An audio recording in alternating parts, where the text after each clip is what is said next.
Good evening, everyone. How is it going? Welcome in, my friends. Exodum, what is up? I hope you are going very well. Dante, it is so good to see you. What is up, mate? Fiery, how are you going as well? Fiery, thank you for the hydrate. And Miss Badger, thank you so much for the sub as well. I really appreciate you, my friend. Thank you so much. Acil, great to see you as well.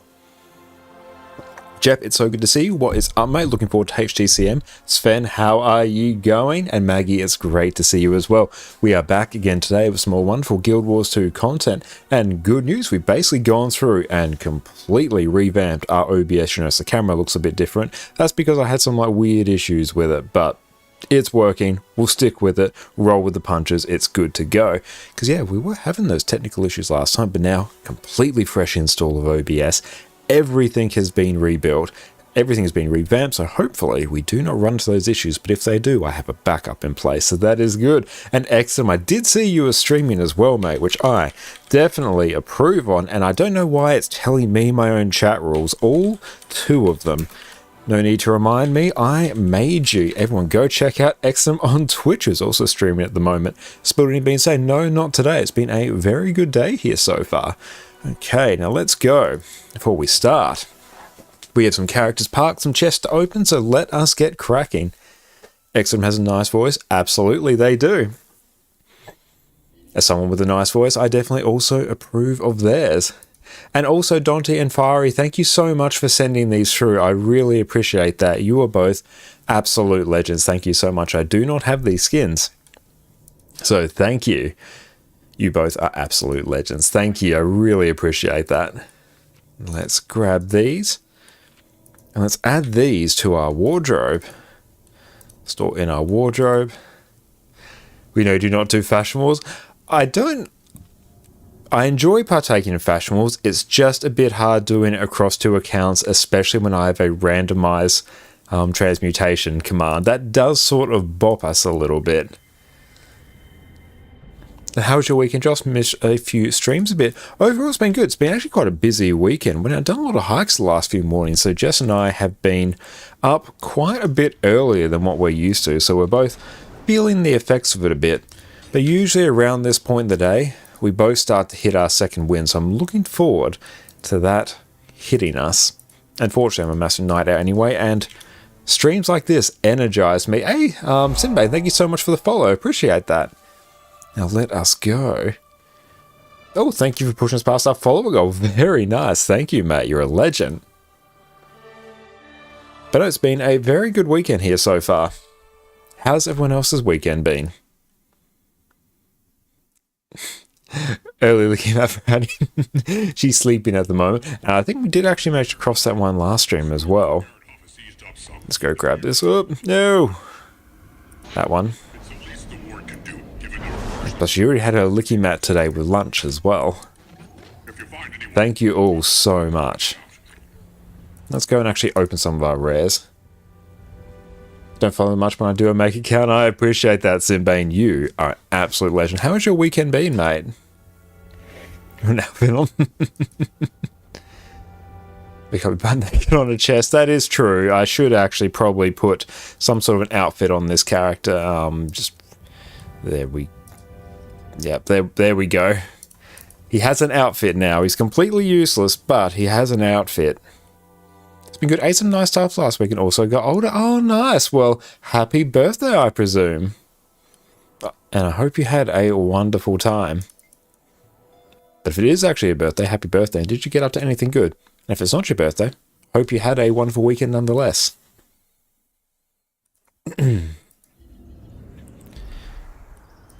I'm actually just going to click these because it's actually honestly I find that easier than trying to click the actual binds for them nowadays.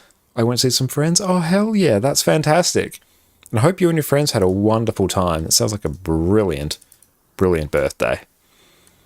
Use all. You can tell it's taking us a little bit to warm up, get things rolling. That's okay. We will emerge rejuvenated for Harvest Temple Challenge mode very shortly. Let's see how many ectos we can get from this. Banity, welcome in, So Kill today. I expect nothing less. Well, they have 2 puppies, 2 cats. I had a lot of pets. Oh, that sounds absolutely fantastic. That is peak birthday right there. That's good. We took Addie out to a big sort of gathering today. She met lots of other people, got some pats, worked on her confidence. She's getting a bit... Ever since we got her to sec, she's been a little bit more nervous.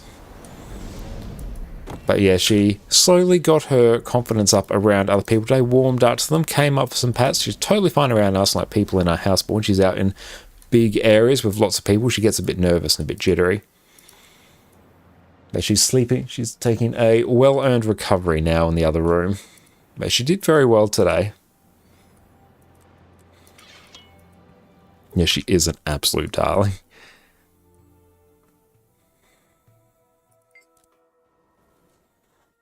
Beautiful. Just grabbing all of our characters that we are parked at.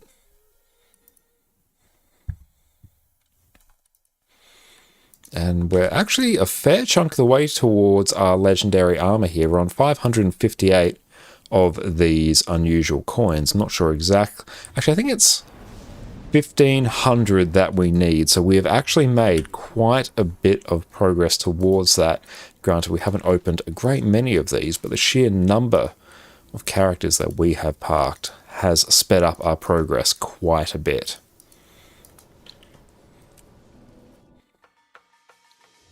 So everything to the left of our Revenant here, those are characters we have parked. Oh, he lost 100 coins of rip.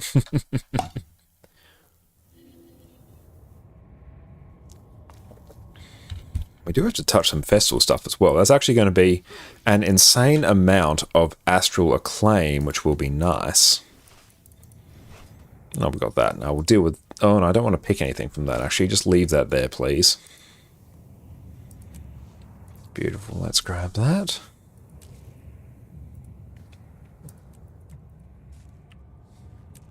We might actually go up some of the light, just a smidge there. Yeah, new install of OBS has tweaked our webcam settings, so we'll see how we go.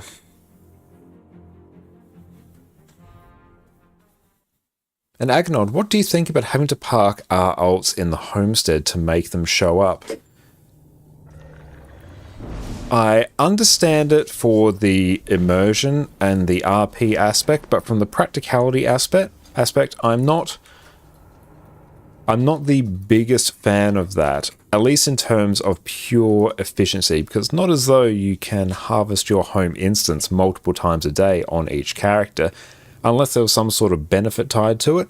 It's honestly much better just to go, from like a pure gold perspective, to park your characters somewhere where they can be of use. But I know a lot of people don't engage with the game like that, and that is totally fine. I think it is very cool having your... being able to see your other characters there. It's great for like an immersion perspective. But from a practical perspective, you're leaving gold on the table.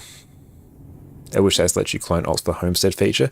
Yeah, honestly, I would much rather you don't have to park your characters physically in there. Just have them be there. Yeah, from a pure gold perspective, there just really isn't much content in homestead in general, probably.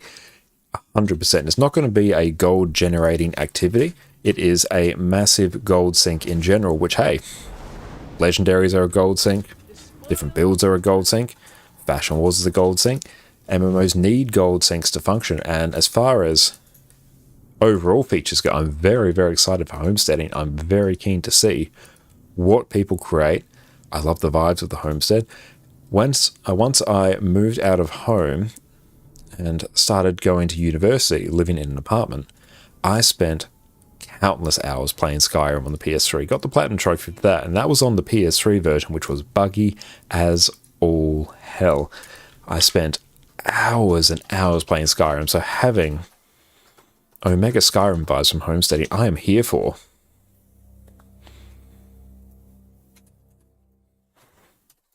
So I'm looking forward to the feature.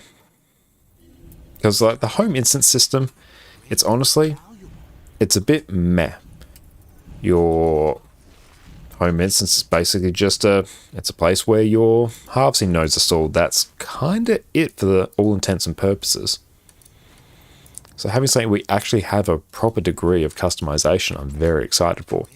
And honestly, having a huge sink for various materials is going to be a good thing for the in-game economy overall. It's going to make just generally farming and playing the game more profitable, because as materials get drained out of the economy, as they will when you craft things and tie them to your homestead, the cost of them is going to go up. So generally, playing the game should be more profitable, which is good.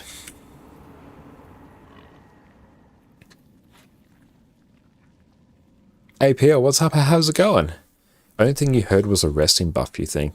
Resting buff is nice. Like, it's especially good if you're like sort of playing one character at a time. You get the resting buff on them, go about your day. But there are other... Also, you've got your Wizard's Tower, you've got your Arborstone. There are places you can do it as well. Overall, I like the homesteading system. I'm very excited for it. I think it is the big selling feature, the big selling point of the expansion.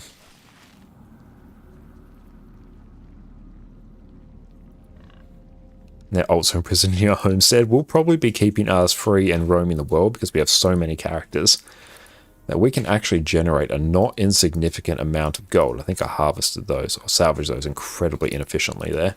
Oh well, is what it is. We have so many characters that we can get such value from just parking them places. Oh, nice. Excellent. Got raided by Ape Junk. That's amazing. And Alucard, so good to see you. And the Festival of the Four Winds is in such a great time slot right before the expansion, because the material sync that comes from the festival. That is very, very true.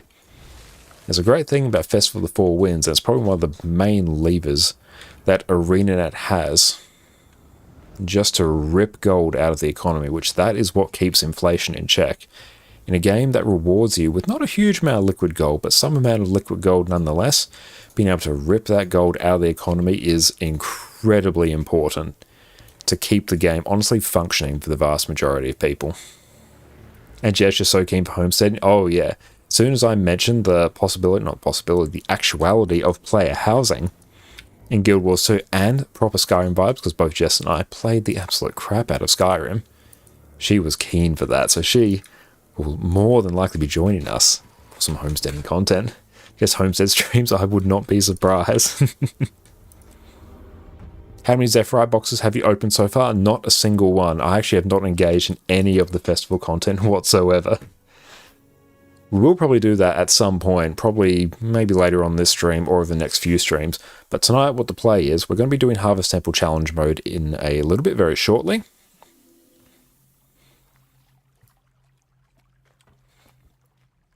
Then we are going to finish off our Aurora 2 empowering, because we just have to go empower a whole bunch of these, and then we are done with the Aurora collections, which is great. And then we may touch on some festival content. I do love the Queen's Gauntlet content. That's actually probably my favorite festival content overall. Need a redemption for Jess to pimp up Josh's homestead. That would be very cool. Oh, and Agonite got a crystal infusion from boxes on day one. Hell yeah. I'm sure Jess would have no problem draining our account's value purely to pimp out our homestead. I could see that happening. But yeah, both Jess and I are hugely excited for the expansion coming up. Seeing the B mode in the homestead made you want to have an open world, such a great tool for cinematic control. Oh, absolutely. Like, obviously, in the capital cities, you sort of have the Jade bots, which is effectively the B system, but actually having it be a bit more useful in homesteads is a very nice thing. And being able to have that on other maps as well would be great, just for getting all the shots that people need. You're going to love the scale of decorations. Yeah, you can control everything about the decorations, the scale of them, rotate them, you can put them partially underground as well, all manner of things. There is no first person mode for the Jade bot. That is very true. Yeah, that is the downside of it. And Astro, what's up, my friend? How are you going? So good to see you. How many of these we sit on? Oh, we almost got like a full stack. That's cool. I mean, I need like 4,000 of them. Did I get this character? I think I did. And Astro, yes, we are up indeed. They went to X-ray vision and showed what decorations we get with the homestead was made more than you expected. Oh, there's so many. That's really, really cool. I'm super excited for it. Addie.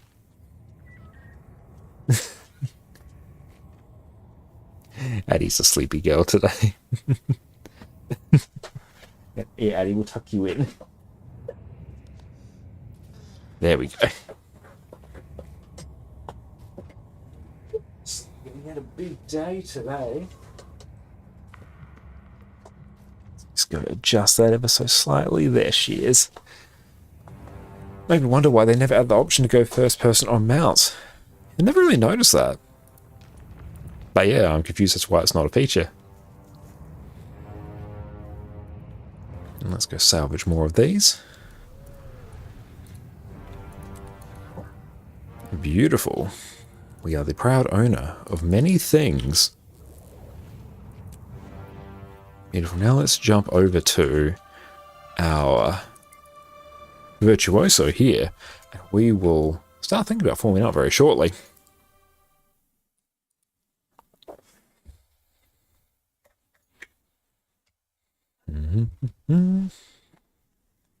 Yeah, Addie is the goodest girl. She did really well today.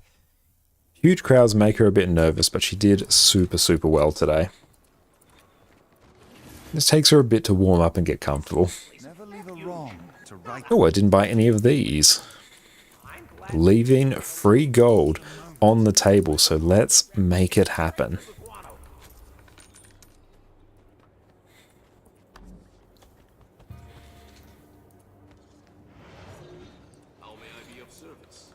Beautiful. That is all done. I do need to buy another one of these. So I'm basically going to use up all the gold we just made and then some to buy the stuff we need for HTCM, but that is all good. It's actually a quite significant amount of DPS for the group right there. Black Lion Chest Merchant or Crest Merchant. Tossing up what to use these for as well. I do need to start blasting through some more map completion in general, which is a good source of Black Lion statuettes, but a lot of the stuff that we're kind of interested in is a bit outside of our range at the moment. I obviously absolutely love the Bloodflame sword skins. I could actually get these right now. They are among my favourite sword skins in the game. And this Mystery Tonic. Now these, the resource nodes, are going to be insanely useful as well, obviously with homesteading coming up. My time is precious. In the meantime, we'll hold on to everything. I'm rich, you know. Oh, I do need to go and buy some fractal keys as well. Because again, pure profit.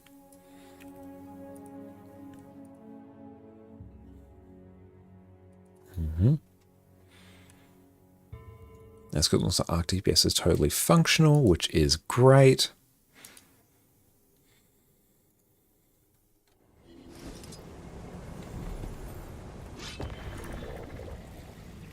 Yeah, beautiful. Let us buy 30 of these. And how many laurels are we sitting on? Only 12. Not many at all. We are sitting on quite a few badges of honor though, so that will be quite handy for when we want to gear up, particularly some medium classes. We have quite a few classes that we really need to gear up actually. But we're sort of tossing up, do we wait for open world legendary armor? Because we have so many medium classes.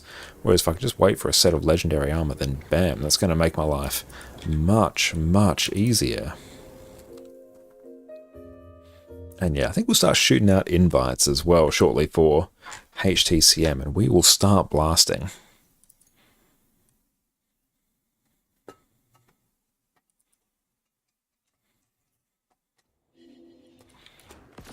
Now, let us create squad, raid mode, purple tag for Mesmer.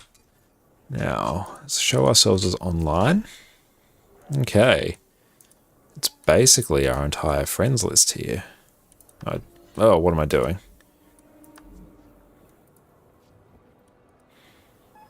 So let's get Exitum, Dante, Fiery, Jep, Faro, Maggie, Mega.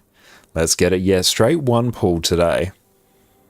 And let's get Banity as well. Working purely from memory here.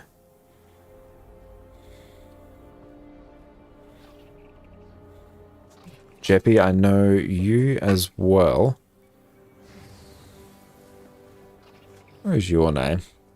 Arcanor, thank you so much for that. I appreciate that. There we go. We've got... Oh, they're already here? Oh, no, already shot them an invite. Excellent. So we are on 6. Oh, we need a loan as well. Now, everyone has RSVP'd, so that is good.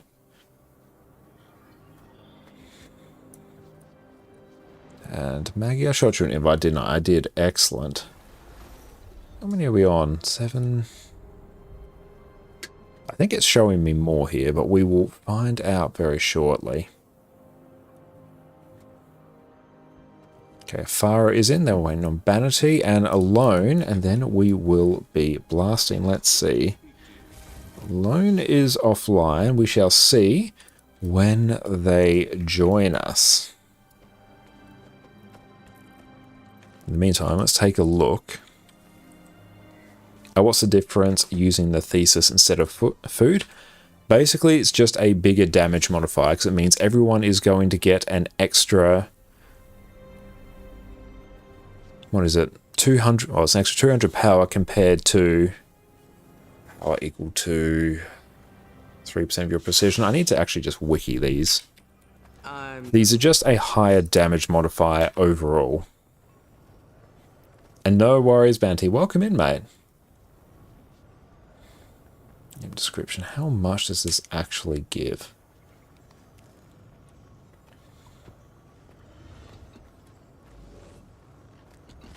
It will generally just work out to be more power.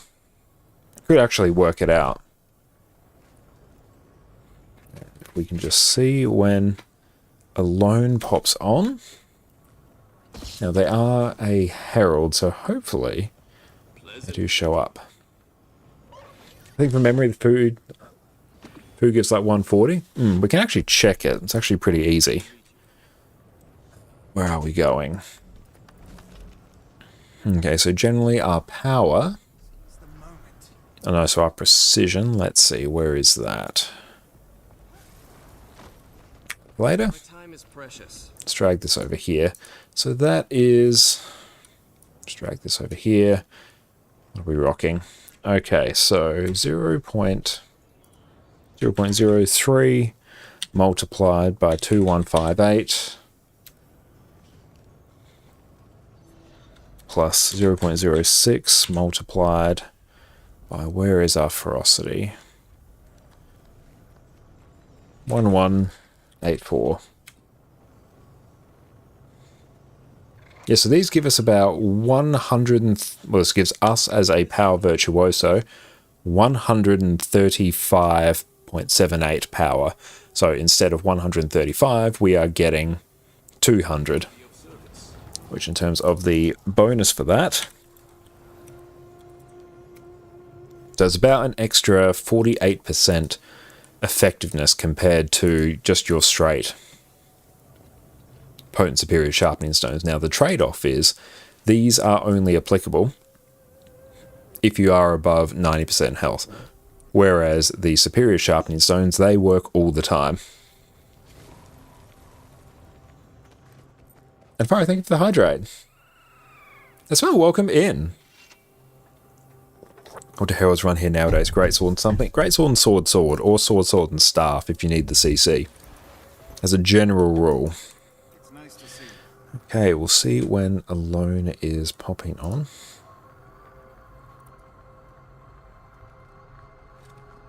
It is my honor to meet you.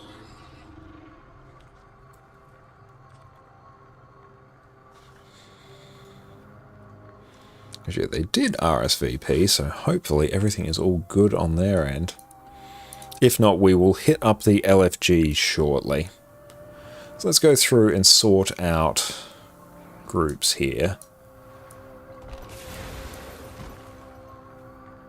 Mega, you come here. And Ort, welcome in. What can you tell me about this game? Well, Guild Wars 2 is an MMO. Think of the same vein as World of Warcraft. Main difference is there is no sub fee. It is a buy once, own forever type of game. And Astro, thank you for the stretch. But it's a game that has an absolutely exceptional combat system, a bit more similar to a Dark Souls games, or if you've played anything similar to them. You have a dodge, which gives you invulnerability frames. Movement's a key part of the combat system. Nice varied classes, honestly a very good art style as well. Absolute banger of a game, 100% recommend you give it a shot. The core game that came out in 2012 is free to play. And a single once-off purchase you can get all on... A single once-off purchase you can get all the expansions as well. And thank you, Cats, for the follow. Appreciate that. Now let's go pop into the chat here. Expansions are about to go live. Yes, we have an expansion coming out very shortly as well. Now Lucius joined us. Who are they?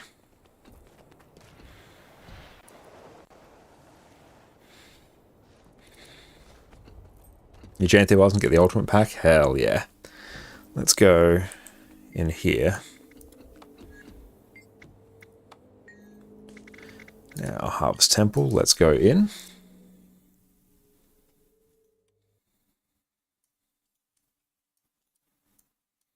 Start dragging peeps in.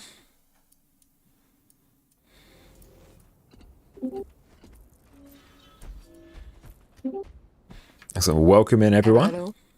Hello. Good morning. Good day. Good evening. Morning. Good. Discord is coming through our new OBS setup. Perfect. Yes, happy terms indeed. Now, does anyone know Lucius who has joined us? Nope. Who? Okay. 10th has just slotted in. Mary Blitz. Not a random engineer. I have no idea. That's alright. Let me see. Exitum wants to be pulled. Excellent. No, they're in. Already. I have Is it? input. Thank you. Okay, so I think we might need a quick herald. By the looks, hopefully Alone is able to show up. In the meantime, we will go hit up the LFG now. HTCM prog.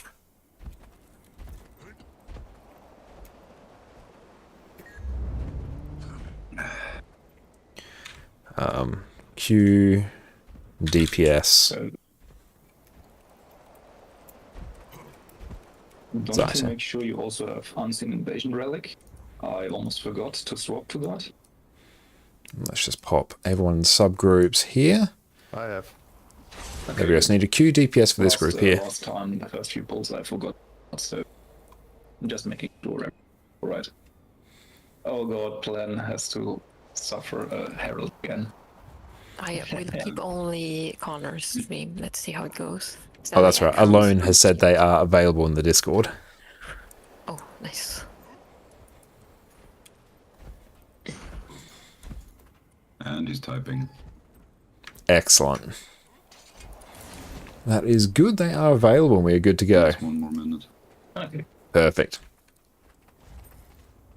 Also, I think Plan said the last time he doesn't want to play Herald anymore.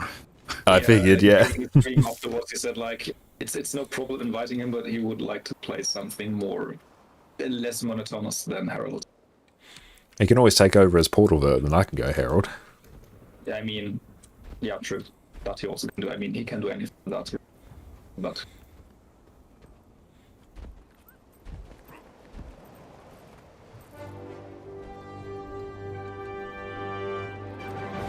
Oh, beautiful. Thank you.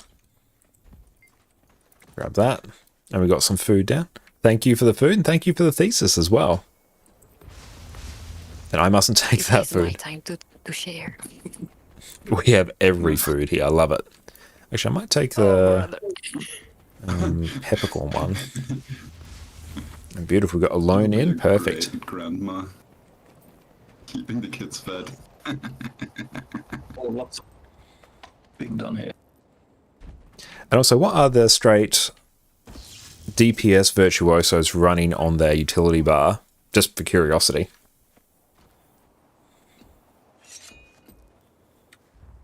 Okay, nice. Potentially instead of, if you're running Mantra of Pain, you could potentially run, I think it's Sword of Decimation. Let's see, where is it?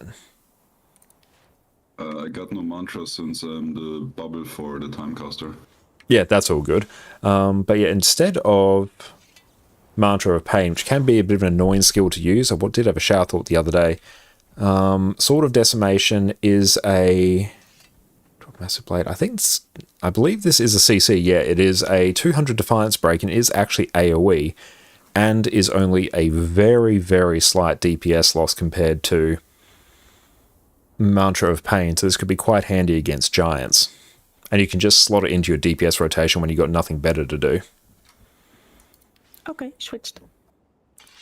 Yeah. Because I remember that's usually what I run, because I don't like running Mantra of Pain on Virtuoso. I find it super annoying. I like it since it's instant cast and you can just push it on cooldown. Yeah, it's very good for that. Just annoying when you double activate or you use it as final charge and you have to recharge it. Astro, you on EU today? Yes, I am. But I think the Phantasmal Berserk is more annoying since it's so easily cancelled. Oh, yeah, that's especially annoying. I cancel that all the time. I don't forget to pull alone. Ah, thank you. Welcome in alone.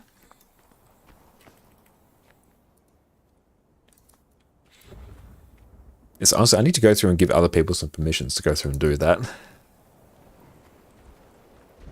And we are ready to get cracking. Let's double check our build. Oh, okay. Oopsie, what's up, mate? How are you going? It's great to see you. Like the Thief, yeah, we're going to run that. I'm not going to worry about running fireworks at this stage. Now, I'll check, do I have Snap Target on? I do. You can tell. You can see my ground target is just straight up following Dante there, who's moving around. Or here over on Exum as well. That means my ground target skill is locked to my target, which is just going to make it very easy to cast on a stationary boss like the Dragon Void here. So that is going to be very handy.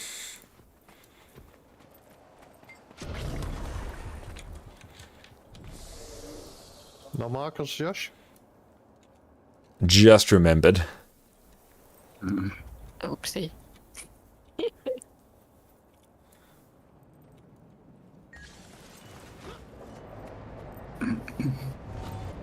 Swift and steady. The cycle ends. Aren't you tired? Was faster to PS. Oh, we got 6 hits. So we get the res. The question.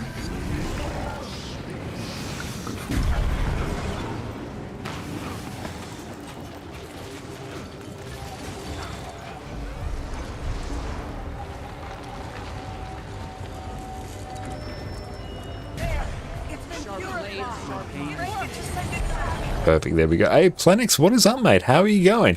Thank you for popping in. Hope you are having a wonderful day. Why is my mouse not working there? Super annoying. That's a new button that's not working. We cancelled many things there. And Bahumburger, welcome in. Thank you so much for the follow, mate. Really appreciate you. Grab that. So yeah, quite low DPS from us there so far, but that's okay. We're just shaking off some of the rust. That's weird. We have to go and fix that. That button has been some... No, I know why. That's on a DaVinci Resolve profile. Yeah, we'll fix that after this pull.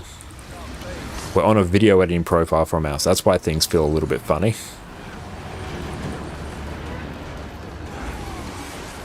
And take.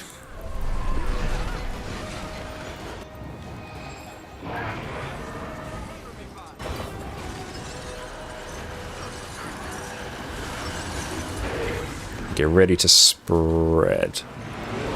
Spread.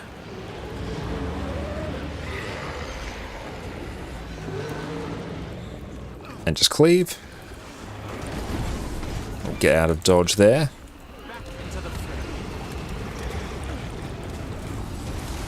Okay, our DPS is less than ideal there.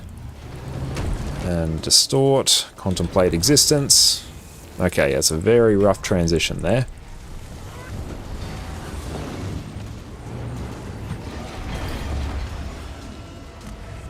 Okay, so we're going to have a whole bunch of these mobs to deal with, but we should be okay.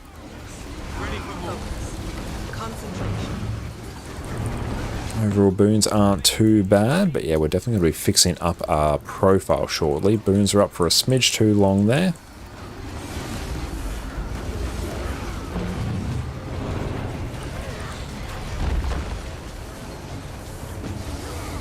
Overall, DPS is not awful, but we do need to bump it up a bit.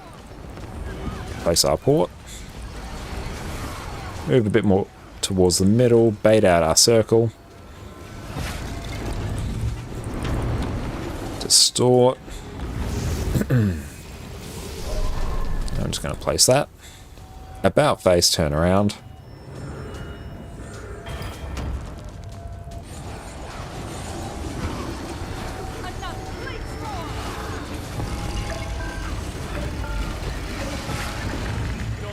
That's probably because we're actually going through Guild Wars 2 launcher. Get ready for stealth.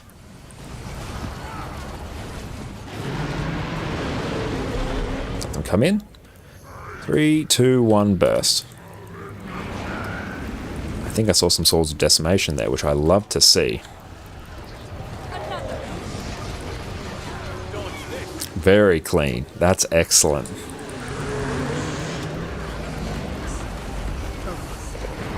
Shouldn't have used Signet of the Ether there. It's a very inopportune time to use it.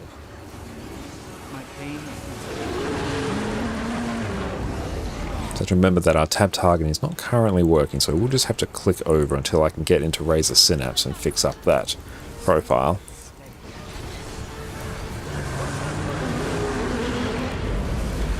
Need to tidy up our alacrity somewhat. Dodge that. And yeah, that one was my problem. I dodged way too close to the actual center of the arena. So I'm just going to distort that. And dodge through that. Beautiful, we're back in business. Get ready to phase.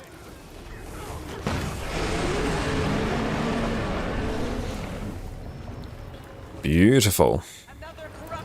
Let's go break that bar. Remember to place our port.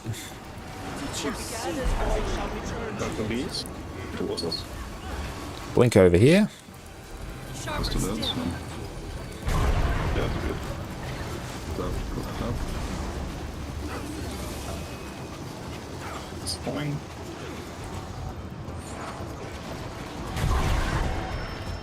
Big CC. Perfect. Let's just do with that skull piece. The window popped up. I did a daily. Rip.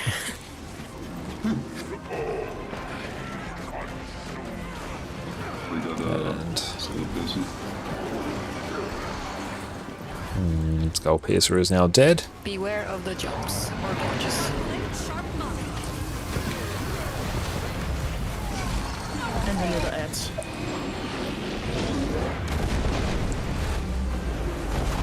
We'll GG that. Yeah, GG. Nightbug.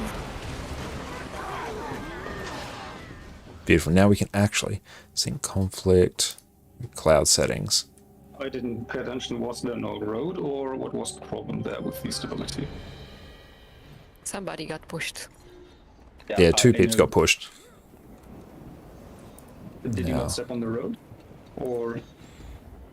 And I think I Profile. was slightly too late on Guild the Wars jumps. 2, let's do that. Okay. That should work now. And just remember not to rely on stability. Stability is a fallback. Jumping forever is the hardest part of this fight. Really? It I don't really know. is, yeah. What hit me exactly?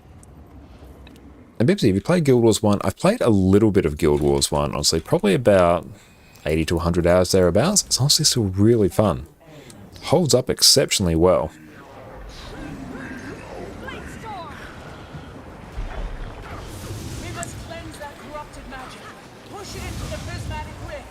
And counter push. Move out of that. It's moving. Back away. Just going to distort that.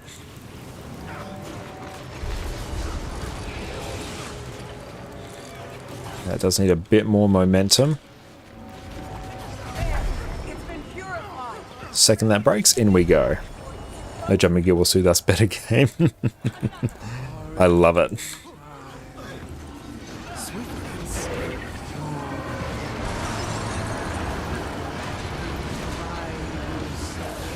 Slightly better burst, but still a little bit clunky.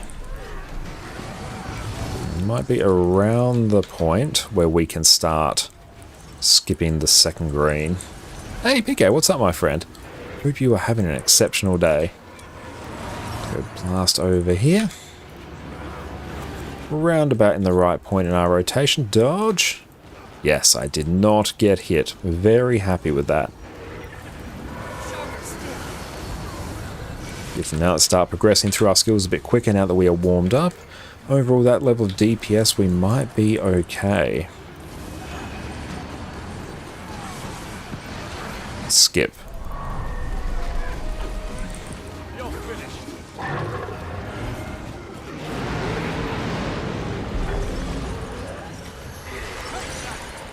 Beautiful, start blasting. I was having a laser on me. I think I got revealed. Video, what is up? How are you going? Thank you for popping in. Hope you're having a wonderful day. Everyone make sure to go check out my video on Twitch. What is up, my friend? Let's go distort here. Contemplate our existence. Bam. 88%. Still a little bit high. I thought that was one of our team members there, but no, it was just actually my clone. Oop. Grab that.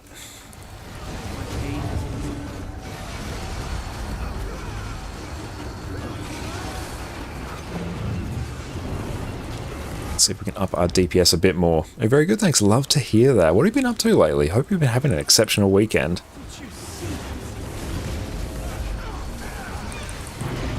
Just back at it again with Harvest Temple, the second hardest encounter in the game, with Harvest Temple Challenge mode. No support there. The DPS is significantly higher here. Just overall, which is great to see. I mustn't... Oh. GG. Riveria, what's up? How are you going? No worries. Just make sure you're a little bit careful on those spreads. That's valuable. Yeah, if we lose someone there, it's just going to be super annoying to progress through Mordremoth in particular. How do these circles interact with the with Shroud? Do you just get pushed out of Shroud? Yes. I believe it Okay, so will it doesn't still matter. straight down you, so it won't really matter. Okay. I thought it might You be have- damage-wise, so you could...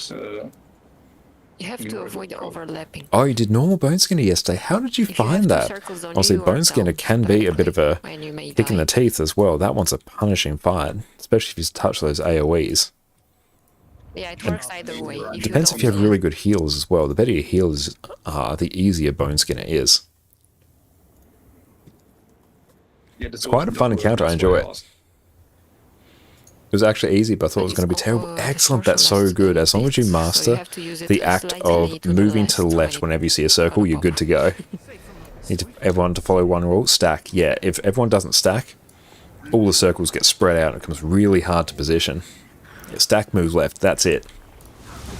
A very simple thing, but can be hard for people to execute because they're not necessarily... It's not really communicated anywhere throughout the rest of the game in general about, hey, that's really what you need to do. Master the act of stacking. That is, honestly, for all of Guild Wars 2 Endgame, that's an incredibly important thing. And it's something that a lot of people just aren't really aware of. Bit too much pushing. Because Guild Wars 2's Endgame is entirely based around giving your entire team as many boons as possible, and a lot of your skills in general are sort of based around your location and cast at your feet. It's really important that you have people stacked up so they can get the maximum benefit.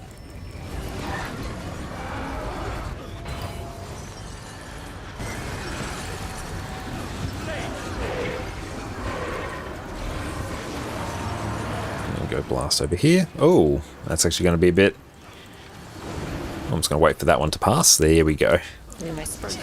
Sometimes that laser does speed up a bit, and it's really annoying. Hey Aaron, what's up? How you going?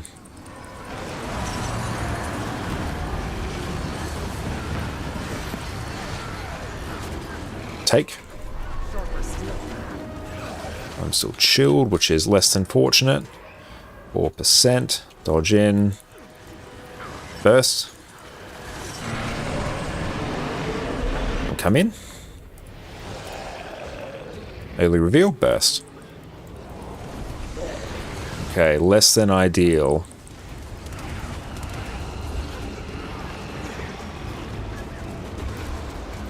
Fermi, welcome in, mate. We have our AoE, that's perfect. And distort. Cleave up those mobs. Especially the Storm Seers. Oh, 25 stacks, perfect.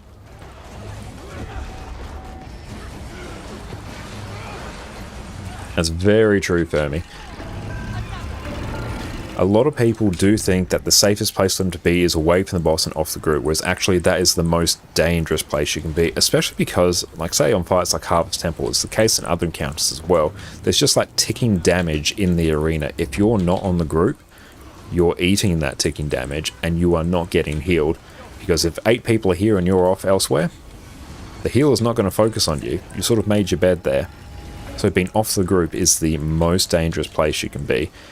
Being on the group is great because if you do go down, which will happen from time to time, it means that everyone's right on top of you. They can start reviving you immediately. No one needs to deviate from what they're doing. Nvidia, do you play on the NA server? Right now we're playing on EU, but I do have an NA account. My NA account is actually like my most progressed account.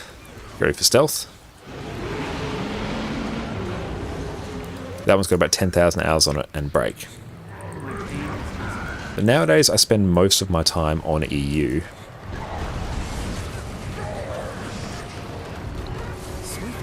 I actually do have quite a bit more than 2, but there's 2 that I play on most of the time.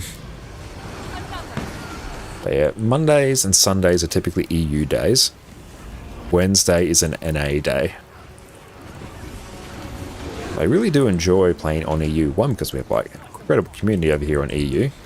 Also, the time zones are a bit better for us being in Australia as well.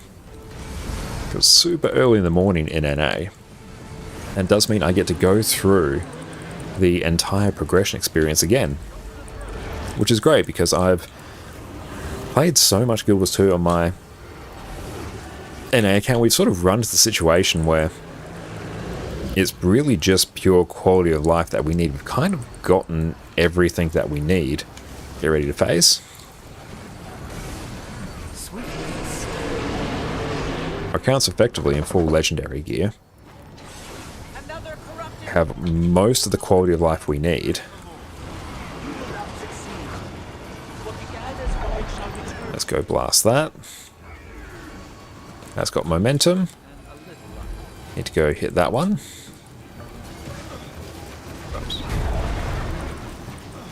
Let's give that one some movement.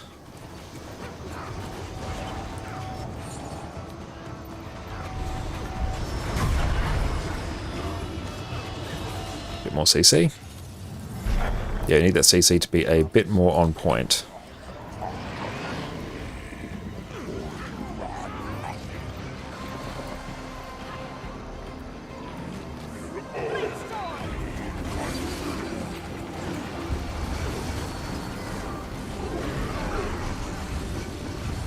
Cancelled our Greatsword 4, which is very unfortunate.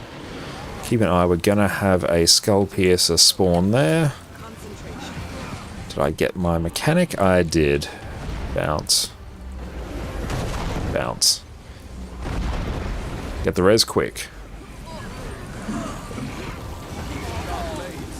Keep going. We can still progress here. It's just that dealing with Zaitan is going to be super sketch now.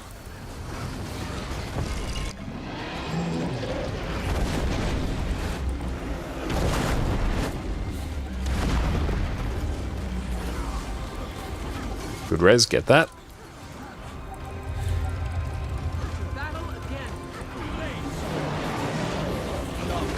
Sorry about that.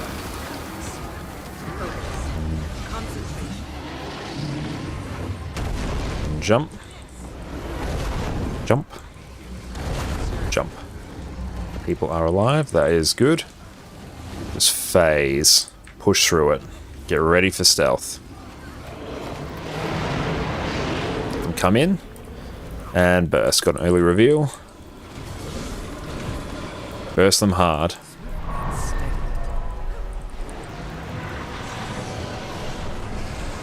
Keep bursting the giants. They are the problem. Stored.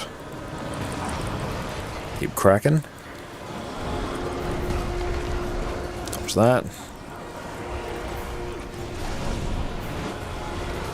Burst that last giant down. Get the rally.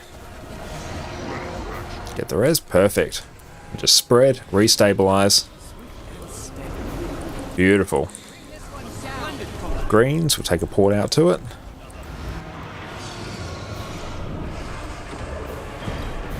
Feared out of a green. Good job there, everyone. That's good. Almost. No, that was good. Giants were down. We got partway through Zaitan, which is good. We just need to make sure we are not getting revealed there, and also make sure we are focused on jumping the shockwaves and dealing with the ads. Honestly, you don't even really need to be looking at the actual Dragon Void there. It's the ads you need to be worried about. I don't think there was a reveal. I think one of the giants ran to a dead person. Yeah, potentially that too. Yeah. That is very true. That can happen. So we had only 2 giants on us, and 1 giant was left on the dead body. Sharp blade, sharp mind. Feared and shield, potentially that as well. Let's make sure we are focused on jumping and dodging the shockwaves. Don't worry about your DPS rotation unless you're really comfortable jumping. Just dodge. We're going to be dealing with 3 rounds of the shockwaves anyway at this level of DPS.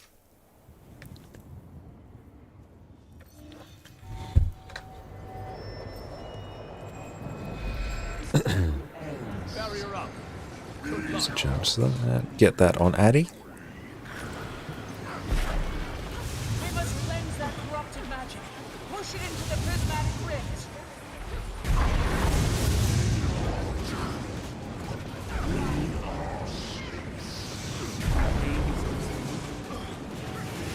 That's moving.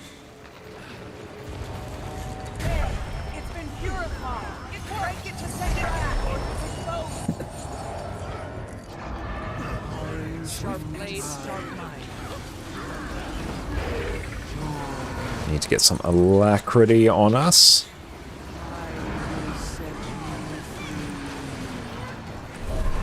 Have you done any festival activities yet? No, not yet. It is on our list to do at some point. 270.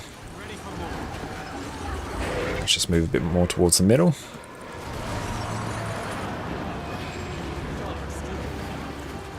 Bait out our mechanic.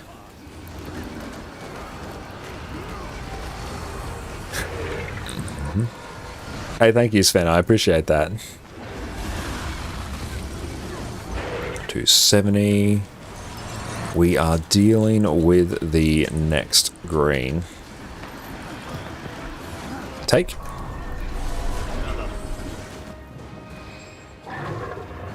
And burst.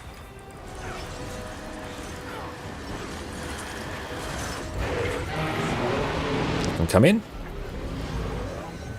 3, 2, 1, burst. There's an early reveal there, I think. Which is less than ideal. Tagging everything we can. Can we push ourselves to 25 stacks? Perfect.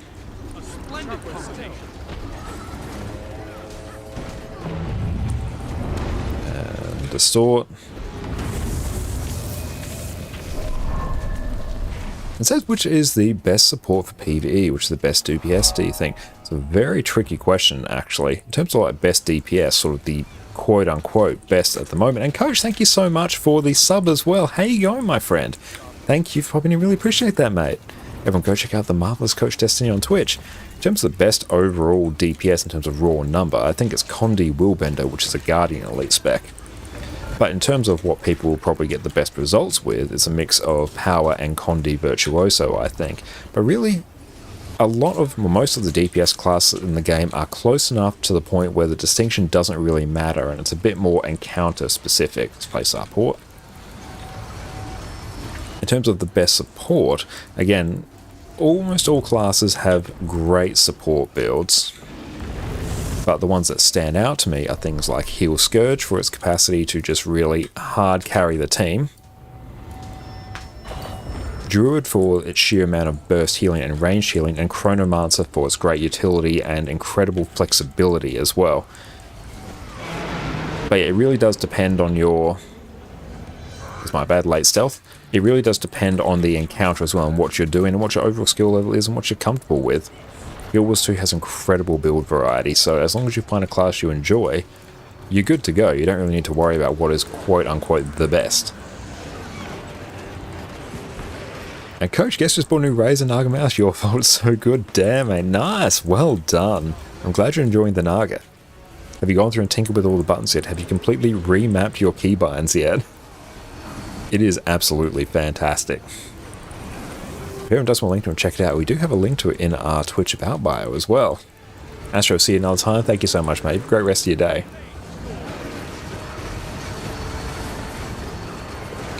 That's good. This part of the fight, we can sort of just somewhat go on autopilot. We're just moving from left to right. Yeah, map so many, it's going to take the pressure off Ellie for sure. Oh, yeah, I absolutely love it. Yeah, in my latest YouTube video, I spoke about my keybinds, and yeah, I have a whole bunch bound to my Naga as well. Like all my weapon skills here, they're over on my Naga, which is really, really nice.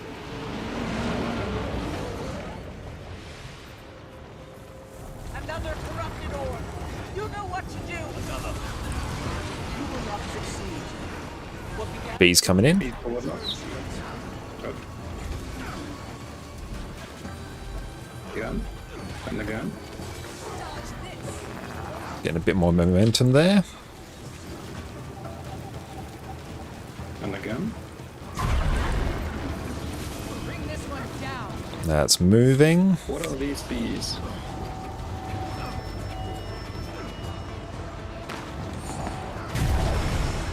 Big CC. You'd CC that a bit quicker. I was a bit far away, but I did it, I think. Dagger sword, great sword, yes. I believe it's the ideal set. I'm actually not very confident that is the ideal set for Power Virtuoso at the moment. I have to see what Spear does. I think Spear might take over from maybe... It might take over from one of the weapons. I can't quite remember where it was at in the beta.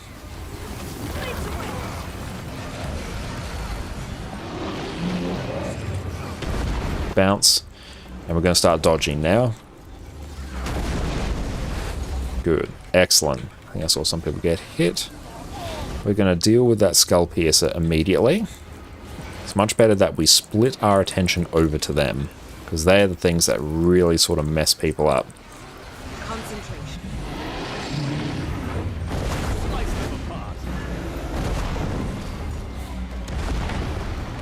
Now we have jumped that so many times, so I'm quite confident doing that. You have the Power Virtuoso guide. That is going to be the next build guide that I am planning to work on. Check out our Condi Virtuoso guide. It actually plays very, very similar. Now I'm just do the jumps and then phase. Just chill. And stealth. Good. Come on in. And burst. Nice.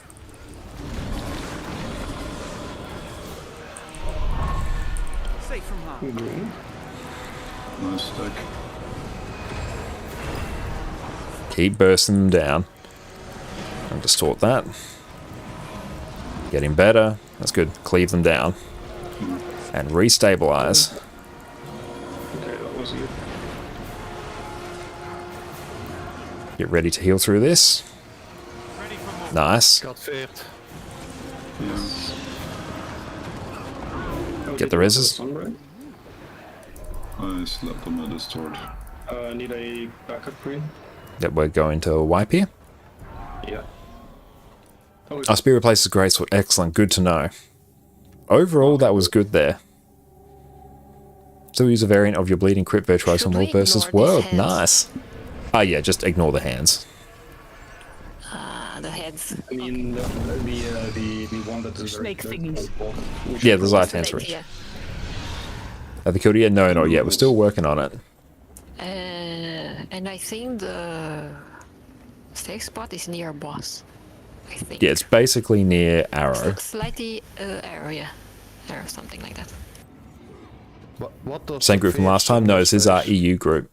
You should stay more to this center area of the arena. If you So get what's fear- He has happening? to be Yeah. green, so that's not an option. So what causes the fear? It is Fear the the expanding orange area, and when it fully expands, that is a fear. It's from It's the the boss large going area. around from the. You run and it away does from arrow. it will basically one-shot you unless you have protection and or the Jealous Elite. So we must have protection up from that or people will just go down. So yeah, the main thing we want to do there is either I don't think resistance works, but yeah, we need a stun break from that. Yeah, Regroup for the after blue James. has to apply protection before stability if possible, and then after the fear hits, me and Dante will try to cleanse immediately. That's how it should be done. For that, you need to be stacked very well, so we can cleanse all of you. Why we need to kill the giants very quickly so we can stack up so we can actually deal with that mechanic. Once giants are... Did your NA group kill it? No, we didn't. The rest of this phase is not that difficult. Yeah, the rest of it's not too bad. Destabilize it. Yeah, once we get past giants, it's not too bad. That's really just on the portal virtuosos to deal with their new portal placements quickly.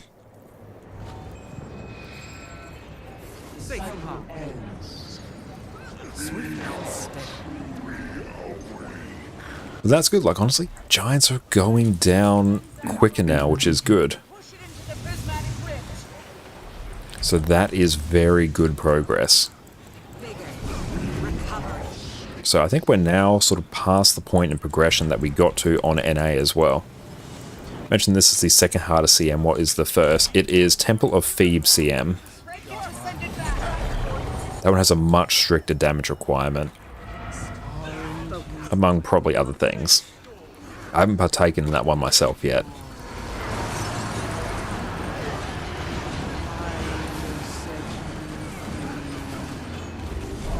Ooh, that's some burst and a half right there.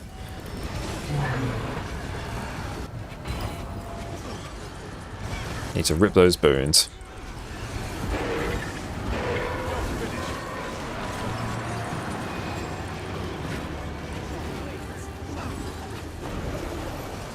Yeah, especially the embodiment of Centaur is very challenging. What does that one require?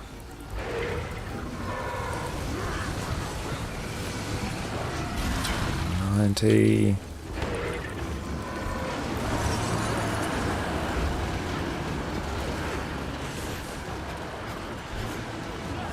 Deal with the green. And just wait until we take it, then burst. Burst quick. Max, what's up, mate? Let them come in. 3, 2, 1, burst. Just try and weave our way through these exploding AoEs of death.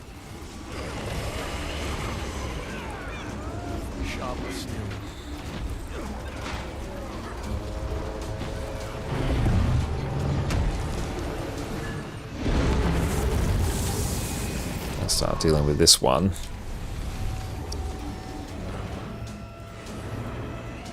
For EOS, you have all Ceres mechanics on hard mode, like 3 walls, 3 greens, 2 walls, big puddles. Ah, okay.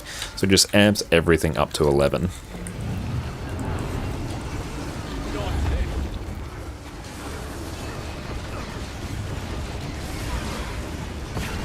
Let's go place our port right about there. Overall, we do need a bit more of a buffer of alacrity.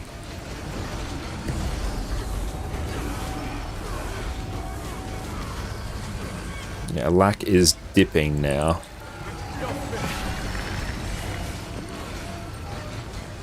Let's just move a bit more to the center. Distort. No rush. Oscar, thank you so much. I appreciate that, mate.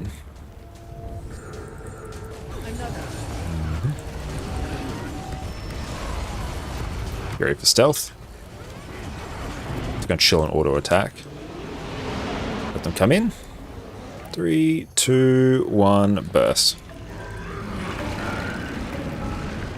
Perfect.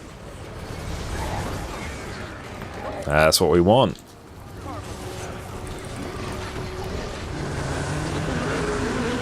Beautiful. That was very clean.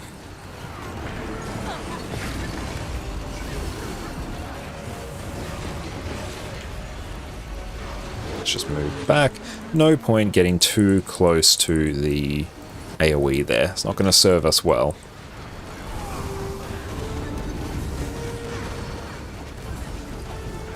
Imagine the amount of AP as well going to be able to farm by just doing the Queen's Gauntlet stuff. That's going to be pretty nice.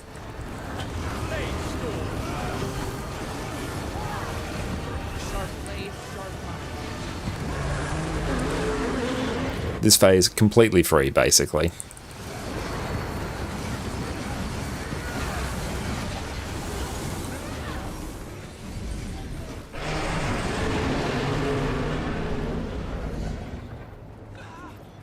Another corrupted Aurora. You know what to do. My pain will not succeed.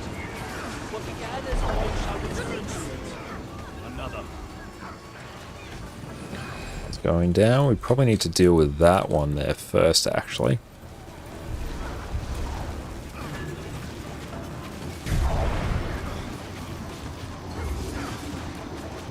Ready for more.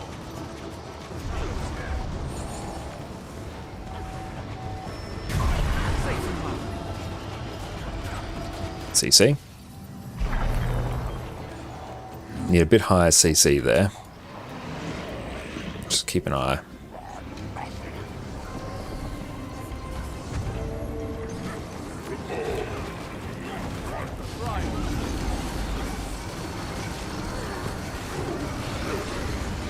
Beautiful. We baited out that mechanic.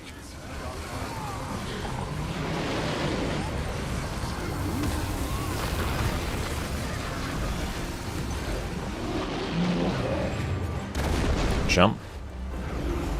Jump. Just gonna dodge through that.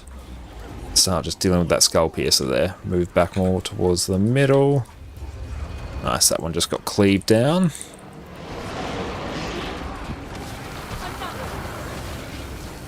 A bit more towards the middle there. Bounce. Bounce. Dodge. Perfect. We're being on Skull Piercer watch. A bit more towards the edge. I just keep my camera honestly facing this way. Beautiful. Skull Piercer is dead. Get ready for stealth. Get ready for stealth.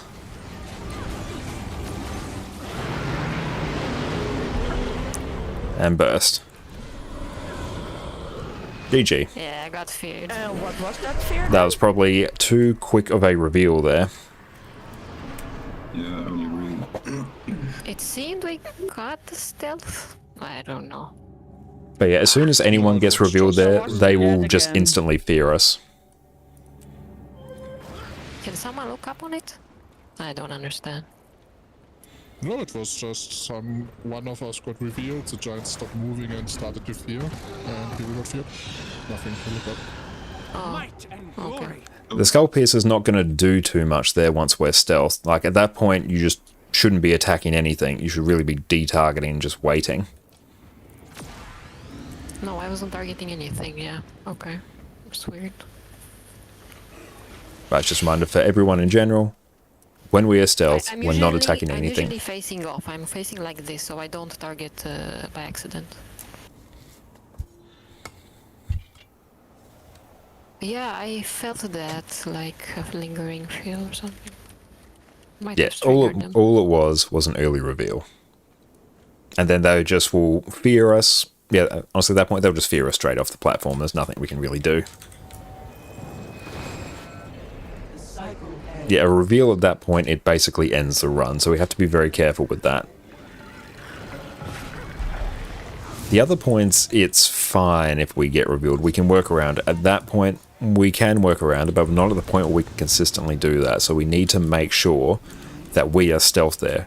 So what we're trying to achieve is having all the giants rapidly pulled onto a single spot. Yep. Two things, Crab wasn't killed quick enough, and it was pushed in the wrong direction. Oops. I feel furious. It's a harsh encounter, or is there something harder? There is one encounter harder than this. That is the Temple of Thebe Legendary Challenge Mode. No touchy. And Aaron, do you dabble in any other games aside from Guild Wars 2? I've played a lot of Pokemon in the past. That has been like basically my main game throughout my entire life. Love Dark Souls games, Civilization I love. Play a lot of City Skylines as well. I enjoy a lot of JRPGs. Love the Persona series. Loved Octopath Traveler as well. Bravely Default absolutely loved as well.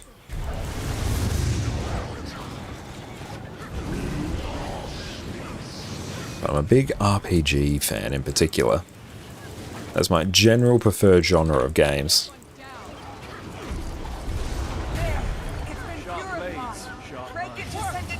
Taking a bit of a break of Guild Wars 2, enjoying yourself in the new PoE League. Nice. Have dabbled a little bit in PoE, as in I've just really started dabbling with that, but had a great time. But I'm like complete novice in PoE in general. But it is the type of game that I'll massively enjoy. It's just trying to find the time to dedicate to it. That's just the tricky part.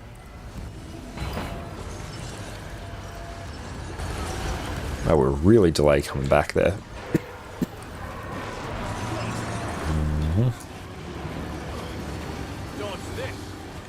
I'm just going to wait for that. There we go.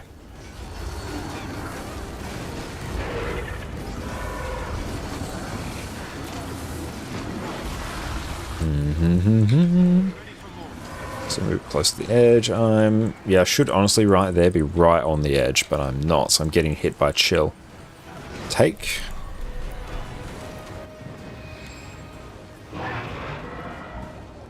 And burst.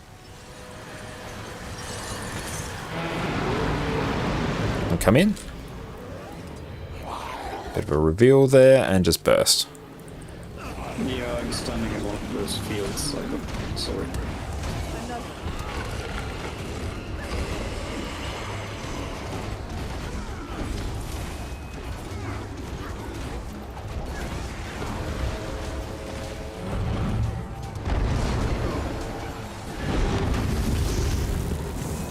Deal with that storm seer there.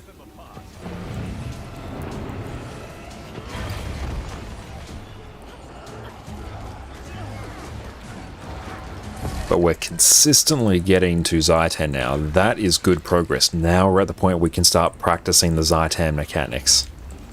That's big progress. I'm happy with that. That's good. We've shaken off some of the rust on Virtuoso, so now we are starting to pump once more.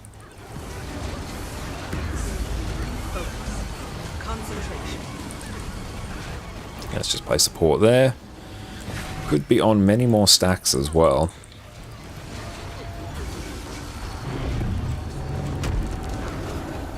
The res.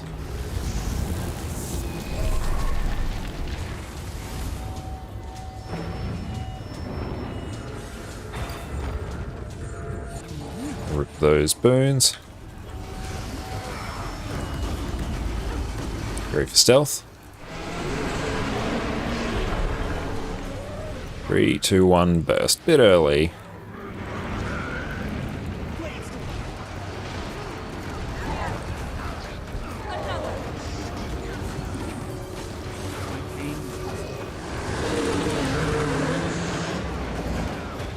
We need alacrity as well. Alac is a bit low.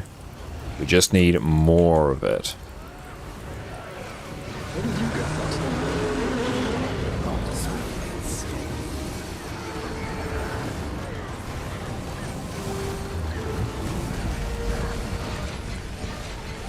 I was really not... GG?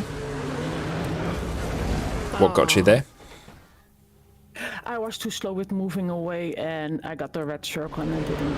I was standing. Quick there. I thought I was standing further inside when you got it, but I guess the checkers are a slight bit before that, so I guess that's what happened. I was that late with moving away for the beams. Yeah, we'll do one more pull, then we'll take a break. Oh wait, we still have 15 minutes, okay. Yeah, we'll use up as much of our food as we can, because it is like 11 gold apiece. I'll just get the ready check up. There we go.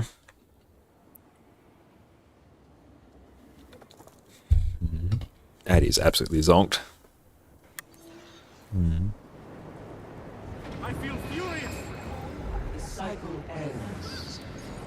Sweet, just curled up like a little croissant. We must cleanse that corrupted magic. Push it into the prismatic rift.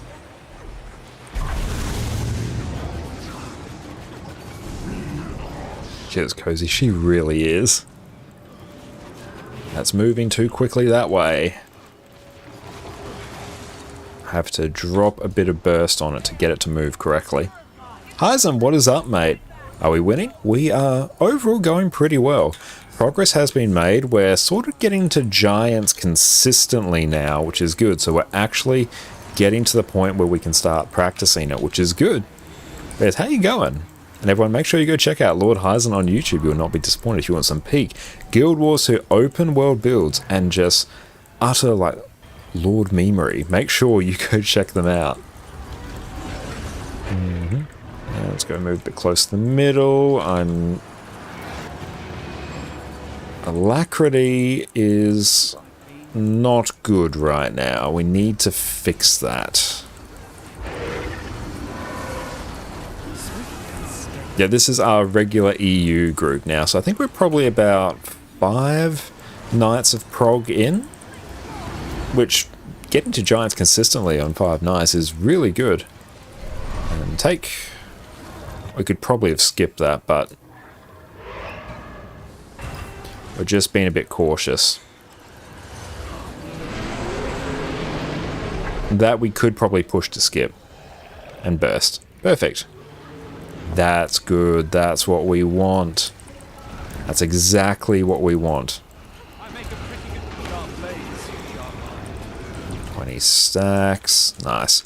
Could be a bit higher.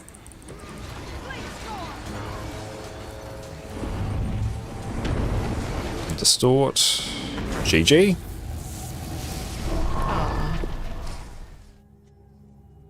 Okay, we'll take a break now. Yes, make sure you don't overlap. Okay, be right back. Now, beautiful. Let us go take a break, stretch our legs, and we'll be right back, team. Are you tired of your team not having boons?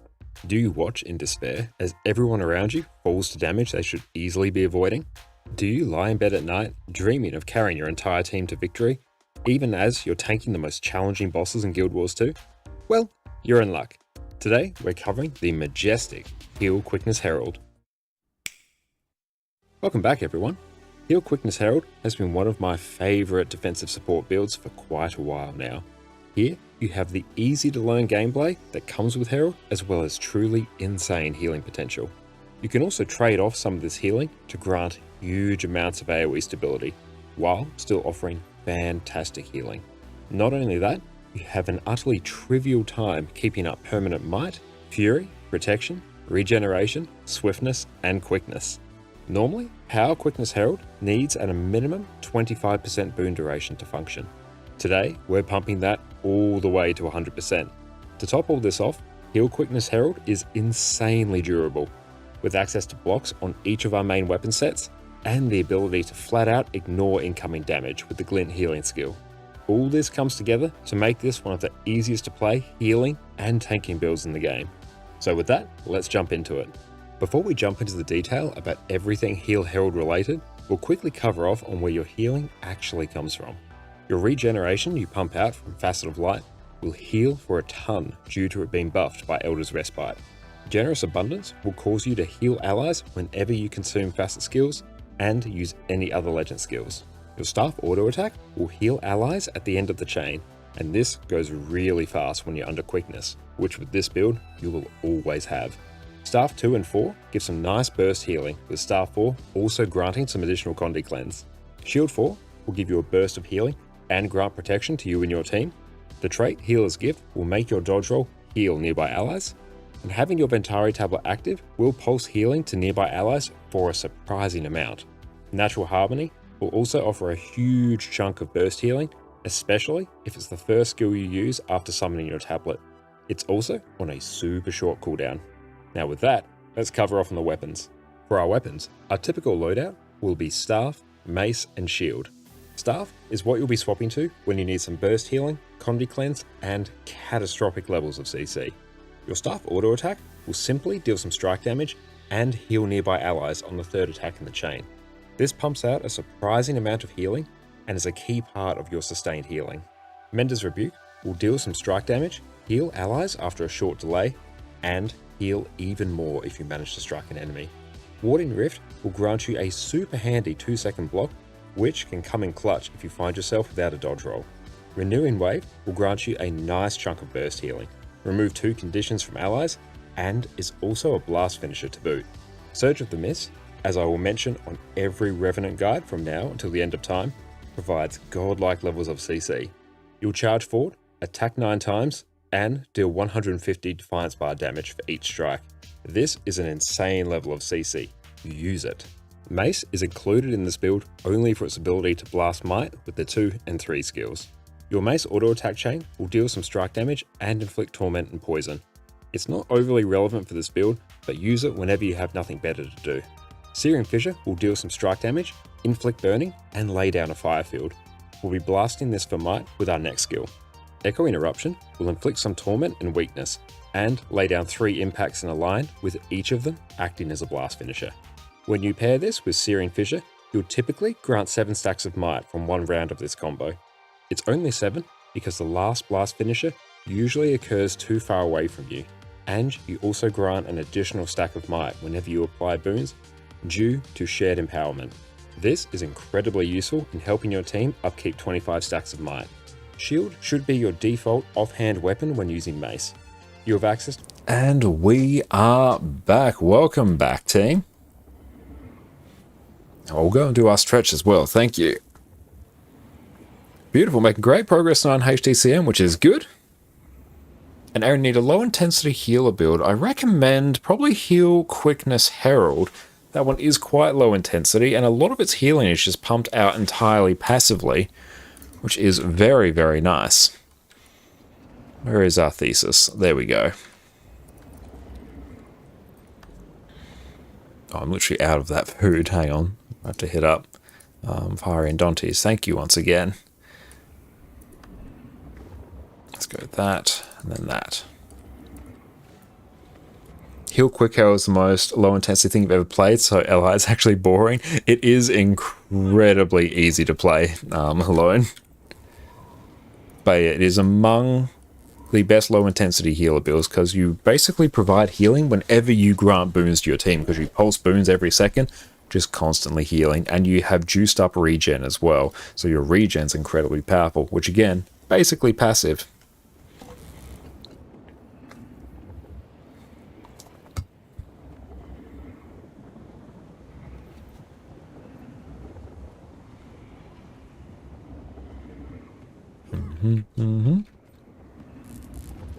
I'll just wait for everyone to ready spaghetti up.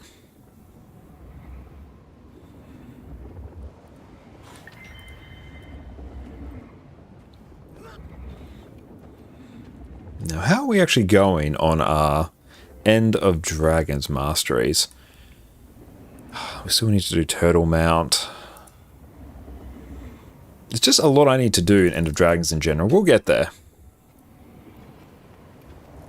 Your auto attack barrier is basically passive too. Yeah, that is very, very true. Yeah, especially with Seppi, you're just automatically applying barrier to your team. So there's a lot going on that makes it incredibly easy to play. Beautiful once peeps come back. Welcome back. Oh, thank you for the hot drink.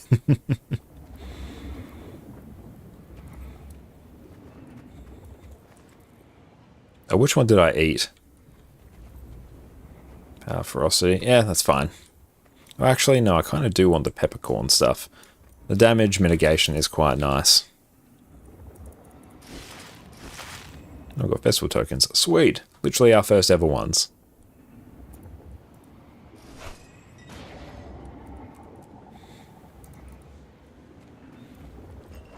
I'm just waiting on Maggie.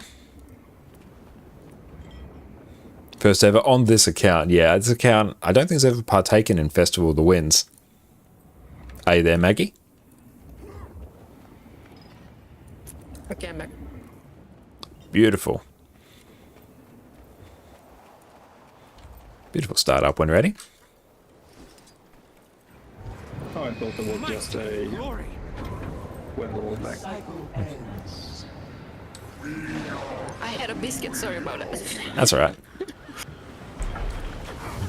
must cleanse that corrupted magic. You can't keep us in the prismatic rift. Make sure people don't get bopped by the orb. That's got momentum. We're going to stop attacking. We're just going to run straight out. That's momentum is corrected. Coward, what's up, mate? Crescent's item prog earlier, 80-something%. Yeah, we've actually been somewhat consistently getting to and sometimes past giants, which has been very, very good. How are you going? Ready for more. We'll probably eat a chill here. Take. Move right here.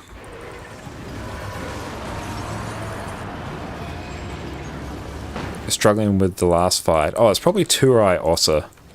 Actually, one of my very early YouTube videos was all about blasting through Turai Ossa on Herald. So I might crack that out at some point. See if we may blast through some of those later, because I really enjoy those arena fights, actually. I find them very fun.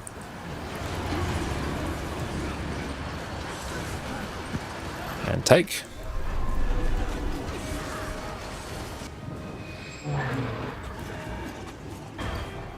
Sorry, walked out too soon. Just make sure we leave lots of time on those. There's no rush to get back to the boss. In fact, it's better that we're a little bit slower there. Do you have effects volume up to maximum, Dante? And lower the other stuff a little bit to hear the voice cue, hear the audio cue. After that, yeah. Sharp blades, sharp mind. Going pretty well. Had a great night getting to Su 1 5 times 2% away from Purification 4. Damn, that's awesome, mate. You're smashing through that. Hell yeah. Eat your banners.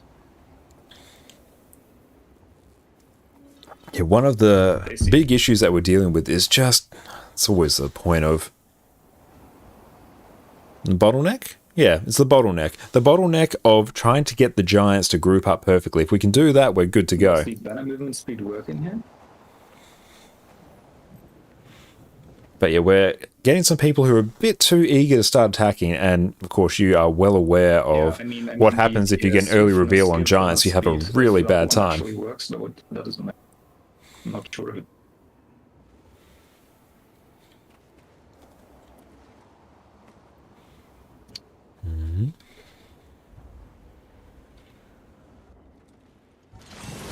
Swift and steady. So we want to build up such a stockpile of boons here. That's really important for us. We must cleanse that corrupted magic. Push it into the prismatic rift. I shared the banner, I don't know if it helps. Sorry if it doesn't. That's what the extra experience is nice.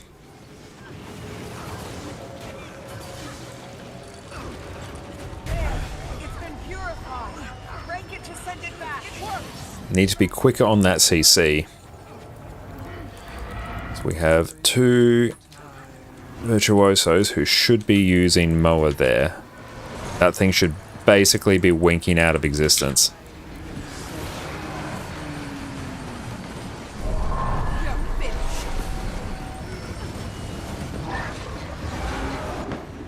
Sharp as steel.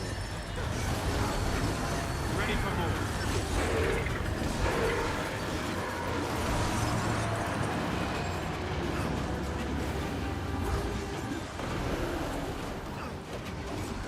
Oh, the giant stomp, that is. Yes, I need to go through and do that more in general. That way I can also burst a bit harder without worrying about getting slapped around too much.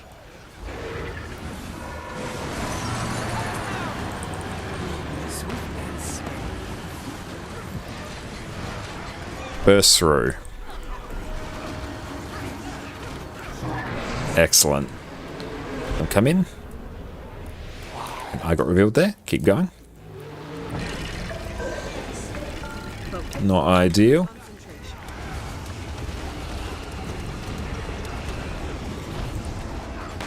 $24 stacks. Nice. We take those. We take those all day. They're overlapping. GG.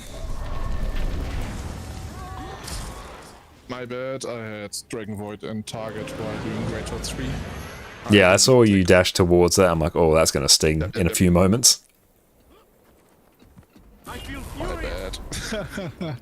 Did you drop yourself? No, I just had Very good. Dragon Void and target. You while don't doing have Great long Hot to 3 burst at all the dash giants. out of Oh the yeah, bite, not but long at all. I dashed back in I instead. thought you were close enough to the edge that you dropped off, but just a nom. Oh, just a nom. And I suggested that other power verts run Sword of Decimation as well for the AoE CC. So when someone starts attacking during that invisible part, does it reveal everyone? No, just like the person, but that's enough to get all the mobs to just aggro and to get them to stop running in. So having a single person revealed really breaks everything there. Ready for more. That's why it's really important that we get the stealth. On these initial phases, it's not too bad, it's just a bit annoying. Whereas once we get to giants, it will break the run if someone gets revealed. It's incredibly hard to salvage. We need to be very good to be able to salvage that.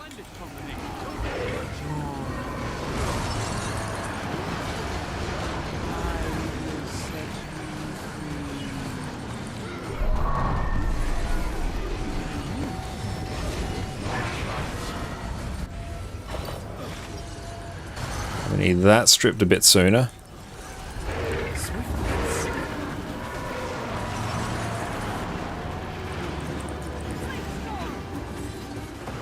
So I'll wait for that.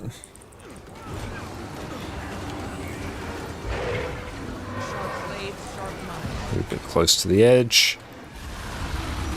We'll be taking this green at this level of DPS.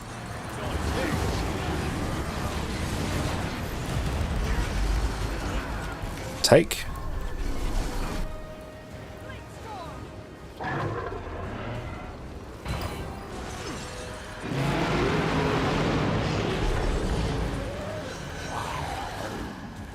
Burst. That's good. Everything went as it was needed.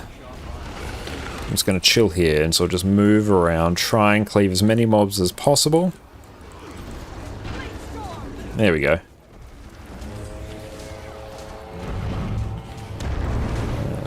GG.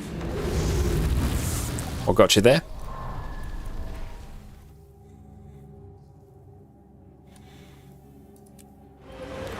And this is the hardest part of Harvest Temple Challenge mode. Yeah, honestly, you can just get rid of staff and just run short bow instead. It's range CC, easier for tagging, and you don't have to worry about doing Star 5. Star 5 is an absolute nightmare to use on this encounter generally.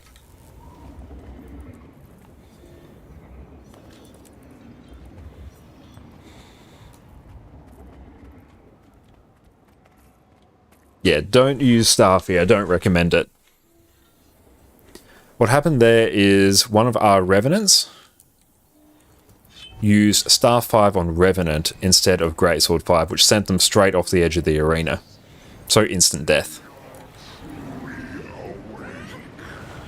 Revenant Staff is fantastic levels of CC, whereas because you're playing so close to the edge here, and Revenant Staff does not care about where you're standing, it will send you in whatever direction you're pointing. It's more than likely just going to send you off the edge of the arena.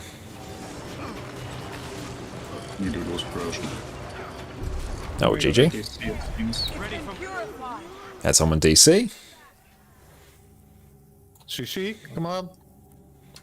That's right, we had someone DC, so we're just GG in there.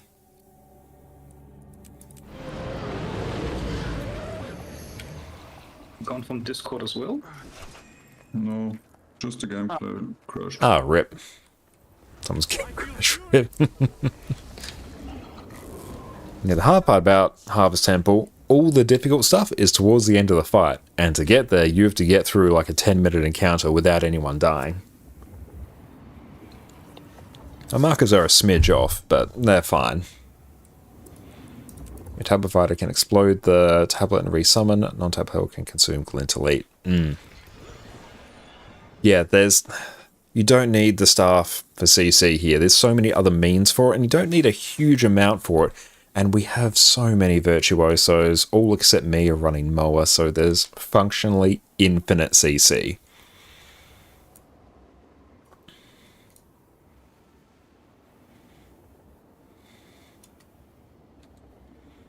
We're getting there. Progress is being made.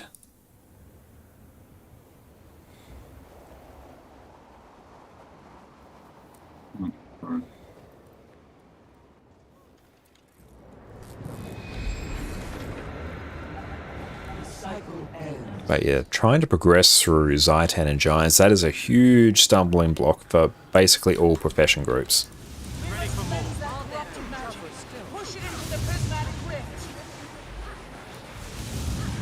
There we go, would just be a bit of a cheeky one there and put our distortion so we didn't get bot by the one-shot AoE, so that's very handy.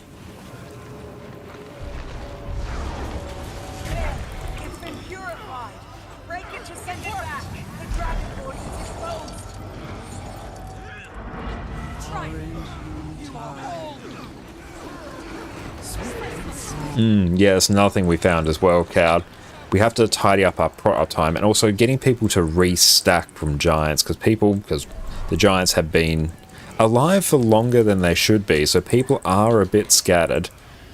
So of course if people are scattered in that phase, you are basically shit out of luck. Your prop time was a bit low as well, but you really have to make sure we have that. Or else, yeah, you're right, we'll just instantly down anyone who gets hit by it.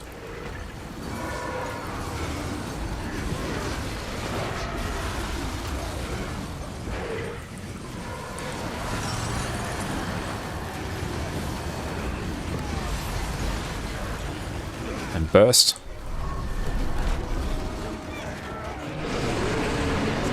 I've got interrupted. Nice. Managed to somewhat salvage that. Hype.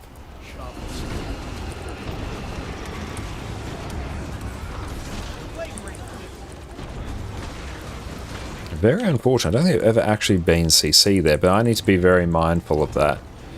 Distort. I'm just trying to cast Phantasmal Disenchanter there. Just before I port, that way I can remove the boons.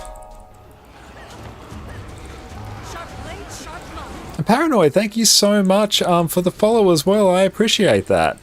I'm glad you enjoyed our gold making guide. And yes, if you have any other questions about anything related to Guild Wars 2, I will do my utmost to answer. Thank you so much. Yeah, we're standing a bit far back there. We need to fix that. I'm just gonna play support there now.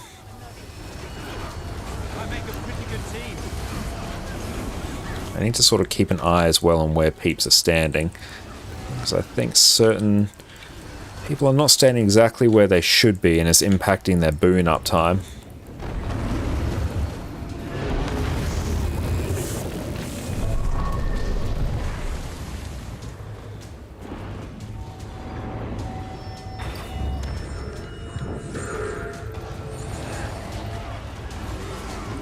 There, we got the mechanic there, so we were fortunately able to mitigate the impact of that. Get ready for stealth.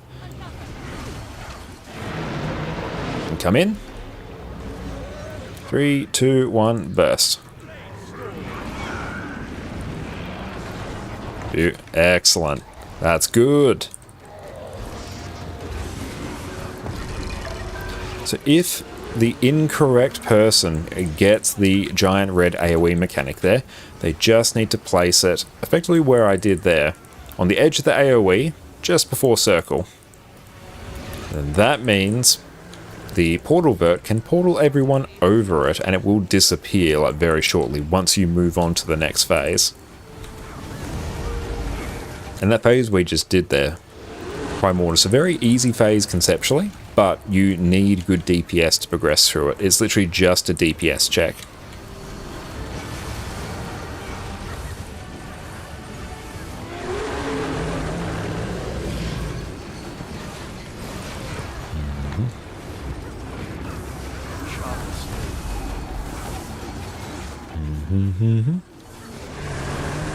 We're phasing. Super speed is good. Another corrupted orb. You know what to do. Big CC. What began as void shall return to it. That's moving. I want to target that one. Need a bit more juice on the orb.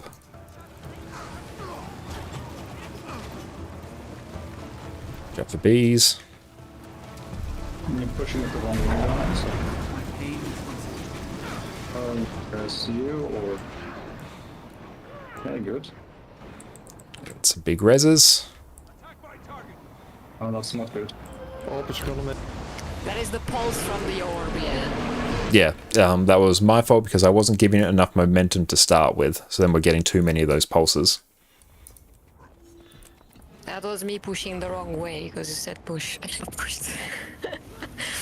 You should have pushed on your side. On the other side, yeah. No touching the balls. Yeah, so that's a bit of an annoying one on my part. So there, I really just need to commit to giving that orb a lot more momentum. Whereas I feel as though I shouldn't be the only one targeting. That I probably need to assign other people to do it as well. As long as the timecaster gets done and I just lay a bit of a smackdown on the orb, then Bob's your uncle will get through it just fine. We must cleanse that corrupted magic. Push it into the That's moving. That counter push is on point. Dodge through.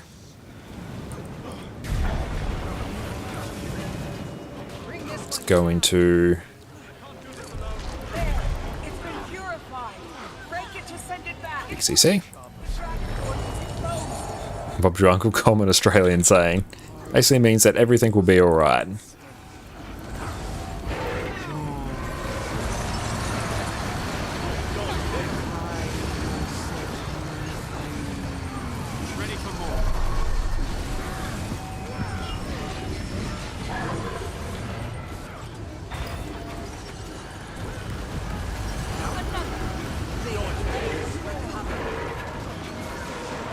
Overall DPS is low.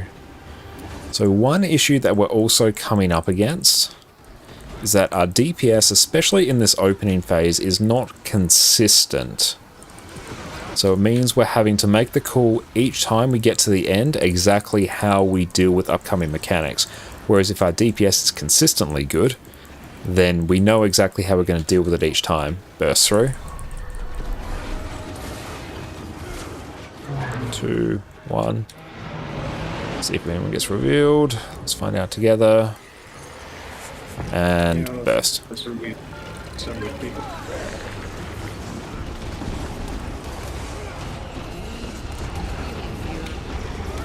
Magica, welcome in. Sorry, not enjoying the Twitch UI on mobile. It was honestly like see it happen all the time, just like in general. I only pressed my distort at the worst possible moment there. Chilling boon uptime, possible cracks. I suspect it's cracks. I think people are probably... I need to actually pay attention. If people coming into that phase with low health, guarantee they probably stepped on a crack. And that, I think, is probably the biggest thing.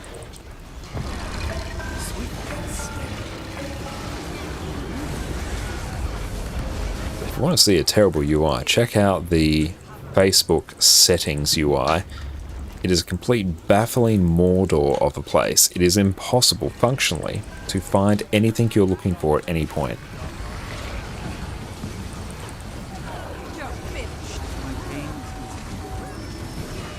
Oh, cool. I got my mechanic. Press down circle. Oh, I need to place my port. There we go.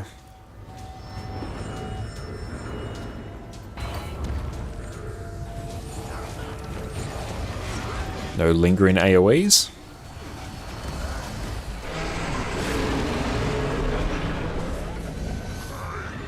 And burst.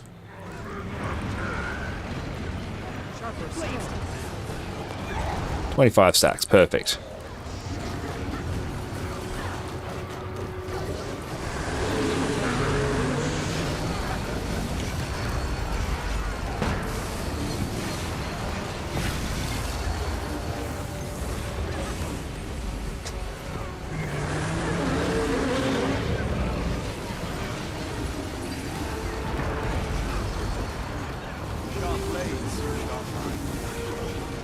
The fire are absolutely pumping. I love it.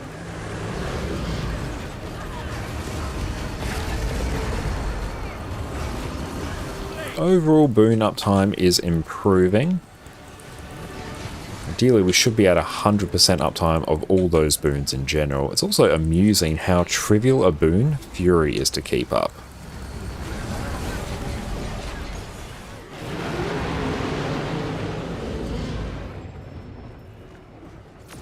Another corrupted ore.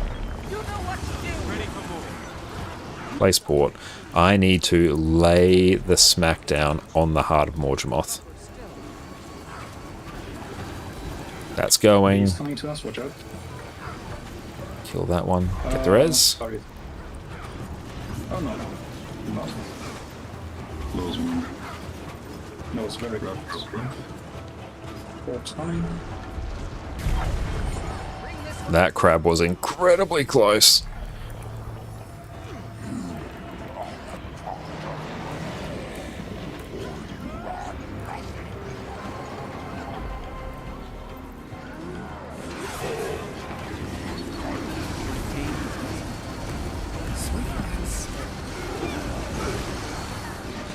It's good. People dealt with that crab really quickly.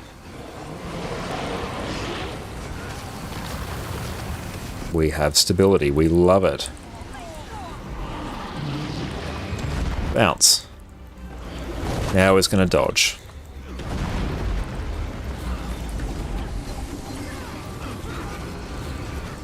So we need to get into... Let's deal with that skull piercer. There we go.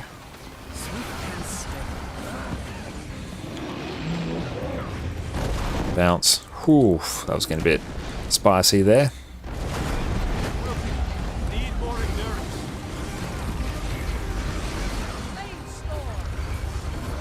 Slow DPS, deal with the last round of jumps. Actually, no, scratch that. Burst through.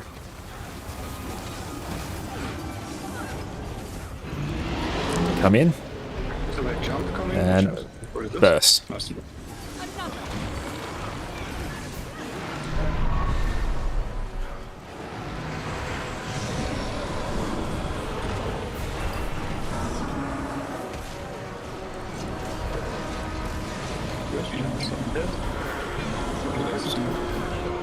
Get the res quick. Power res, power res.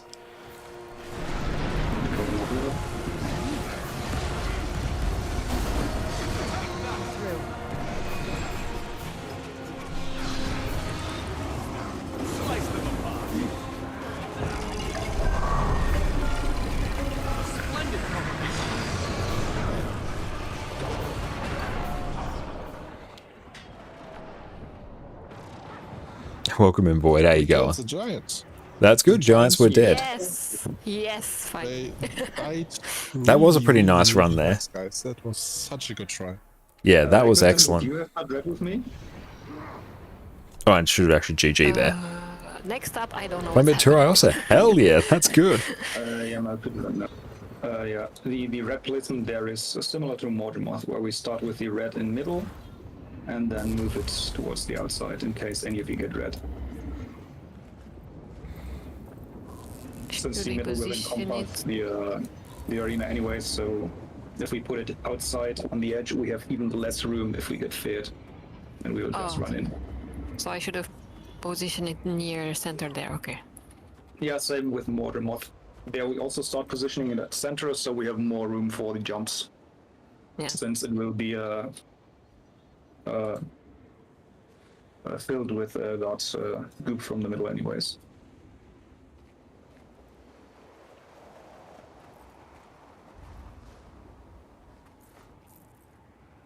You just bring every block available until you get to CC phase. Yeah, and it's like some endurance regen food as well. That's very handy.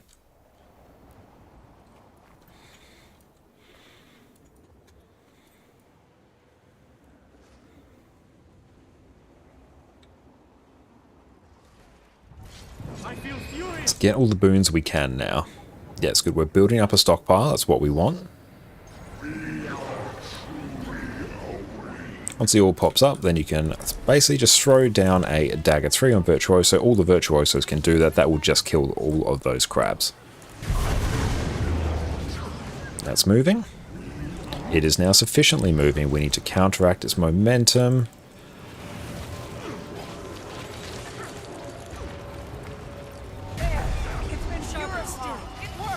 That's good CC. That's what we want. Julia, what is up? Yes, exceptional time zone.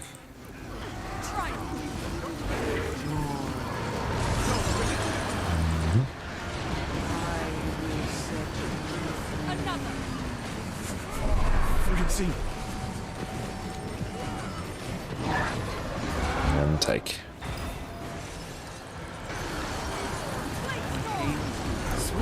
And I will now spread over here. That stun, though, interrupted quite a few of our key skills. Anyway, our opening burst can stand to be a bit higher.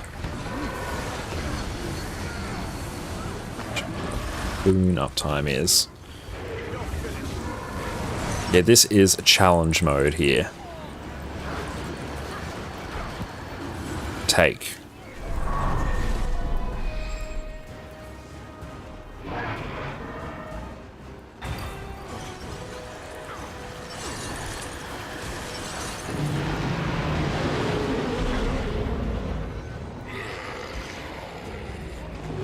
Best. Reveal. Yep, got a reveal there, which is very unfortunate. 24, yeah, we can hit 25 stacks, nice.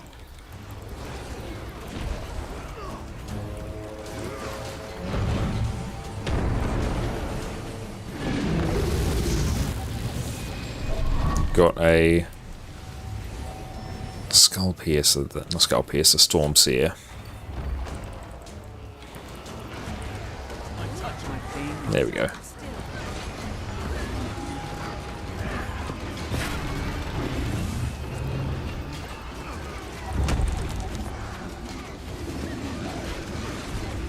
And we're recouping a bit for DPS, which is nice. Place our port here. GG. Oh, the frick. Didn't saw that. What happened?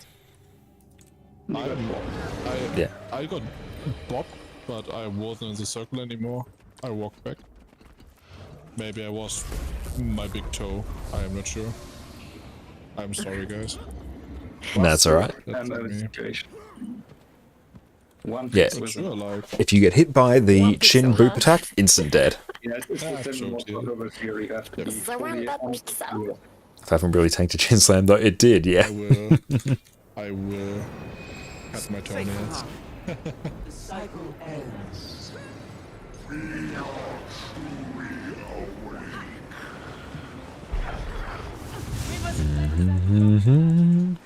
That's moving. Perfect. And I'm very happy to be getting these scavenger bags.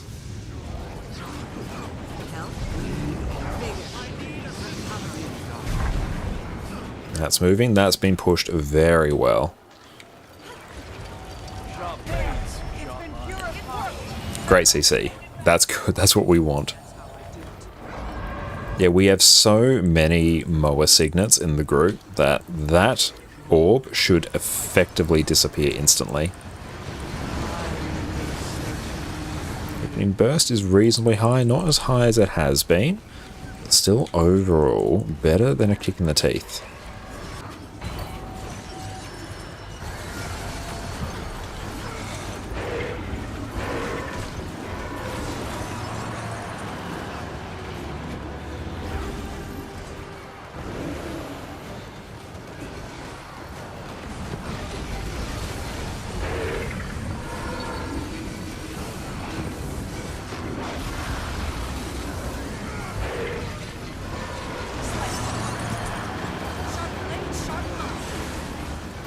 Take. Ready for more. Chill's a bit rough.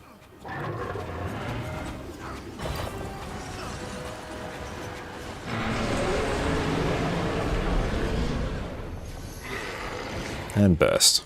Sorry, that was my clone. Clones make Chronomancer a really tough class to bring to this encounter.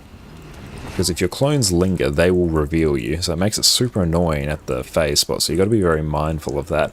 I tried it when I was running Power Chronomancer a while ago on NA when we were doing our prog there. And you did massive once in a season ADHD focus, hyperfocus laundry extravaganza. We'll have to join you with that. Our laundry is piling up as well. All laundry is clean and folded, nice. But the rest of the room's an absolute chaos storm of things that were in the closet didn't belong there. Wonderful. Sounds like you made exceptional progress though. Just gonna go target that storms here. There we go, back in business. Phase 1 complete, Phase 2 will or will not be completed before the next laundry extravaganza. Outstanding, great work.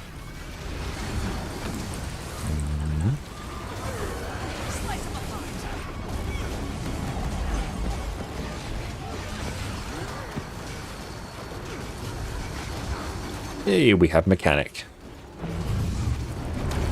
And Distort. Better actually play support.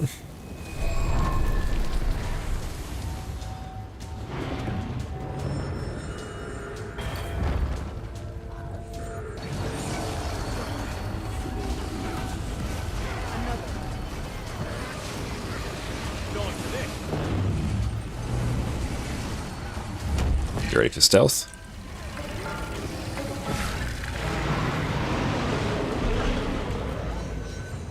Three, two, one, burst.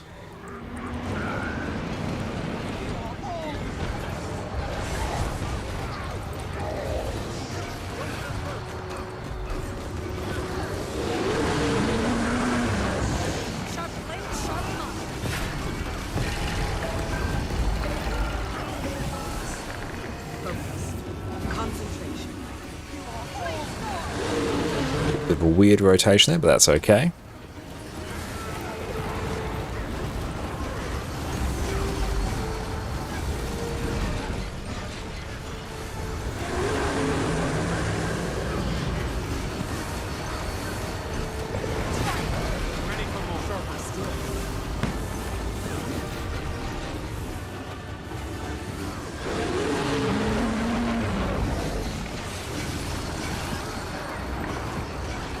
And we actually got hit by the AoE there, so we will dip a bit in damage.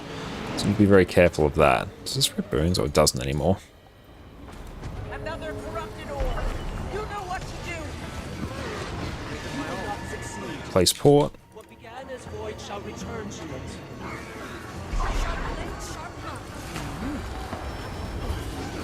Big old ping spike there.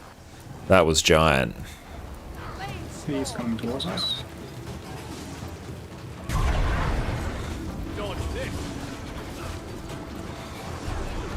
Let's correct some of that. Orb is coming, miss. Not good. Yeah, that's... yeah, goodbye.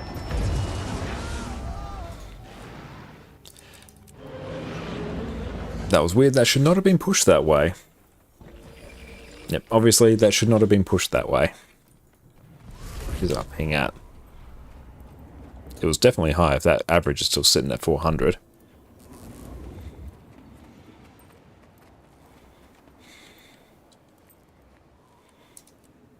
But yeah, so right now, this is one thing that happens as the night progresses in a lot of prog groups.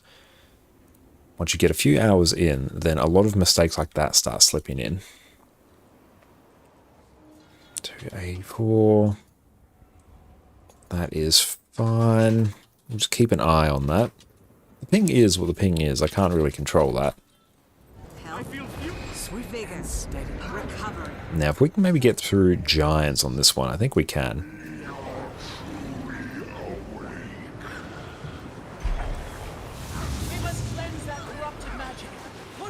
That's moving.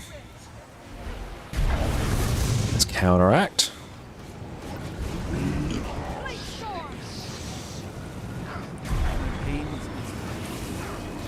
Counteract it again.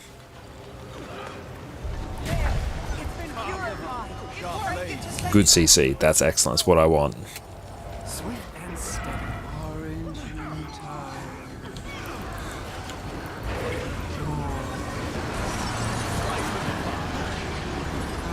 Beautiful opening burst there. This one, my bad. That one there felt really good. Hey, thank you, Tommy, for the sub. I appreciate you, my friend. Thank you, thank you. Enjoy your continued lack of ads and your wonderful ad emotes, my friend. Thank you. Oop, sidestep that. That was coming through like a freight train. It's always fun when that happens. It's very exciting. It keeps you on your toes if you're out in that position. Overall, what's DPS at? We are taking the green. Maybe. Take. That's right on the threshold.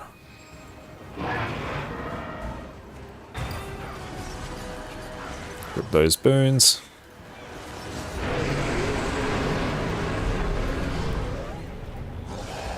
And burst. Maybe some chills there is what's going on. Prog or kill run? This is a prog run. But overall, prog's going pretty well. We just... GG. What got you there?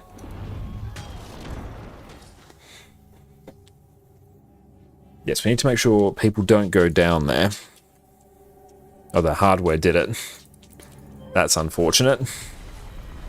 So apparently their mouse has been messing with them today, which is unfortunate. Sharper still.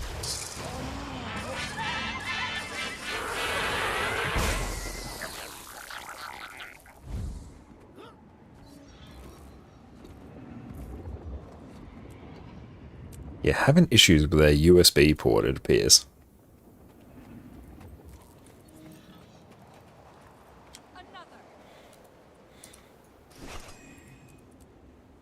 Oh, you won Ecto Gambling? Hell yeah, Heisen. How successful were you? I couldn't play with that mouse button. It's excellent.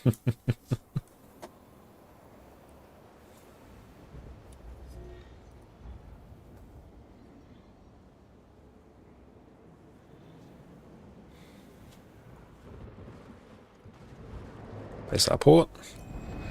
1.2k more goals, 620 more Ectos. Beautiful.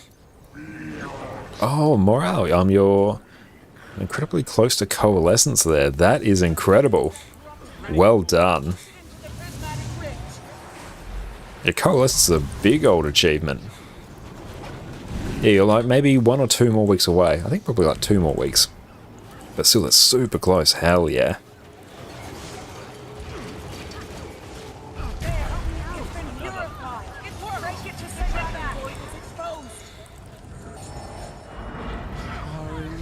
This is going to mess with everyone's opening burst. So we are 100% dealing with the greens. Although, people actually pumped pretty damn hard there. Might not need to.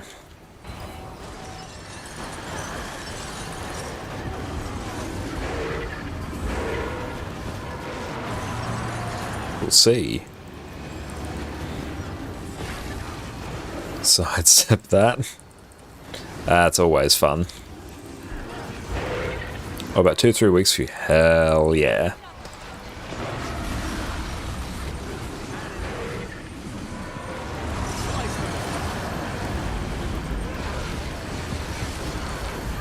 Burst.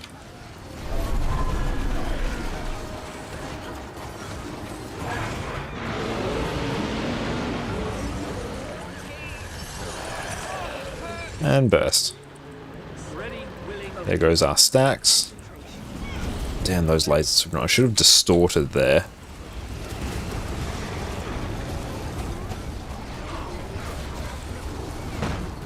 another.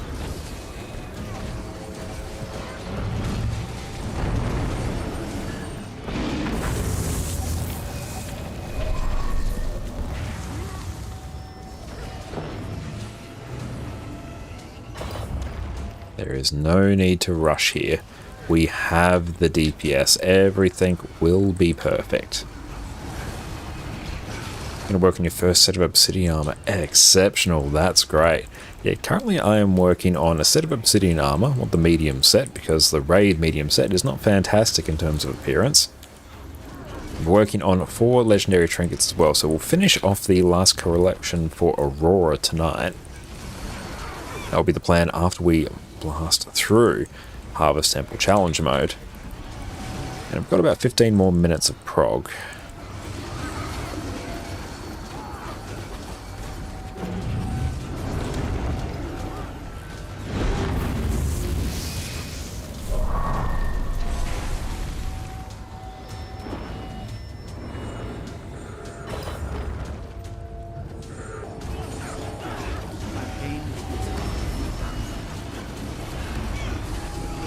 You ready for stealth?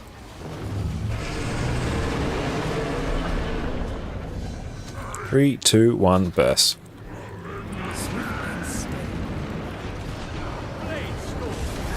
Give us 24 stacks. Nice. 25 would be ideal, but we can work with this. We need to tidy up a lack up time. A lack up time is not amazing. It's fine, but we need to tidy that up. It should be at 100%. Should be always having a lack on us. Oh, we got hit by that AoE. Very unfortunate there.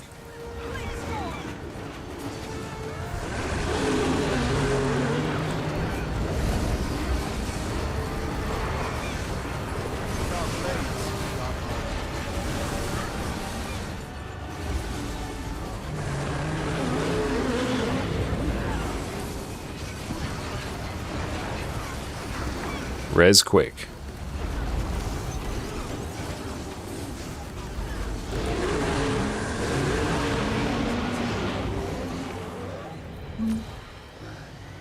Another corrupted orb. You know what to do.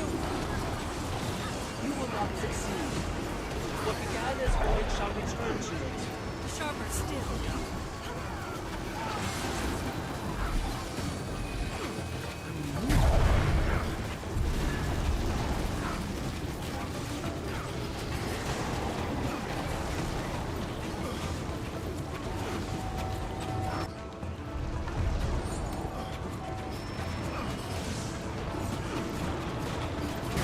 Had to do a little bit of corrective action there on that movement.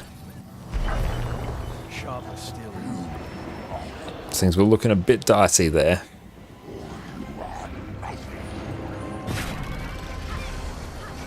Beautiful.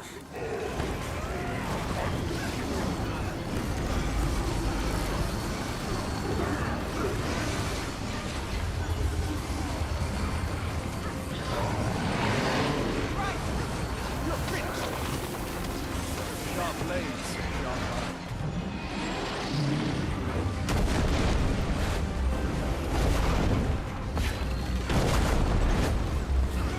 Ari got hit by that, carried by the stability, so we do need to be a bit careful with that. There we go.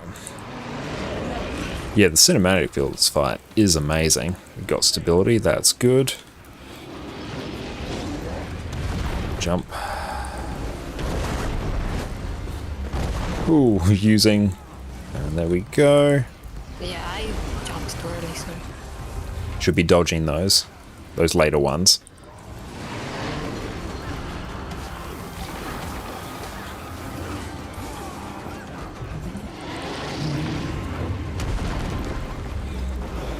Go for stealth. No lingering AoEs. Let's get a clean transition. And burst. Good. That's what we want.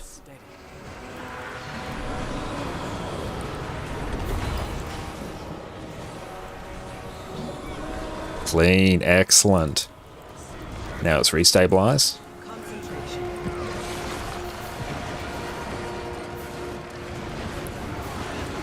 I make a pretty good team. Good. Now we get spread. Get ready for the port for the greens.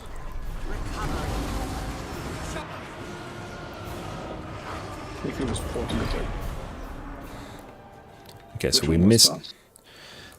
It's a bit hard to tell. What is this weakness? It was one of the portal verts or the healers. I'm not quite sure which. I think Dante were quite in loss. Honestly, I was don't also get in we the did first one. designs. But But we like, got the I- giant well this time. That's a huge success. Yeah, that is a perfect clear of giants. That is great. Yeah. One thing Yeah, I just want don't to say. for the second green there, the first one we can run to. The second one, since there is a red in the way, we use the portal of the portal birds. Because you cannot use the blink there, because you need to use either blink or the portal to get back to the group in time, so you can stun break and do protection and cleansing. So better to have the blink for after the green and not before that. Yes, that is the main difference for Zytan, is that both portal verts and the healers are relying on the portals to get to the greens. That's the big change for this part. Just personal target for the other portal verts, so you know when where the portal might be in case he has it in. Yeah, and ideally it will be, you can sort of it'll be a roundabout on arrow, and the ports will end up on square and a star.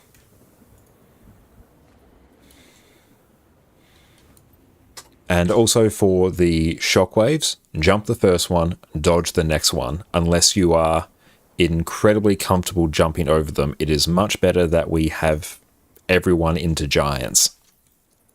So don't rely on jumping unless you have to or are very confident.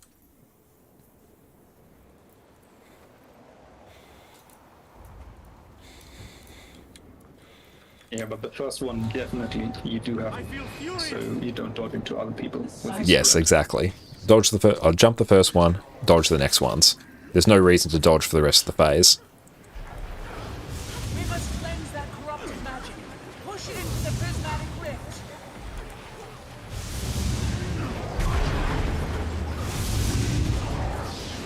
Ready for more. Distort. And then keeps pushing in the wrong direction. There. It's been purified. You'll break it to send it back. Yes, be careful you are not pushing it incorrectly. Untouchable. Ready for more.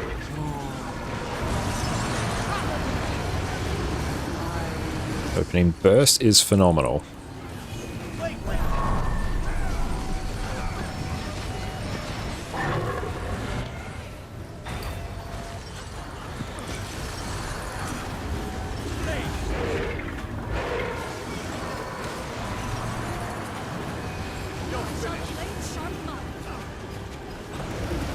Look at that, making a bit of a cheeky run through there.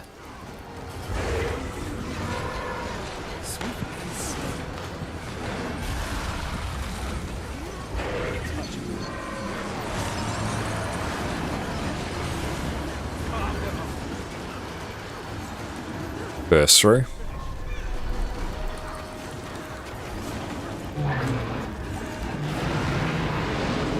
Just gonna distort here. And burst. Bit of a reveal. That was a bit of a tough one there. I'm not too fussed about that. Yeah, there's a lot there that was going wrong.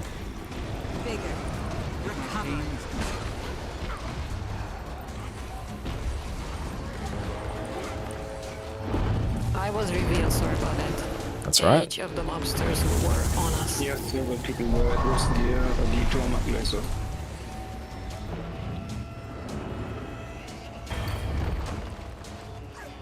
I couldn't get to the stealth, I don't know. I know you would have got the stealth. But yeah, that was a bit of a tough one to stay No, I saw stealthy. myself permanently. I don't know if you guys saw me like that. Maybe it was a bug. I saw myself visible.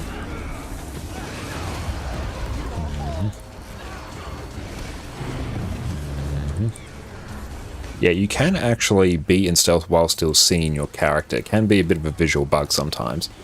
It's not unheard of.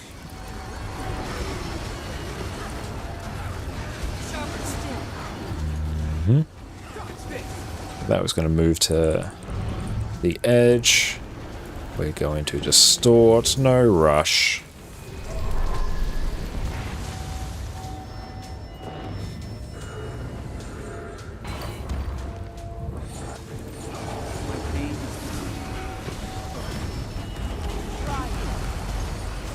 Get ready for stealth. 3, 2, 1, burst.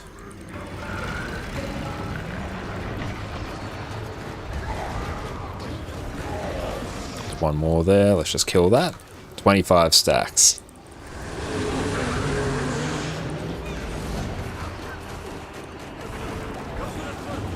Hey, Arcane, thank you so much for the follow. I appreciate you, my friend.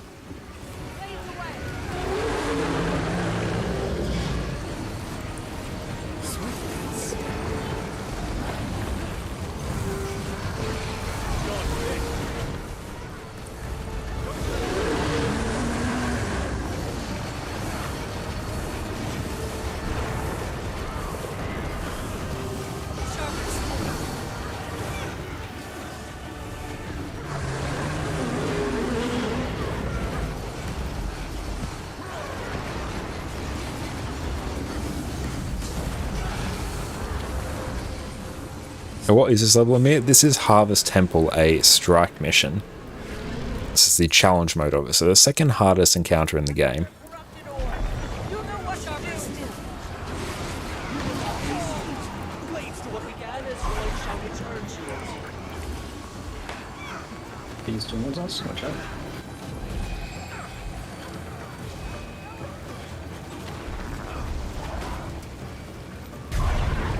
We've got a port, so there'll be no counter push. Get the res. Get the CC quick. Please, sorry, don't do the mesmer thing and auto away. Sorry. Yes, I did it. Let's say all instinct get rid of that, please.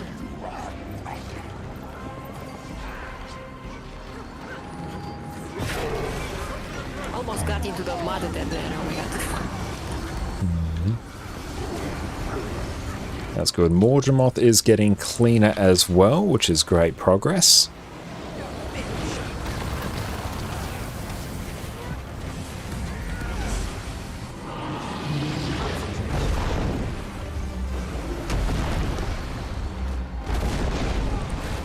Get the res. Be dodging those always.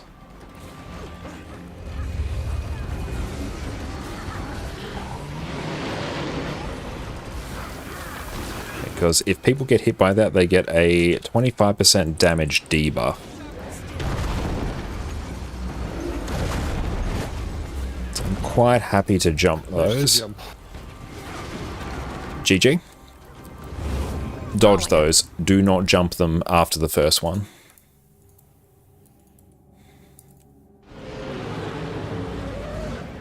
So we'll have time for one more pull. And then for a quick move. Yeah, then we'll just smash out normal.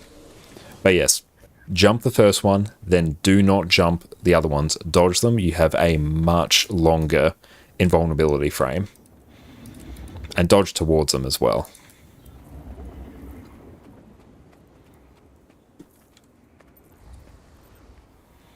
As high ping jumps are giving you a heart attack. I've got the timing down packed. I've done that hundreds of times. But yeah, unless you're sure of your specific timing. Why no jump the other ones? It's so... The reason we're jumping the first ones is because we also have the spread mechanic, so we don't want people dodging all over the place, because if the spreads overlap, people will instantly go down. Whereas This is getting a bit scuffed. Whereas dodging gives you a much longer window where you won't be affected by the shockwave. The timing on the jump is actually quite tight. So it is way better to dodge them if you can, because it's safer. And the most important part of especially these earlier phases, basically anything before Zaitan, is playing it safely. So you play it safely means you can consistently get to the later phases that actually require a bit of practice. Jumping them is risky, and doing it more than you have to is very risky.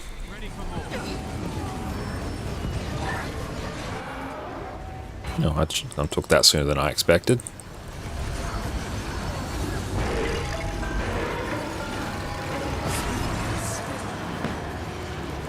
I found in normal mode that the character sometimes doesn't jump unless you're running and jumping at the same time.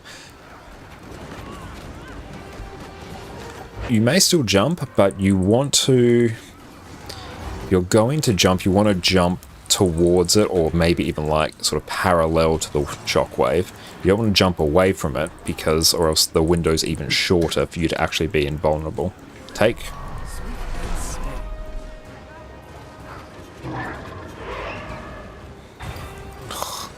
That chill is sad. Stop DPS for a moment. Okay, it's going to be tricky. Spread and then deal. And then just kill. Not the worst.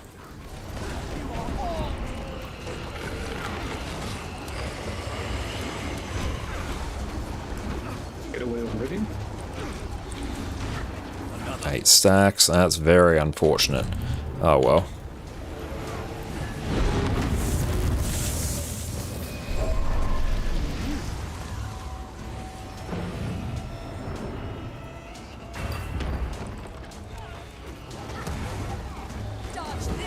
But yeah, I'm personally quite comfortable jumping all of the shockwaves, because I've done it so many times and I'm familiar with how my ping interacts with it. But if you're not familiar with it, dodge them.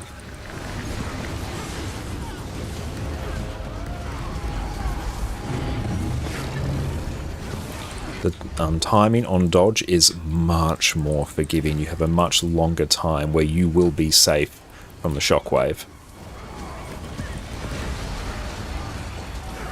The benefit of jumping is that you can keep attacking, but we're not at the stage, like we're not speed running this, we're wanting the clear. They're two different things, speed running it and trying to get the clear. We want a safe, consistent clear.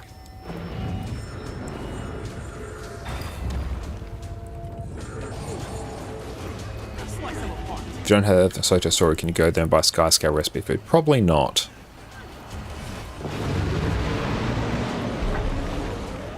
And just burst. That's on me, sorry.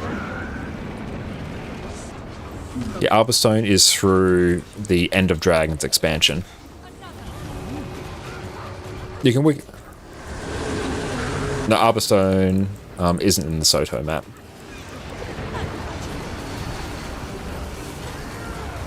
Oh, in the Soto map. Oh, okay, I think I might be getting confused. But yeah, if you don't have Secrets of the Obscure, you can't go to the Soto maps.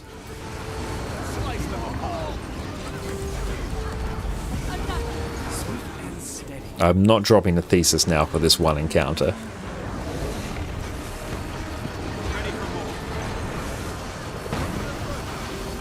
I thought you bought the recipe straight from Soto. I'm not sure. You might be able to do that. I'm not familiar because I probably got it through Living World Season 4, but I can't remember. The Guild Wars 2 wiki will be your best friend with it, though.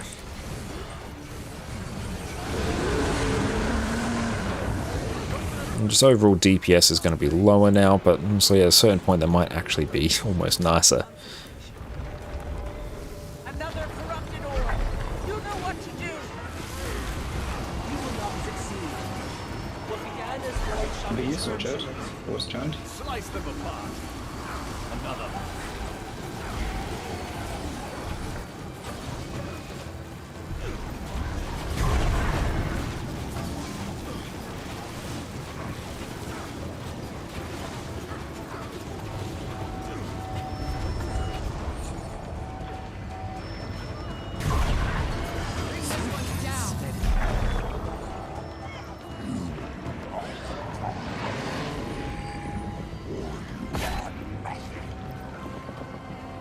Big oof.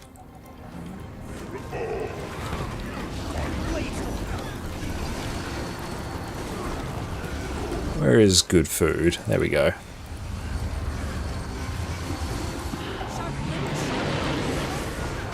I can also make the food in Mystic Forge. Ah, nice. Yeah, that's how I've always done it as well. Just made it in the Mystic Forge. Jump.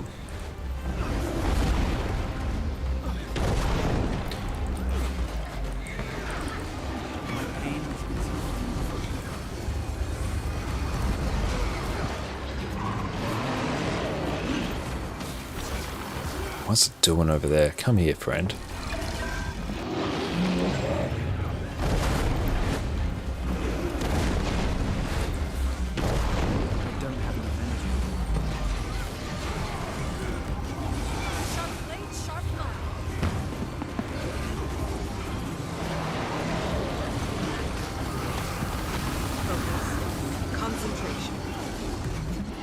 Slow DPS, clear the shockwaves.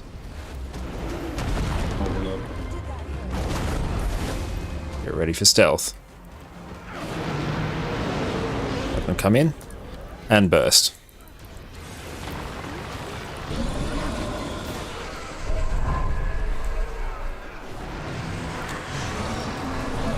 Clear the giants.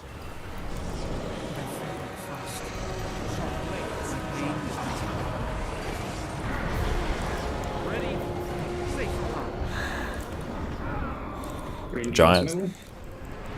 Good.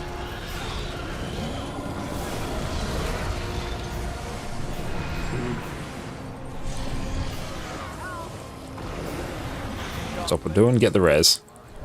Take the green. Oh, fire's down. Buckle up, it's gonna hurt.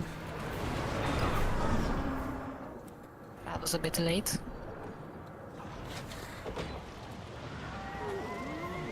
Yeah, so we need to break the giants instantly. The first thing we need to do is break the bar and then burst them. And we're also going to get extra exposed on them as well. How's your camera so far away from the character? It will be in the camera options. Where, yeah, I've adjusted my field of view so much. I basically maxed it out. You want to see as much as you possibly can. Let's also crank that. There we go. Another.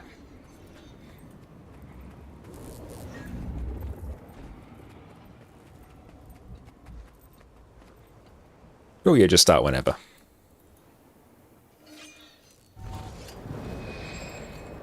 Swift and steady. The cycle ends. We are truly awake. We must ready for more. Corrupted magic. Push it into the prismatic rift.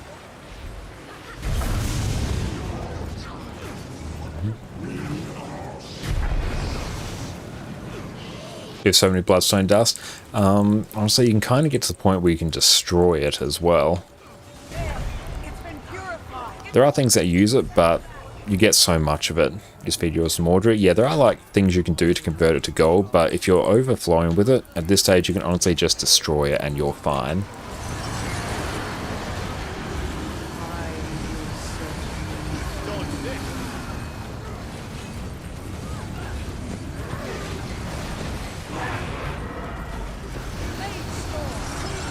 Go for stealth.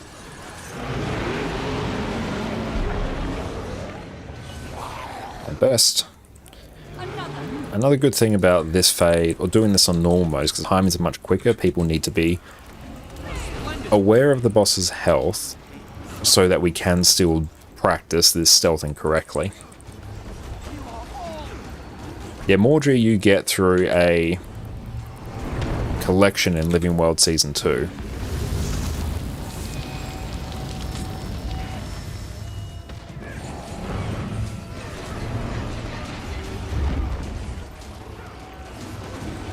No green, huh? Amazing. No green. So get the res. You got Get ready for stealth.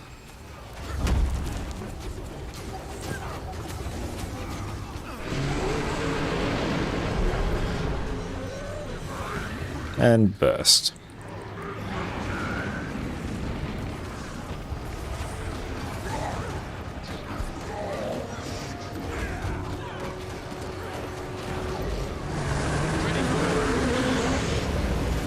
But yeah, if you're overflowing with bloodstone dust at this stage, if you don't really have anywhere convenient to store it, just delete it.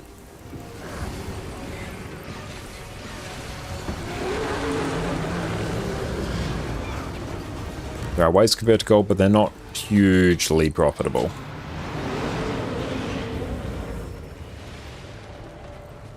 Another corrupted ore. You know what to do. You will not succeed.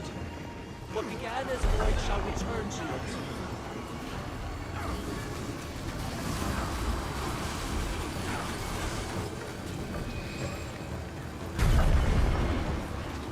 Get the res.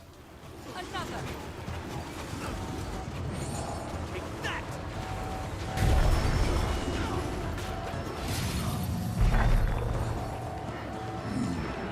We'll probably only deal with one round of shockwaves. Blade rain.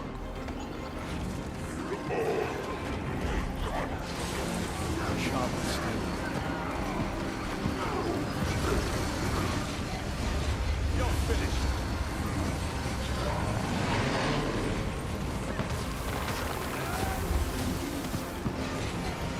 One round of shockwaves.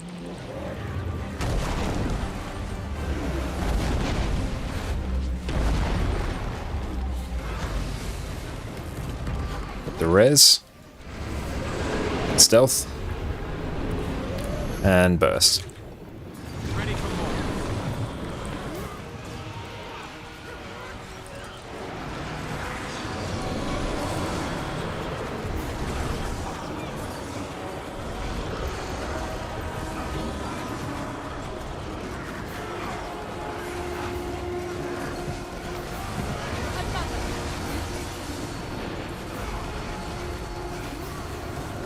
Deal with this mechanic. Nice. Spread.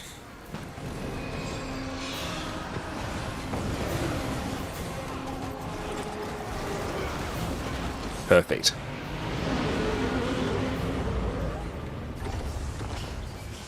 Once more. It's working.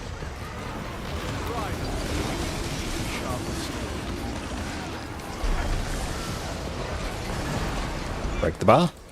Big CC.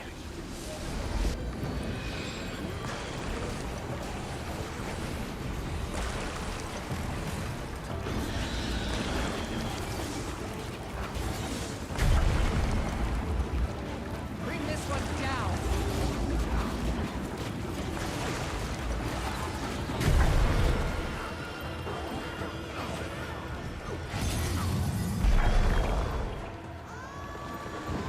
Okay, so sub 2 will be on circle side, sub 3 will be on heart side when we're bouncing the orb.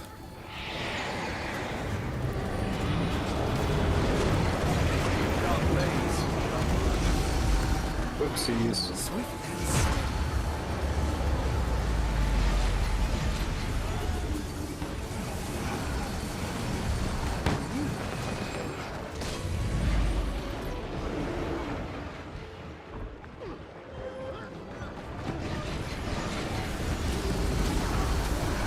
That magic buildup is devastating. Don't let it escape. Oh, go to your sides. If the orb moves away from you, stop attacking. Sharp blades, sharp mind.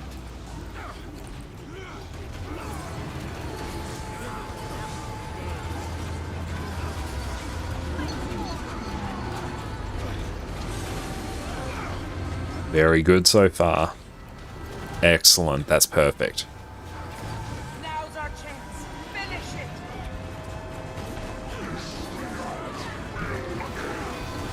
Sharp blades, sharp mind.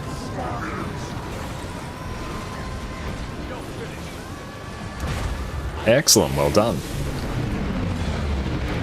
That was really good final orb pushing there. If only it was that easy. Really, HTCM.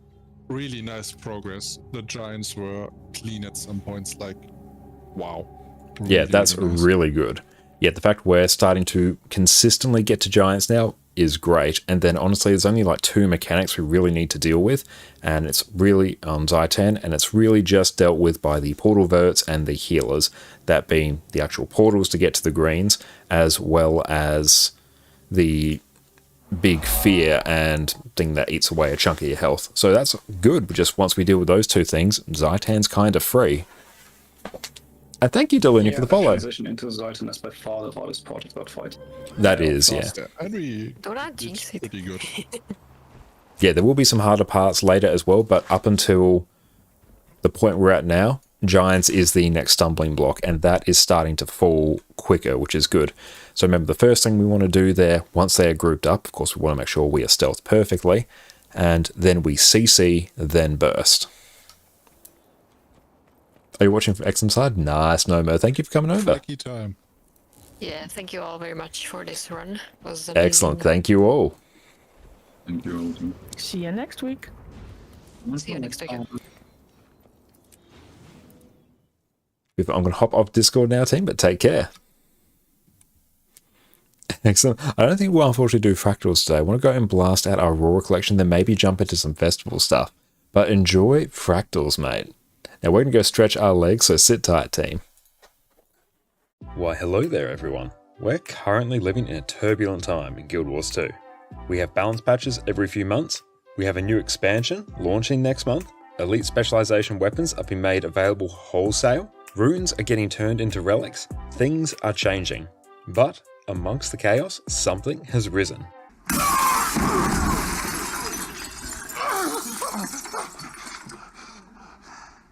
God bless us, everyone. Today, we're covering the wonder that is Condition Harbinger. Welcome back, everyone. With the release of End of Dragons came the new Necromancer Elite Spec Harbinger. And now, with a few balance patches under its belt, it's become one of the premier condition damage builds in the game. Not only that, with the exact same gear, you can run one of the highest damaging quickness builds in the game. Being able to efficiently cover off on 2 endgame rolls with effectively the same build is completely busted. You pick this up and your endgame PvE life is going to get a whole lot easier. It's time, my friends, for condition damage and quickness Harbinger. Once you equip the Harbinger specialization, you'll get access to pistol as a new main hand weapon, new elixir utility skills, as well as having your Death Shroud replaced by Harbinger Shroud. Unlike core Necromancer and Reaper, Harbinger Shroud doesn't act like a second health bar. Here, it doesn't protect you from incoming attacks, and instead gives you access to powerful ranged attacks and mobility skills. With your Grandmaster trait choices, you'll either pulse strike damage, conditions, or quickness to allies while you're in Harbinger Shroud. You'll also inflict yourself with Blight by staying in Shroud or using your new elixir skills. Blight is a bit of a double-edged sword in that it reduces your overall HP the more of it you have. In exchange, several of your skills get more powerful the more stacks of Blight you have. You'll regenerate health based on your total Blight, and various traits will increase your overall damage. So, one focus of your rotation is going to be building up Blight, consuming it to juice up your skills, and then building up your stacks again. In terms of your Harbinger Shroud skills, you have access to Tainted Bolts, which will simply fire bolts of energy that explode on impact and will inflict torment on enemies near your target. Dark Barrage will fire 6 bolts that fan out in front of you, which pierce enemies and inflict torment. Devouring Cut will launch you at your target and damage nearby enemies when you connect. If you use this when you're at or above 5 stacks of Blight, you'll double the damage and inflict torment. Always make sure you use the skill when you're above 5 stacks of Blight. Voracious Arc will cause you to leap to your target and daze enemies near your landing point. Again, when you use this above 5 Blight, you'll double the damage and torment your enemies. Again, always use this above 5 Blight. Vital Jaw will deal some damage, grant you life force for each target struck, and float enemies, which gives a great amount of breakbar damage. All in all, you can think of Harbinger as the glass cannon of the Necromancer Elite specs. You lose the safety of a second health bar in exchange for a ton of extra damage and boon access. Now, for our weapons. For our weapons, we'll be using Pistol and Dagger on one set, with Scepter and Warhorn on our other set. You can think of Pistol Dagger as your more damage focused set, and Scepter Warhorn as more of a utility focused set. A key purpose for Scepter and Warhorn is to help you generate life force, which means you can go into Shroud more often, which will then lead to higher damage overall. If you remove Scepter and Warhorn from this build without some extra way to generate life force, on quite a few encounters you're going to find yourself starved of life force, which is not a good time at all. For Pistol, Your pistol auto attack will simply fire a shot that deals damage, applies torment, and bounces between enemies. Weeping shots will fire 6 shots and apply both torment and vulnerability. It will also generate life force and pierce through enemies. It's very important not to interrupt this skill so that all 6 shots can be fired off. Vile Blast will fire a dart that inflicts poison, weakness, and stuns foes around your target. You'll also gain life force for each enemy you hit. On Dagger, Deathly Swarm will blind and transfer 2 of your conditions to your target. This is one of your most important skills because it lets you transfer the conditions you inflict on yourself when you use Blood as power. And we are back. And wrong expansion on pick. That's unfortunate. Which one was it? A bit late for me to fix that now. That video's presumably been up for a while. But oh well, it gives everyone something to look out for. Any mistakes that we make. Now, where was my... I think I opened up all my magic things. Oh wait. No, I must have. Magic. Might. Yep, no, I must have. Okay, cool beans. And Techno, thank you for the follow. That's so kind of you. Now, let us go over to our Revenant. And now let's finish off. Oh, now it's wrong when you...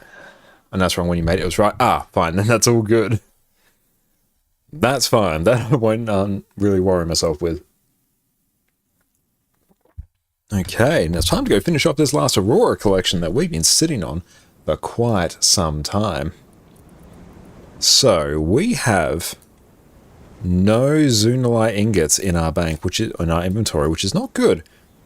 But they should, knock on wood, be in our bank. There we go, 21. We got them. We got them on our last stream. Sure. We need many of these. Let's go Aurora to Empowering. Aurora to Empowering. Rightio. We're just pulling up the wiki on our other screen. Alright. This one actually... I don't want to do it on... You know what? No, I'm just going to do it on this character. It's going to be a little bit slow, but we have mounts. It's fine.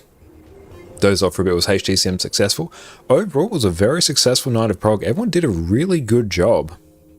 We didn't get the kill on HTCM, but on normal mode we went through and blasted.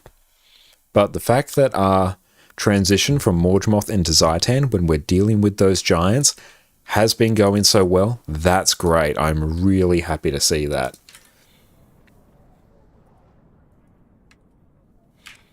Oh, let's go just paste this in, say, chat.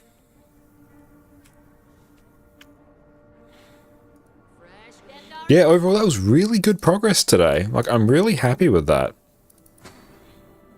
Yeah, everyone did a fantastic job. Oh, sorry I had a troll in chat, Axton. After a while, you end up going through and banning them all, and then they move on somewhere else. Is there a website where we can see the skins you haven't looked? I think you can see me on Guild Wars 2 Geary. I should have a... Oh, there probably is a link somewhere. That seems like a thing I've done. Do I actually have like a command floating around? It must be annoying arguing, but not insulting kind. Oh, that's annoying. Yes, those ones like the ones like that are a bit tough. After a while, though, you can be a bit more indiscriminate, I dare say. Or at least put them on like a timeout for a couple hours or something. Also, stacking is better with some occasional errant people. Yeah, overall stacking is better. But no, that's all good about any mistakes. Like when we're going through and doing prog, especially when you're streaming as well, because you're having to somewhat split your attention, I completely understand what it's like. It's very easy to let some mistakes come through. But yeah, if you plug this thing, this command here. What's that? Is that my API key? Oh, it's my API key. RIP.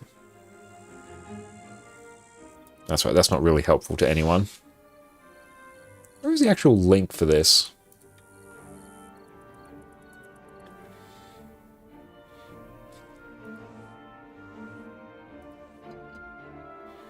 But you should be able to just search my account name on Guild Wars 2 Gear, and you should be able to actually see what skins I do have unlocked. Now, where are we off to?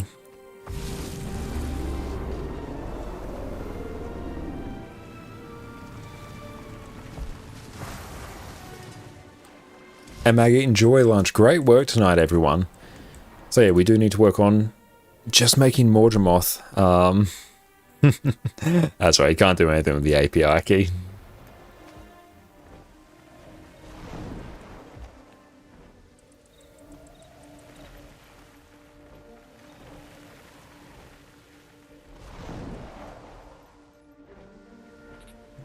Okay, so where are we off to for this one? They've used that website, so I'm logging into it right now. Oh yeah, like, it's a super helpful site. You can actually go through and just see, like, what all my characters have. You should be able to see their builds as well, I'm pretty sure. Now, where are we off to for this? My hidden Oberon. That, I think, is probably out this way. Is there just a map here? Okay, here we go. We're in business now. It's over this way. You're watching about lurking? I appreciate that, mate. No, like, lurkers are massively appreciated. If you just want to chill out, have us out in the background and vibe out with us, hell yeah.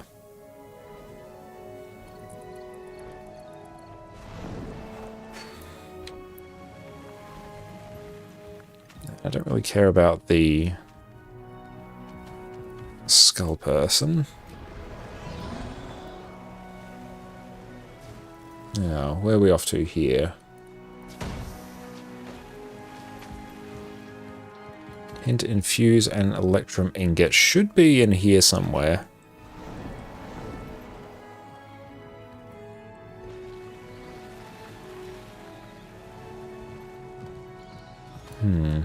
Where, oh where would it be? Oh, nice. Perfect. Now this one. Now this character's probably not going to have many, but that's fine.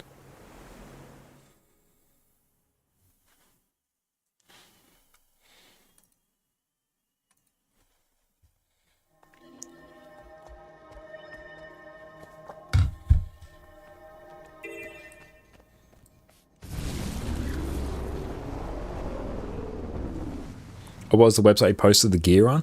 Guild Wars 2 Geary, basically, because I've got my account linked up to it, it's sort of like Guild Wars 2 Efficiency in a way, but you can see like all the skins and should be able to see the builds as well that I have on my various characters. So if you plug in my account name, which you can very easily find by using our IGN command, you can see basically whatever my characters are wearing. Dante, thank you for lurk, mate. I appreciate that. This map's been a bit of a funny one. Okay, oh, so these are all basically at the Mastery Insights.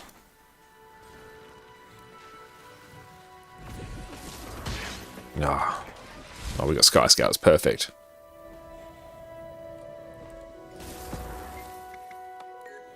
Cool, that one is done.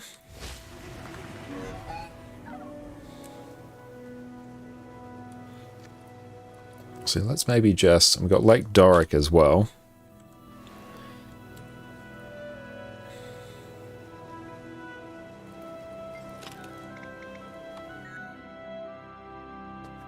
Infuse all of them there, you think. Perfect.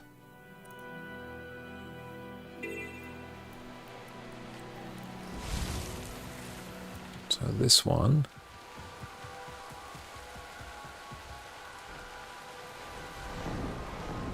Now we'll see what else we need for Aurora as well.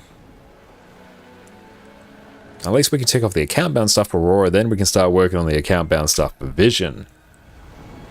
And then we need more account-bound stuff for Coalescence as well. That's mostly just me doing legendary bounties a lot. And Pinata. I really should set up an alert for Pinata as well. Where's the event table? Hang on. Let me go over to, where is display? Hey, there we go. Yeah, we've updated some of our OBS stuff.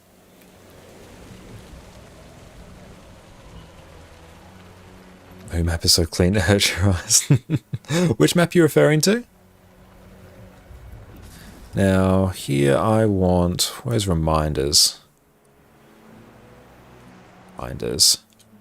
So I want... Casino Blitz. I want a reminder for that. Reminders enabled. Yep. That should be fine.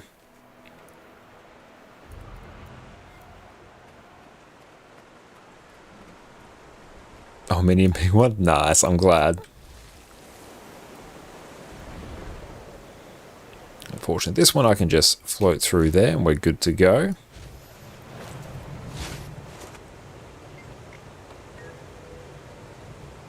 I'm just going to work my way... Oh, we've got a ton in Bloodstone Fen. Oh, why'd I do that? Wrong one. How do you open that menu with mounts? That is through our Blish HUD. That's through Blish HUD, actually. Do I have it linked here? Yeah, it's an add-on. It's a mounts and more module within Blish HUD. There we go. So you can check out a guide on just how to get it installed there. But yeah, I'm basically using a module within that, which just means I can press my middle mouse button and then, yeah, select whichever mount I want.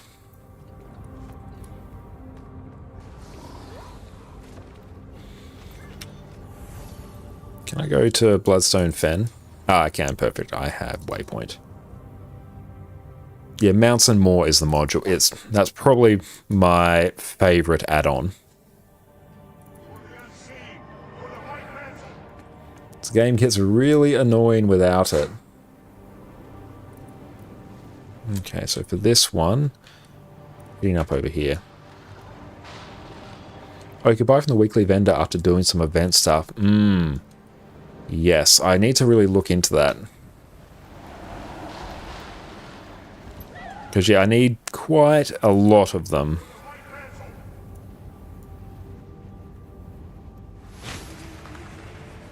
Oh, no, this is, like, well over here. Alright.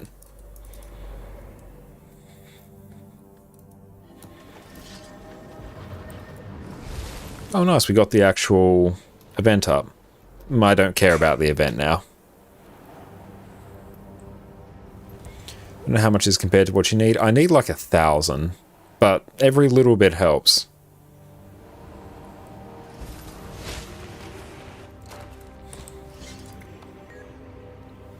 And we have a few in Auric Basin as well.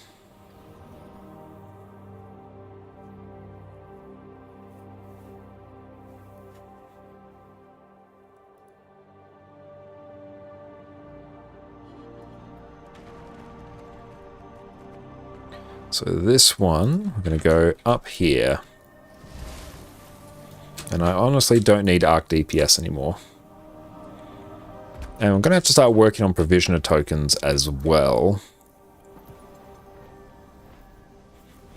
Anjurio, welcome in. Right now, we are finishing off the last collection we need for Aurora. So we're empowering a whole bunch of Zunali Electrum ingots at specific mastery points. And then after that, it is just a ton of gold that we need. But we're making great progress. Hey, Dr. Briggs, what is up? Oh, thank you, Jess. Jess is an absolute legend in every single way and has bought us a Milo. It was too hot to drink? Thank you. But yes, Milo is incredible. It completely disobeys the rules of how much is a responsible amount to put into your drink. But yes, everyone, go check out Jess on Twitch at Connor Carbonara. Like with a lot of flavored milk, quite often you'd put, say, a teaspoon, 2 teaspoons. No, not the case of Milo. It is measured in the multiples of tablespoons. Hitting the Skyscale wall with their food. Oh yeah, the charged quartz crystals are annoying. If you are stuck, you can just buy it with just sheer gold. Expensive, but it is an option. Now, blighted depths I need to hit up now.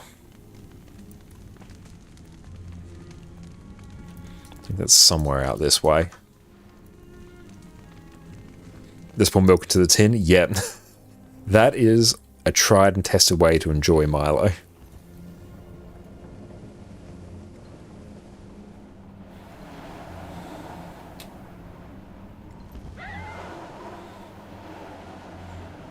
I love doing the verdant brink. Oh, that was a good little glide there. Look at that. That was hype. Where is the mastery point here? Oh, I don't even have this one. What the dickens? Down we go.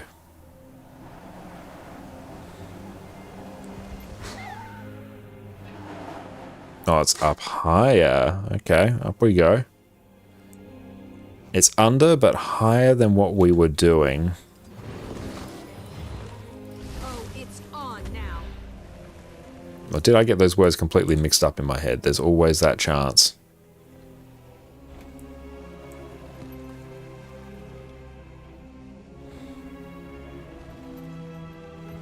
So we've got to go down. So that's too high up. Alright.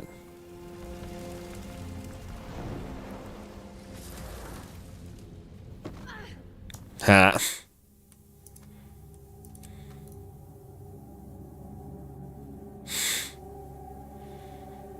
Oh, this would be really funny. Do not revive me right now. Okay. There's a hole in the platform we need to jump in. Ah, excellent.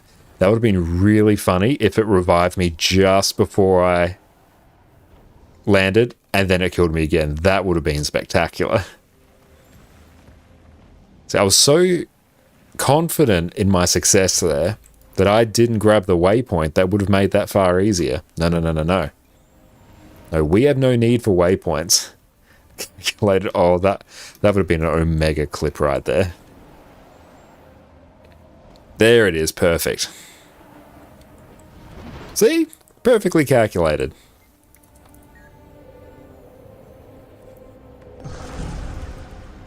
And I need to actually channel at this one. That was just me getting the mastery. That's me doing the achievement. Good. That would have sucked. Or we can do it this way. If it works, it works. If it fits, I sits.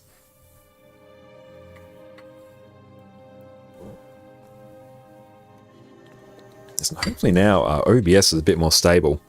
I spent quite a while the other day basically just rebuilding our entire OBS setup from scratch. And just re-implementing Bouncy Josh and Upside Down Josh.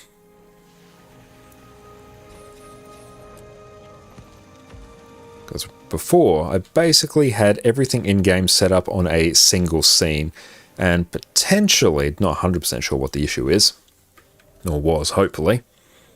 But if you have too many capture items on a single scene, apparently it can cause instability with the NVIDIA encoder. So we've gone and split everything out. We've simplified everything, pulled it back to not its bare essentials, but we split everything up, whereas it used to be combined on a single scene, and now we just toggle between that. Hey Kepler, thank you for the follow.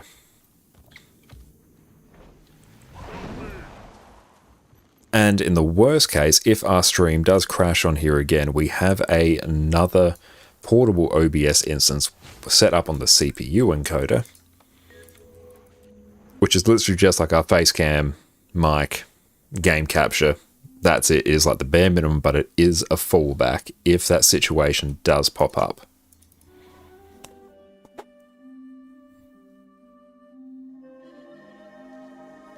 So rather than me having to do a full restart of my computer, or like 2 restarts of my computer, which is what it took on Wednesday, we can now just toggle over to another instance of OBS. So it might just be like about a 30-second spin-up time, and then we're good to go. Auric Basin is my favourite map in the entire game, without a shadow of a doubt. The soundtrack carries it so hard.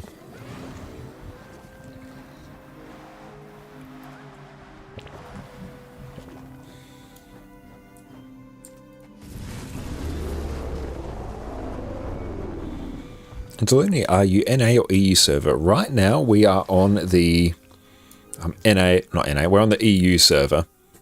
They can use the !IGN command. That will always tell you which server I'm on. But I do play on both servers.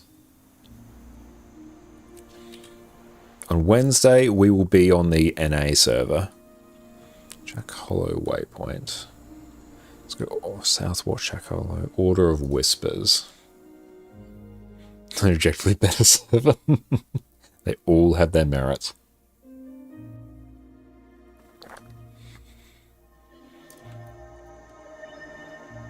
So we need this one, and I presume this one. Where are you from? I'm from Australia. Welcome in, kidding. But I get better ping to NA. That's a better time zone on EU. And this one we just got to go down. Down, down, prices are down. That's where I thought you were from WA. Ah, very nice. Oh, that's unfortunate. Look at that. And I have no more revive orbs to burn on my full damage. In which case, I think in WA you probably get better ping to EU. At least that's my general understanding. It can depend a bit on your ISP. Or is it flipped if you're on the East Coast? But welcome in. Always great to meet another Aussie. Now, I'm not going to do that again. Proceeds to do it again. Oi. That's very Australian of you, Faro. I love it. This one we got to go down. Honestly, I never tried EU. You get like 270 ping to NA. Ah, well, honestly, even if you're able to maybe make like a free-to-play account and try EU, you may actually find you get better ping. And depending on what time you play, particularly if you play in the evenings in Australia, it equates to a much better time zone on EU. Because when you play in the evenings in Australia, it's like super early in the morning. Like 3, 4 in the morning for NA. Whereas on EU, it's like 10 or 11 in the morning.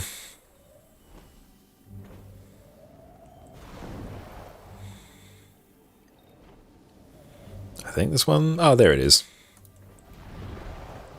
Look at me navigating tangled depths like a pro, only dying once to full damage.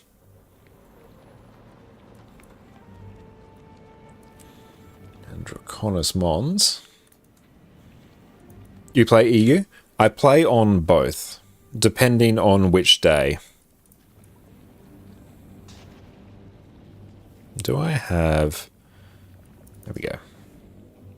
Yeah, right now I'm playing on EU, so Sundays and Mondays I'm usually on EU, Wednesdays I'm on NA.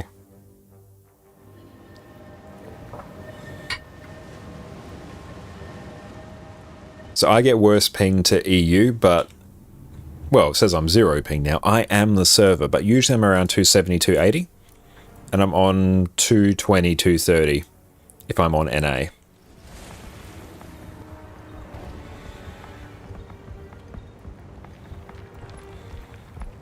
Now this one, Western Boiling Sea. Oh, this one we might not even need to head over here. I can't use the same account though, right? You can like transfer. Yeah, some streams can. Yeah, ArenaNet partners can. I'm not sure if there's like a time limit on it or something, but yeah, you can transfer your account to a different server in the world selection. Even after you've selected your server, you can do that. And now it is actually relatively cheap to do. Like you might just be out a few hundred gold. Oh, Leandri achievements are unfortunate, are they? Yeah, I have to go and take a look at some of those later. Where we going? Where we going, team?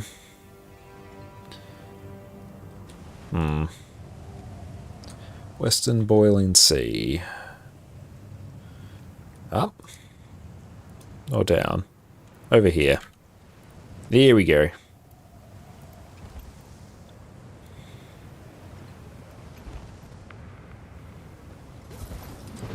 And, oh, perfect. Could not possibly be more perfect. Where are we off to next? Ember Bay. Off we trot. Oh, no, don't. This one's going to be annoying.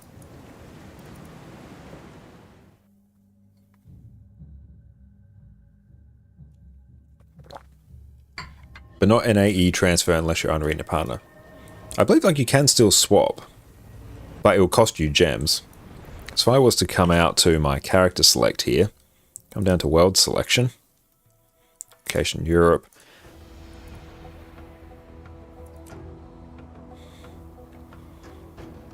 but yeah, I could actually transfer over to NA here and it would be fine.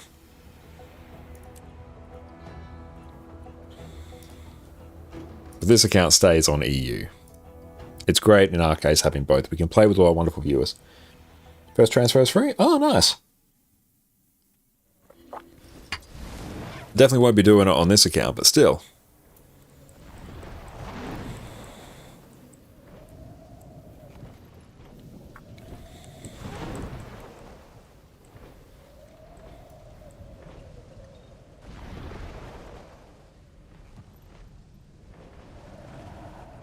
Yeah, since server doesn't matter anymore, we can just take the lowest population and pay only 500 gems. Yeah, and 500 gems is not a huge amount.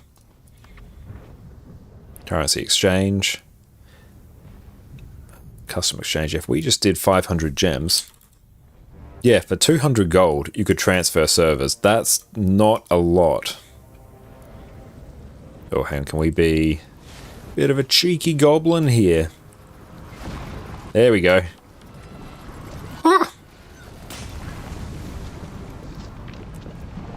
See, everything's fine. Off we trot. Our work here is done.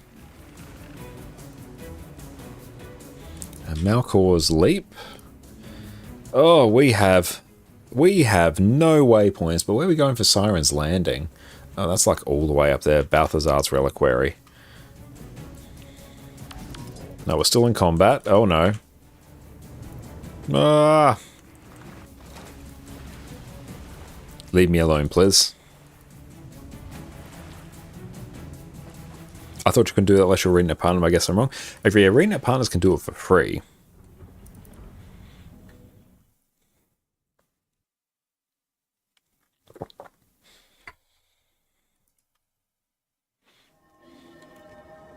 You got shrines? I believe, yeah, I do have shrines. I did that I think the other stream.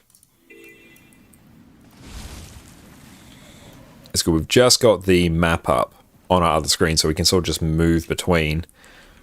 Oh, there we go. We can just move between each map as we need. I've actually got a ton centralized around Sparkfly and Mount Maelstrom. So let's make our way over to Malcor's Leap. That's good. We're getting some more quote-unquote map completion on this character, which I am a Revenant enjoyer. So I am glad that we are getting the chance to. And honestly, with mounts these days, this does not take overly long. This one's basically just south of Pugger's Waypoint.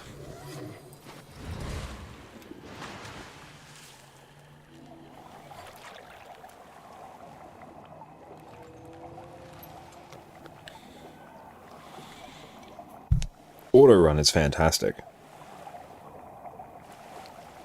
I didn't change the gain on my mic, did I? No, I didn't. Excellent. That's good.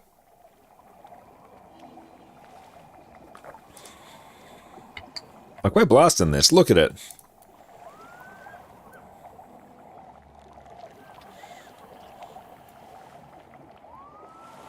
And Morale, you remember traveling around Hot with no mounts? The pain? Oh, I remember that too. It also holds a little bit of a special place in my heart because trying to navigate Heart of Thorns without mounts, it's a fundamentally different experience. And it really lent into sort of the original Metroidvania intention with the mastery system. Because, yeah, you would be unable to access certain parts of the map and do certain activities until you reached a certain level of mastery, and then you'd come back and explore more of the map. That was a really sort of key Heart of Thorns experience, which you just really don't get anymore, because once you have access to mounts, they kind of trivialize all navigation, or even just straight up break some navigation. Like walking on Lego without socks. What I do actually need to do, I need a button to assign a stream marker, actually.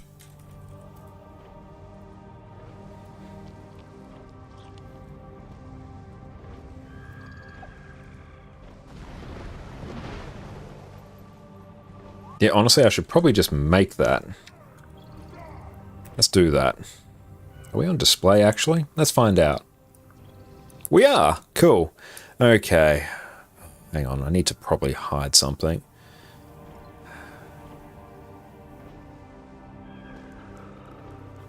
Let's consolidate some of these, actually. Yeah, let's do this. Hang on, Control X, Control C. And there we can put this command here, Control C. I like having everything on the same panel. Let's see, Twitch tools, create stream marker. Let's see if we can do this. I'll create stream marker, there we go. Stream marker.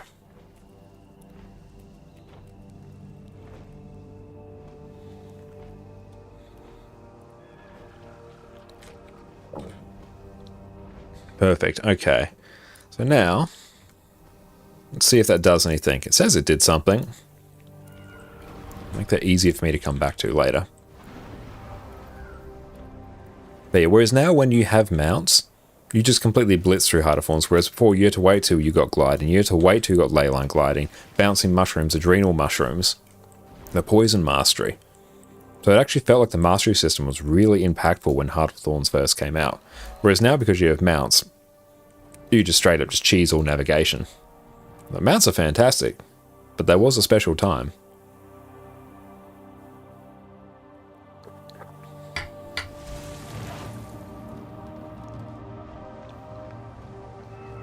And was that welcome in? Did you complete all your legendary accessories and armors? On my NA account, I have. My NA account's got about 10,000 hours under its belt, and it's more or less in full legendary. The only things we're missing are underwater legendary weapons, underwater legendary sigils, and a few sort of duplicate weapons. Like a second legendary axe, legendary mace, things like that. But that account is effectively in full legendary. So yeah, that has done all 3 sets of raid legendary armor and all the trinkets. Navaro, thanks for the hydrate.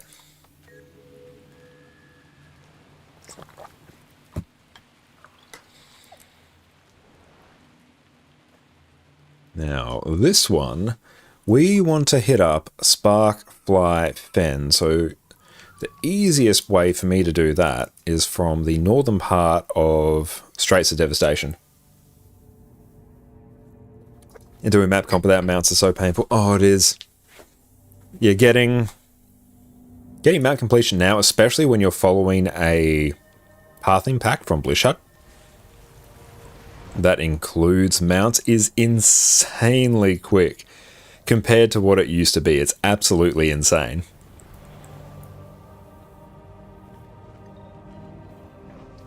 Can I check your bags? Of course. There we go. That's what we've got there. Not a big inventory on this character, but what we'll be doing after we finish off all of our legendary trinkets and legendary armor is starting to work on upgrading some of the quality of life on this account. Also trying to finish Aurora, but it seems too complicated without looking at every 5 seconds YouTube or wiki. Don't you think in-game explanations are too little and not detailed? That is a very good point as well. A lot of the collections in Guild Wars 2 are quite vague. The game is heavily dependent and is honestly greatly enhanced by the wiki. If you don't have the wiki up, the game becomes drastically harder, and conversely, if you do have the wiki up, the game is so much easier.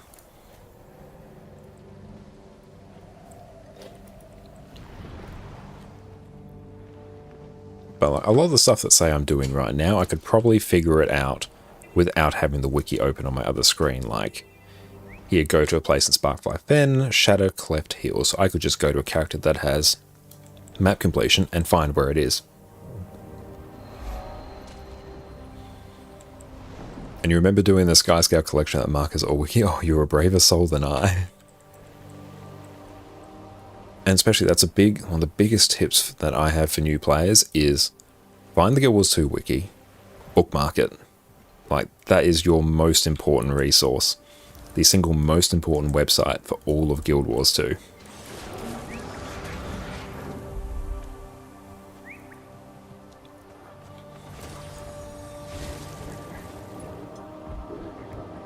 So that one's done. Yeah, the sheer amount of information and just benefit you get from it is absolutely unreal. The Guild Wars 2 wiki is by far and away the best wiki I have ever seen. Most important resource called Blishard. Yes, go check out our Blishard guide as well. Blishard makes the game better as well. It's an absolutely fantastic overlay. I was thinking of using the term add-on, but it's not strictly an add-on. Overlay is the more appropriate term for it.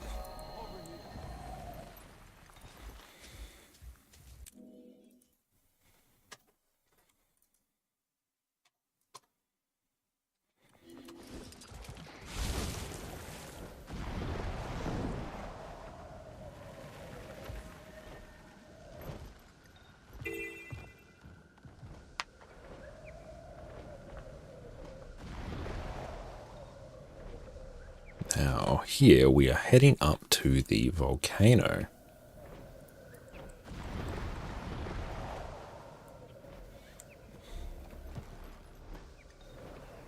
Let's maybe grab some waypoints on the way. It's literally right here. It's going to make navigation later much easier.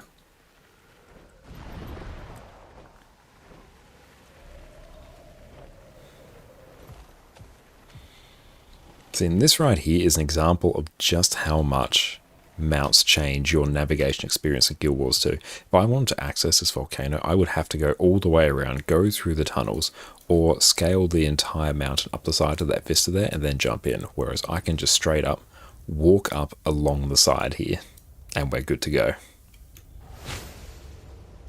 Did I even...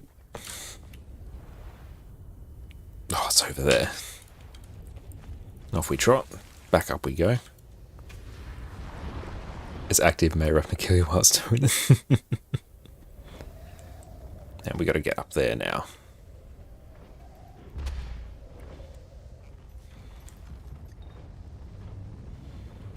And what's up? I also really wonder your opinion. Don't you think time-gated items, quest for legendary, very bad design? Why do I have to wait 16 days to finish when it was Aurora or Vision? In general, I am not a fan of time-gated items, or at least if there is a quote-unquote time-gated component, I would much prefer if you had the option to just straight up buy the component from the trading post just for gold. I think that's like a more worthwhile trade, so you have the option of doing it quickly or doing it cheaply. Because yeah, the biggest offender for Aurora is Wayfarer's Henge, where you have to do effectively 2 to 3 weeks of heart quests every day in Draconis Mons. Now, if you get on top of it quickly, it's not too bad, but if you're trying to blast through it, it's really not fun, and it's quite an annoying design. Whereas if you could just bypass it, I would much prefer that. I would be happy with that system.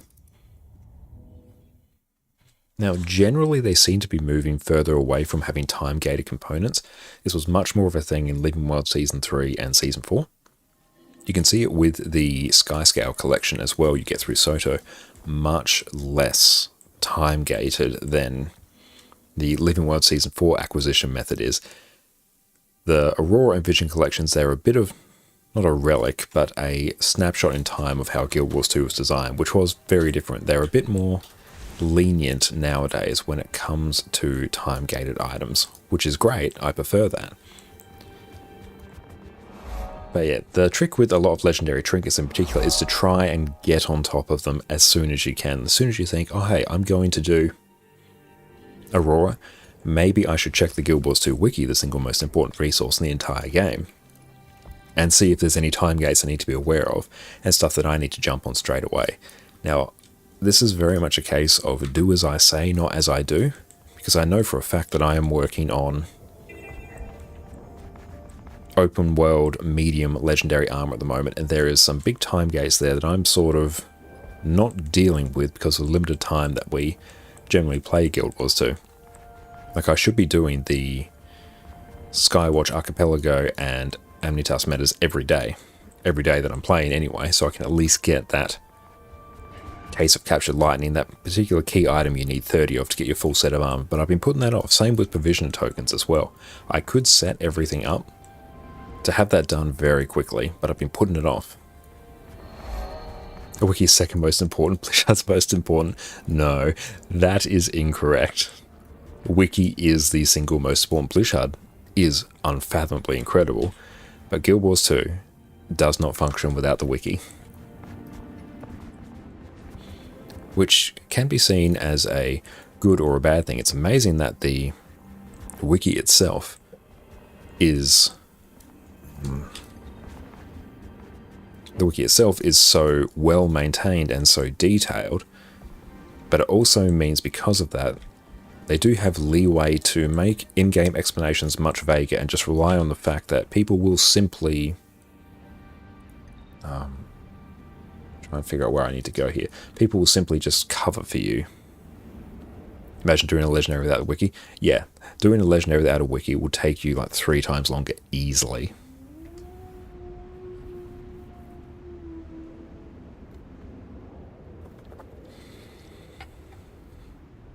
MRLIs you like. I dislike time-gated things, but I do like farming legendary insights every week.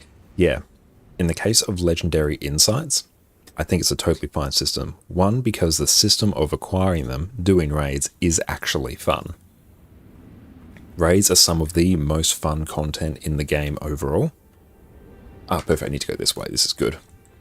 Hey Leon, thank you so much for the raid, my friend. Welcome in, raiders. My name is Josh or Connor Concana. You can also find us on YouTube here and here, where I do all manner of Guild Wars 2 build guides and content. What's up, mate? Everyone make sure you go check out Leon on Twitch. How are you going, my friend? What'd you get up to on your stream? Tell us all about it.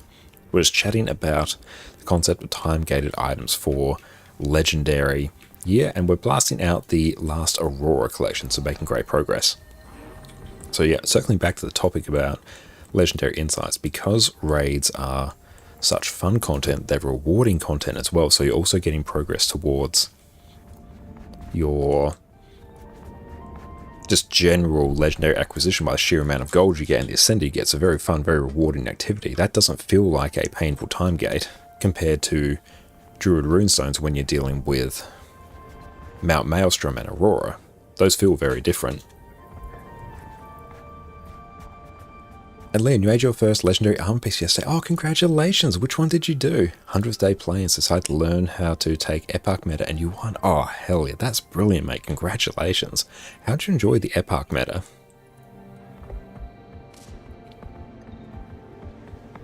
Oh, Soto body. Nice. Yeah, I'm working on the medium legendary set on this account.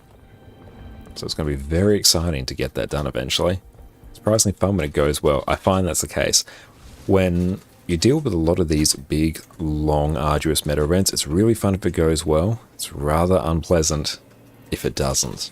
It goes without saying, but yeah, if you're in for, say, a 1 to 2 hour commitment for an open world event and it doesn't go well, it feels very unpleasant. Beautiful. We are just finishing off our last Aurora collection and we are blasting, so I need to go hit up Timberline Falls now, so let's keep heading out south. And people may think pressing Alt Tab to the wiki and check explanations from there is pretty easy, but somehow it makes you tired. That's another very good point. It's something I've been thinking about a fair bit lately. Quite often, especially now when it's so easy just to have distractions open all the time, checking emails, watching YouTube, reading Reddit, trying to bounce around between all these different things whilst getting work done, it feels incredibly exhausting. And I've been watching a lot of content lately just talking about the concept of attention residue, where it talks about the mental cost of switching between tasks, and how if you start one task and then switch over to something else, there's roughly like 20 minutes of, say, wind-up time, where you're getting into the flow of moving on to the next task, shutting off what you're doing on the other task, and then moving on to your new one. In actuality, it's like neurons in your brain switching on and switching off, so your brain is getting primed to deal with the topic or the task you're dealing with at hand. So if you're switching around between different things, it's very mentally exhausting because your brain is constantly trying to switch on, switch on, switch on, switch off. It's absolutely exhausting. That's why you always you always feel better and feel more productive if you're just focusing on the one thing you're monotasking rather than multitasking. And that's very much the case with having the wiki open, I imagine, for some people as well. Now, in my case, I treat the wiki and the game as inexorably linked. They are basically one and the same. So me, it doesn't feel like switching tasks. It feels like I'm doing the same task, whereas that may not be the case for other people. So for other people, it may be like watching a YouTube video, going back writing an email, watching a YouTube video and going back to actually what they're meant to be doing. And Queen Barbarian, you also made your first legendary a few days ago, PvP backpack. You have no idea which one you should go for. Ah, awesome. What I probably recommend, if you did the PvP backpack, you should probably look at the PvP amulet as well. I think that's probably next on your list of things to deal with. Because yeah, you're already probably a huge chunk of the way there, and your Prismatic Champions Regalia, if you have All Living World, it's free. That's another great option. The trinkets are probably the highest value that you should be looking at.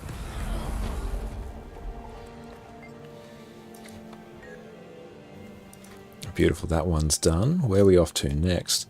I'm going to deal with Bitterfrost. Oh, hang on. Ooh, this one might be a bit tricky. Let's see what we can do.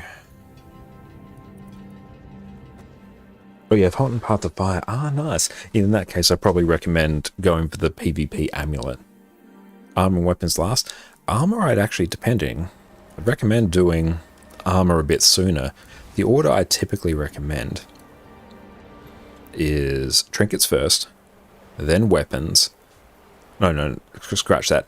Trinkets first, then armor, runes, sigils, then weapons.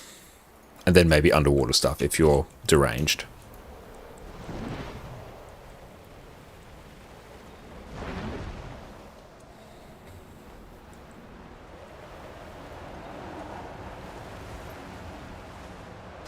Now, can I actually... I need to get into the... Oh, I'm not going to get into the bitter cold.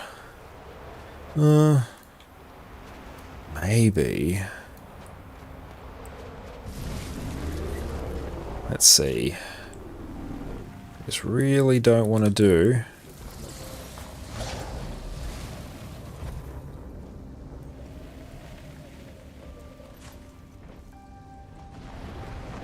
Oh no, hang up.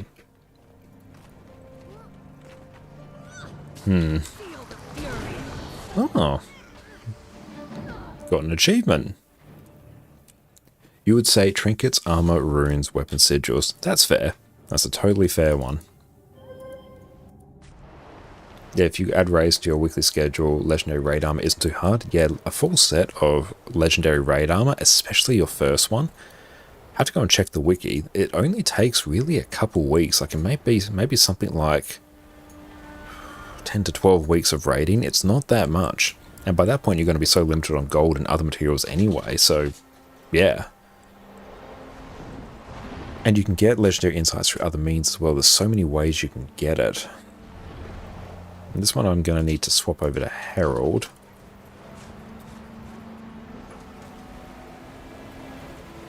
Just being a bit cheeky here.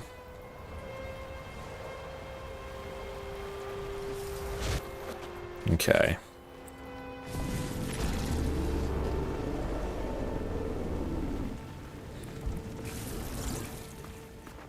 Oh no.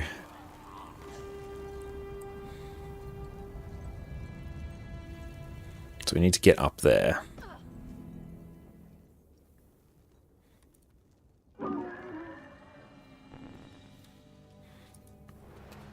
Yeah, our Skyscale was on cooldown.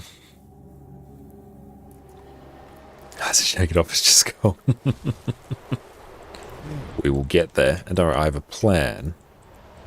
It involves me actually using the Sky Scale correctly there, not having the skill on cooldown. So we can mount it in combat.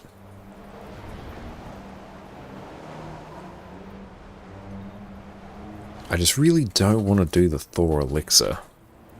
Although, I may actually have the materials to do it, but I just really don't want to. I do not want to. Okay. Let's just back away a bit here. Oh. Those damn walls. That's right. We're going to need the... I don't even have staff. What are we trying to do here? I'm trying to get to the mastery point here without me doing the Thor Elixir. Purely because I am working on Aurora and I need to go channel one of my Electrum ingots at the mastery point here. So we're trying to be a bit of a cheeky sausage.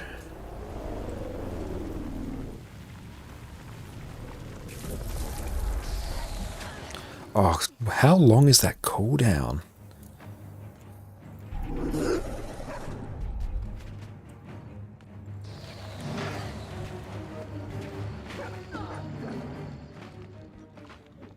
Still.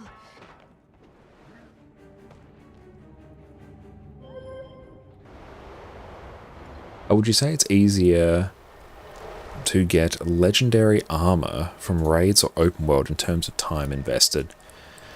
In terms of time invested, it depends. If you raid a lot, the raid armor does not take long to get. It's actually relatively cheap to get. I've seen people using the Griffin to fly in there fast enough. That is a big wrinkly noodle play, and I love it. If you do a lot of raids, raid armor is quicker, whereas if you don't, the spin-up time for you to get really comfortable raiding, that in and of itself is going to take you a while.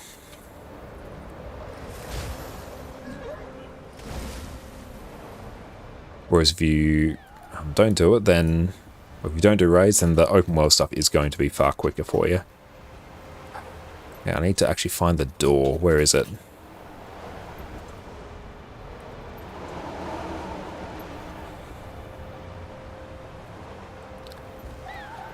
Okay, here we go. We are in business.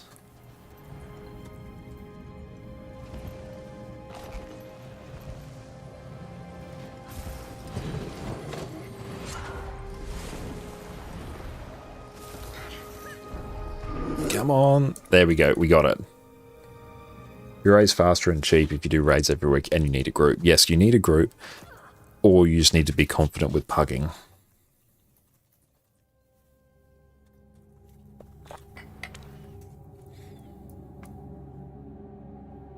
Now this one, I need to go to Fireheart Rise. As the open world armor takes just longer in terms of sheer amount of materials you need to get. And you're going to be rifting and doing convergences a lot. Raids don't always guarantee drops, so it's not always going to successfully clear every time or lacking people to join. It depends, like if you're doing... Especially if you're focusing around reset for raids. At least wings 1 to 4 these days are more or less a guarantee clear once you personally are comfortable to join in raids. Or have a bit of kill proof under your belt. That's it, yeah. The tricky part is learning raiding and getting a group every week. Yeah, or being confident enough just to walk into any group. Like I've got enough kill proof across both of my accounts that I can basically just walk into any group I kind of want and I will be fine. So my experience getting the raiding armor is going to be very different to someone who's new to raiding. Where am I going for this one? There's a mastery point I'm looking for. I could actually just zoom in on the map, shouldn't I? So I can pitch. Oh, it's actually like right there. An Endgame almost got all the clips you need for the next bit. Oh, that's brilliant. Hell yeah. The raids are fun? Yeah. That's why the quote-unquote time gate for getting the legendary insight for raids doesn't really feel like that much of a time gate, because raids themselves are fun and they're rewarding content.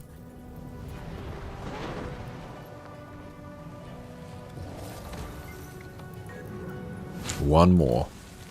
Where are we off to now? Oh, it's just Iron Marches. Oh, that's fine. That's Iron Marches. Let's keep heading over this way.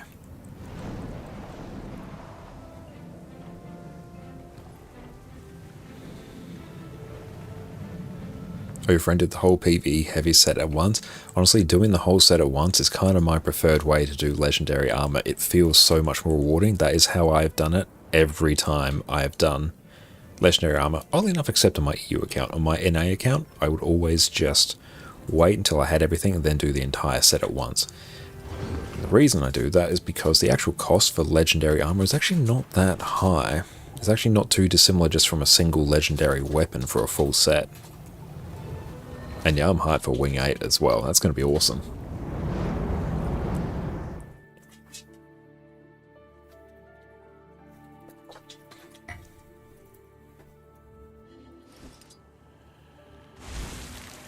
Another great thing, the fact that we are now finally getting something that is reminiscent of difficulty modes for raids, I'm very excited for it. Because one of the big things that prevents new people in particular from getting into raids, at least in my opinion, is the sheer level of difficulty increase compared to the core game and core story and raids. It's a stark difficulty. And raids have been massively power crept these days compared to what they were at launch. But I remember doing raids upon launch was like a kick in the teeth. We were banging our heads against Veil Guardian for hours and hours and hours. We finally got it. Whereas now they're all just getting completely blasted. But back then, the difficulty increase was stark. And overall, people in Guild Wars 2 have just gotten better at the game because they have added harder content than what there was at launch. But for a new player just coming in who has done their personal story, reached 80, the level of difficulty, the jump in difficulty is a better term, is incredibly stark. So having what I believe is going to be like a story mode of the raid, then your 10-person raid, and then you've got a convergence in there as well. It's a great way to get people introduced to the actual concept of raids themselves, to ease that transition, which is good.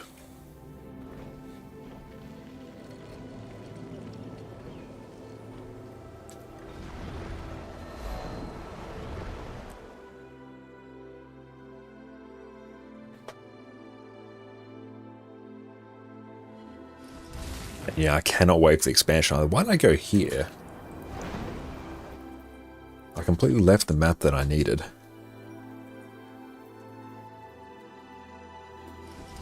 And if you want to see our specs, you can go check our About page on our Twitch channel as well. We have everything listed there. This one's kind of out this way. But yeah, if you check my About page on Twitch, you can see everything there. And we got links to everything as well.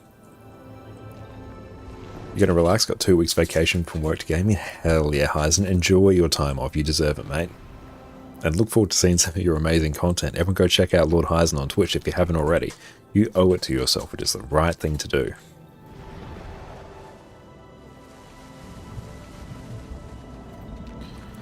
Oh, Mastery Point, where art thou?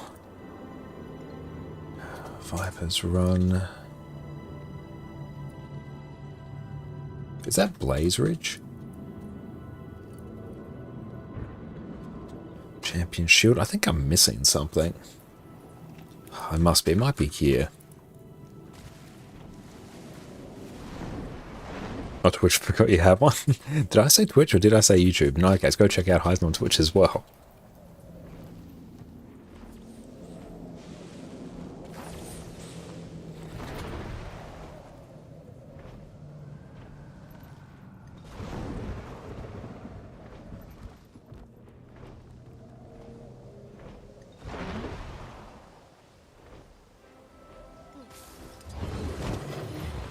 Yeah, just keep heading this way, I guess. No, I know roughly where this mastery point is. I know the one we're heading to now. It's underwater, in a cave. Come out underneath. Bish bash bosh, you're perfect. There it is, it's right there. And we'll access that, I believe, from over here. Oh, Unless I can stop connecting to these trees. And down.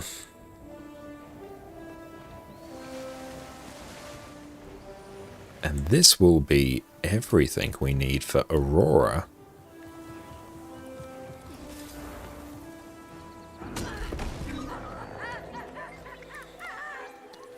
Aurora 2 completed. Beautiful. And we have the Spark of Sentience.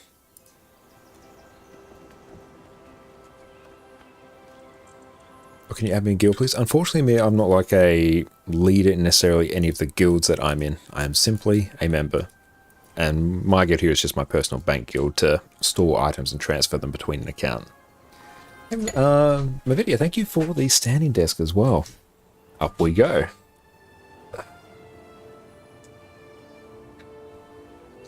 Beautiful. Now let's actually see what else we need.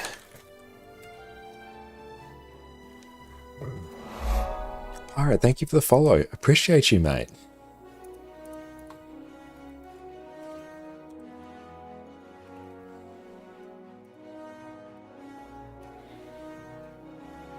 Cool, let's see how much we need. Is there a list ranking or some way to find the most active guilds? Not really in the way you're probably thinking. Your best bet's probably just to keep an eye on, say, like map chat, or even ask in map chat in the main sort of capital cities. There will be guilds out there. That's so nice one day get one yourself. Oh, it's fantastic having it. Yeah, just being able to stand up and sit down is brilliant. But just sitting for long periods of time, incredibly unhealthy. How long do you stand with the redeem? Roughly about 20 minutes or so. It's mostly until I feel the need to sit down. There's no real set time on it. So here's all the stuff we're working on for various legendaries. Now... oh, look, we only need 1,000 gold. What do we need?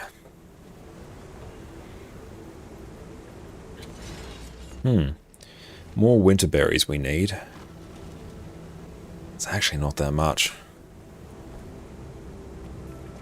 We played 9 hours yesterday. Damn, that was a big day of Guild Wars 2. Hell yeah. Now, what we're currently working on is actually doing all of these trinkets legendary at the same time. So we won't be crafting Aurora for a bit. So we want to start working on Vision as well. And then we need Coalescence, Conflux. Let's see how much we need for Conflux. Conflux should be pretty quick. Although they're probably... no, I don't need to craft a coconut. That is definitely not what we are about. It's just the Mystic coins. They want a Mystic tribute each time. Every time it's like, oh, you just need 250 Mystic coins, and that's 500 gold. But I could do, like honestly, right now I could probably do Aurora and Conflux by the end of the stream if we were so inclined. But we want to do them all at once, as well as a full set of medium legendary armor. Took a week off work for the expansion. That is an amazing use of a week off. I respect that. But now I'm actually kind of curious. Let's go check on some of my favorite actual festival content.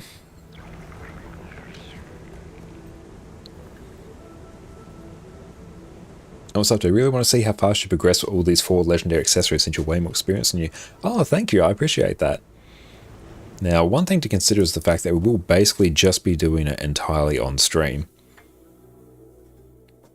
Because if we were playing off stream, we could blast through it much quicker. The main sort of chokehold for us at the moment is gold. To get everything done that we need about another 4,000 gold. Maybe 5,000, depending. So your Mystic coins for now. You're 1 year away at least from any legendary crafting. You're honestly probably closer towards a legendary than you expect. They actually come up relatively quick. Especially if you get the legendary starter kit from the Wizard's Vault, which I highly recommend you do. But we've done all the account bound stuff for Aurora. We've done all the account bound stuff for Conflux. Let's see what we need for Coalescence. I have no idea how to spell coalescence. There we go. Again, need a bajillion mystic coins. But this is the kicker. That. 884 elegy mosaics.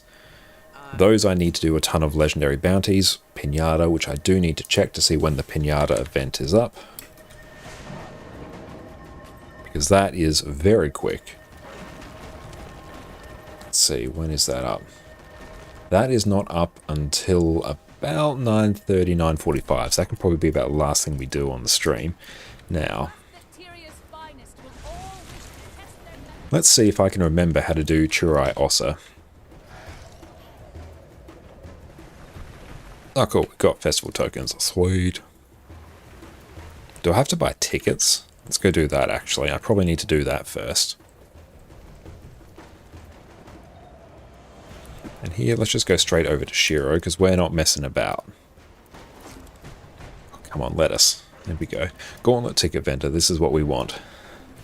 May the Six watch over. And yeah, just buy many things, because these are the only real thing I'm fussed about here. Okay, let's go pick a fight with the boss. And here I probably want a staff equipped. Although actually, no, I want my greatsword and a staff. There is... Here we go. Big staff. Oh, can I access Churai Ossa yet? Or do I have to beat everything first? I probably need to do that. Let's find out together. Let's also actually eat some food. I really need to craft some more food.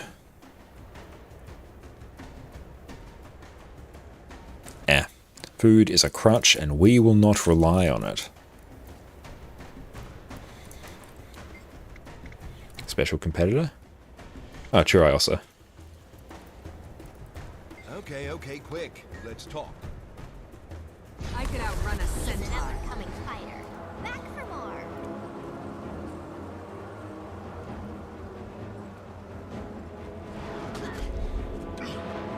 The pains of this world are fleeting.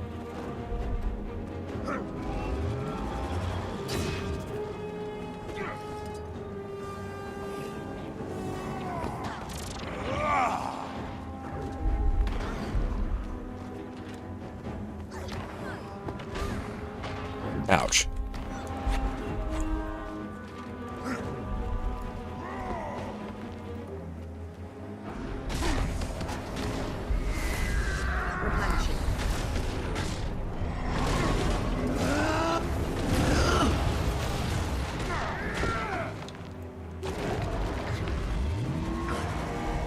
I have returned to fight at your side.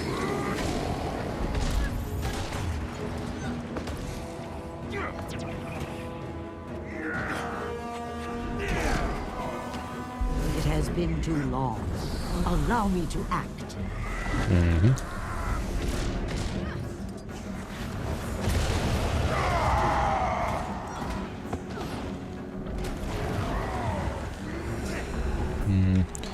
Could be doing this a lot easier.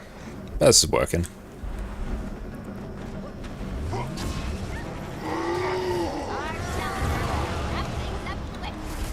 Well, we're definitely not doing this efficiently. Should have actually bought Jalis.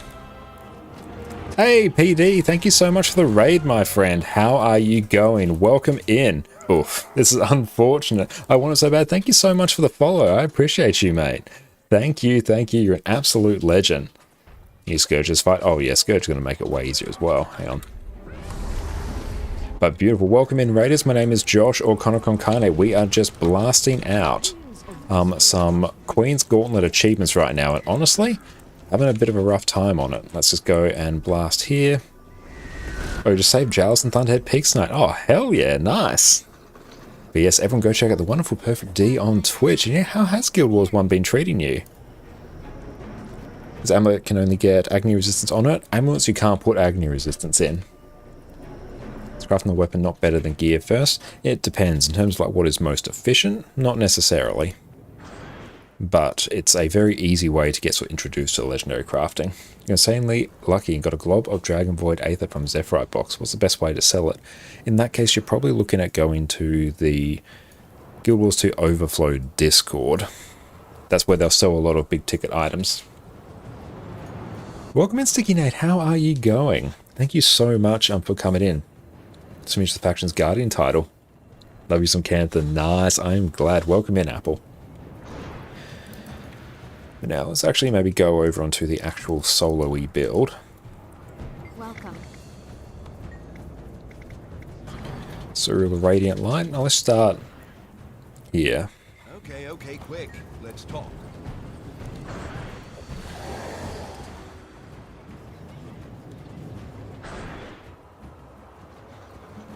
That's good. That was 20 achievement points right there. How do you do? He's an up-and-coming fighter. Back for more. I feel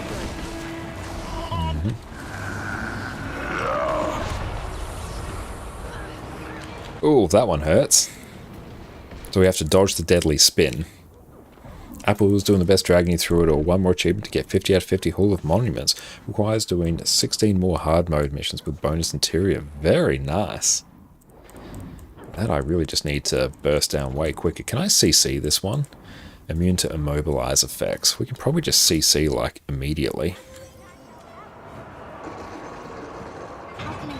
Special competitor. Master of Lightning again. I'm a bit busy here. So it's buying Ascended Amulet first, not a good way to go. Oddly enough, getting Ascended Amulets is relatively easy and quite worthwhile, I think. But definitely, if you're wondering the best way to go and get general gear in Guild Wars 2, I definitely recommend checking out my gearing guide there. A lot of your questions will be answered there.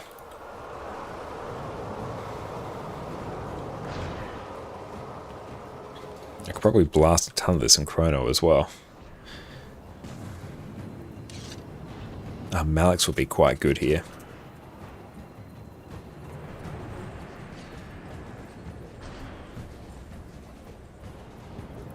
So what is the achievement we need for Liadri here?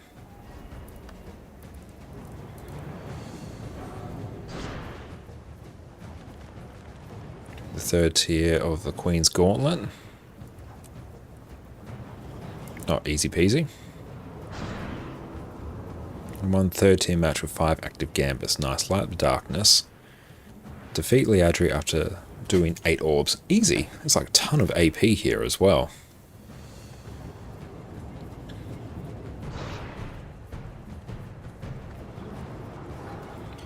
1 third tier match with an active Gambit.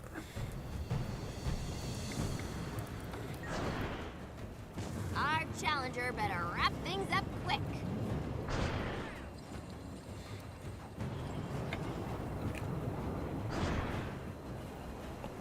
Yeah, just make sure you look through carefully. Yeah, just make sure you look through carefully. Is getting that shiny eyes from vendor worth your 3 tickets? Not 100% sure what you're referring to.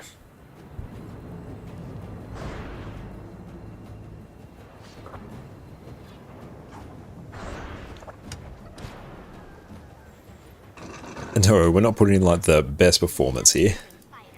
Back for more. Ashley, Blood Legion, see it. Whoop. Need to get away from that.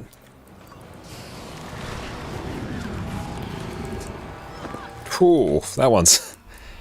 Ooh.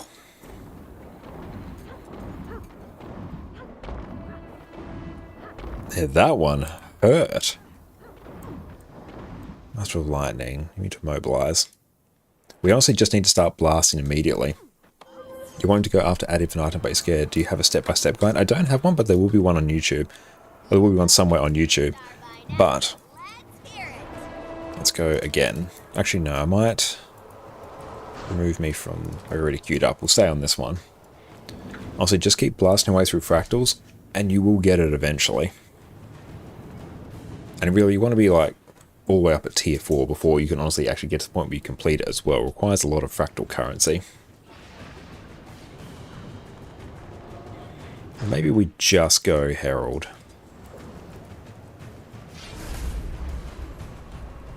Feel the fury. Time is precious, like new falling snow. And we can just straight up glint heal through the initial spin and then we're good to go.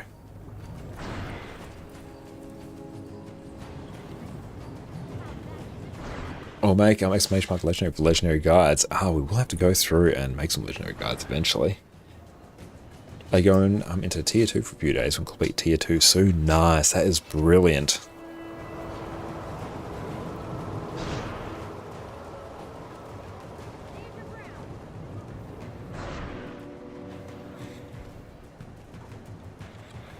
We're definitely starting off with the hard ones here.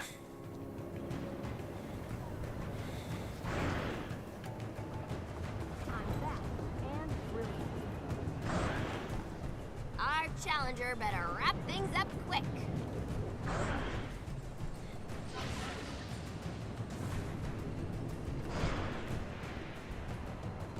Yes, Streamical Muckluck already has some. Yeah, Muckluck has like detailed step-by-step guides for basically every legendary, or every like legendary trinket and say armor at least. Exitum, thank you so much for the raid, my friend. Welcome, welcome in. How are you going? Welcome in, raiders. My name is Josh or Konkane, and you can also find us on our various YouTube channels there. We have all manner of Guild Wars 2 build guides. What's up, Exitum? Thank you so much for the raid. And what did you get up to on the rest of your stream? Did you do fractals and how were they? Oh, hang on. I did not even see that boss render. That's unfortunate. That's very unfortunate. Great point for you to come in, mate. Yeah, what did you get up to on your stream? Everyone go check out Extrem on Twitch. It was getting slapped around a bit by the Master of Lightning here. Did the fractals not see him, but dailies and Rex at least? Wonderful. That's great. So can we hit up another one of these? Too warm to do anything else? Is it still ridiculously hot over there? Yeah, let's do Master of Gambits over here. No, I'll need to go Ringmaster. Okay, there we go. Chill discussions, excellent stream. Hell yeah. Oh, that hurt. Yeah, we need to...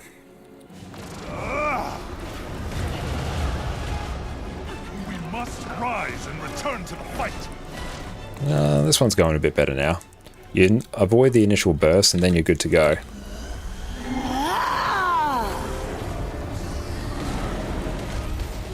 There we go, that's better. Perfect. Otherwise, did daily meta stuff for HTCM and did a bit more organized discussion stream about classes and combat stuff. Brilliant. Are you looking at playing any new classes anytime soon? Now let's do special. Hell yeah. I'm just going to turn off all my active gambits. Had a massive raid in 8 junk at the beginning. Lots of new followers, great stream. That's excellent. Well deserved, mate. Glad you had an amazing stream. And this glint heal. Oh, the amount of... I need Chalice. I demand that you release me. Reflects projectiles, so no projectiles.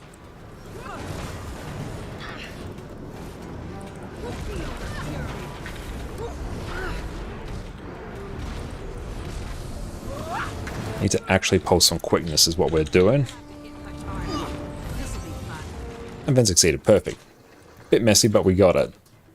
It's not so rigged. Nope, they are perfectly fair. Let's go Fight Manager. Special. Champion this dude. Let's actually run Dwarf. And I kind of want to do swords. I kind of prefer doing the swords.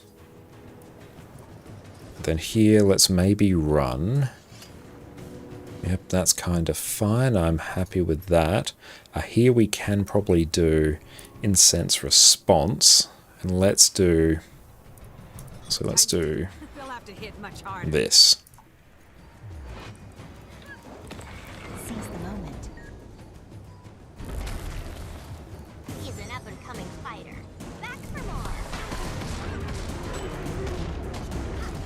Yeah, there we go. Whoop. Ooh. Deadly Flurry, that I need to dodge. That one stung like the dickens.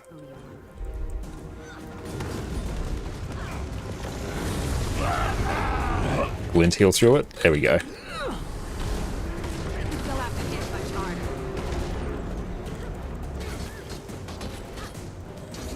better. There we go. According to Twitch, I'm over 2 streams away from hitting affiliate. Outstanding. That's amazing, mate. Congratulations. And she J-Bot rescues. Yeah, this guy is nasty. He is, yes. I think we just have cereal now. That's right. For the purpose of progressing quicker. He's an up-and-coming fighter. Back for more. Hang on. So how do we need to immobilize and effects? So I think here, do I need to... That's what I'm actually doing for this one. Ah, there we go.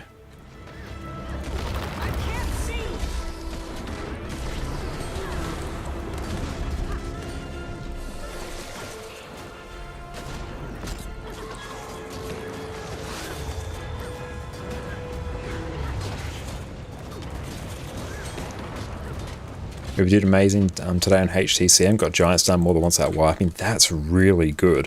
That's such like a really tough point of progression as well. So everyone did fantastic. So they're really happy with how that went. Queen's Gauntlet. Anything else we need to do here? Fire Gambit active. Queen's Gauntlet costume. First of 4 wins with at least 1 Gambit active. Now, it's probably going to be 1 3rd tier matches when active Gambit. 1 3rd tier one with 3 active Gambits. Just taking a look. 3rd tier challenge with active Frailty and Squeamish. Let's do a 3rd tier, Frailty, Squeamish, and put on a 3rd.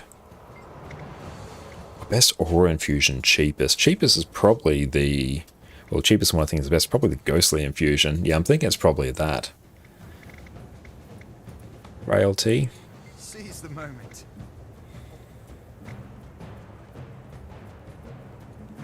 Squeamish.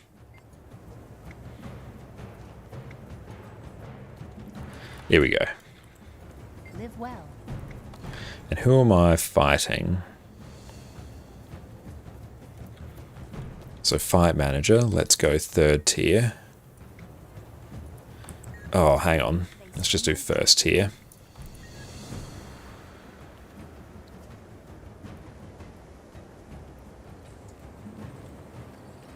Seize the moment. He's an up-and-coming fighter. Back for more.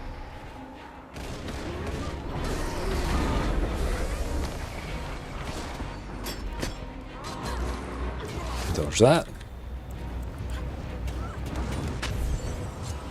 Cool, we got that one done.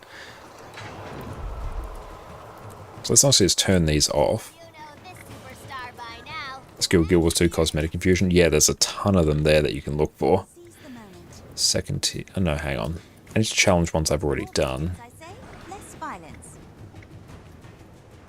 So Debrouche. Our deeds are reflected in the dream. But Ghostlies work very well for that, actually. I could outrun a centaur. Back for more. They'll have to take Okay, that one's done. Seek, and you shall find. Act with wisdom. He is an up-and-coming fighter. Back for more.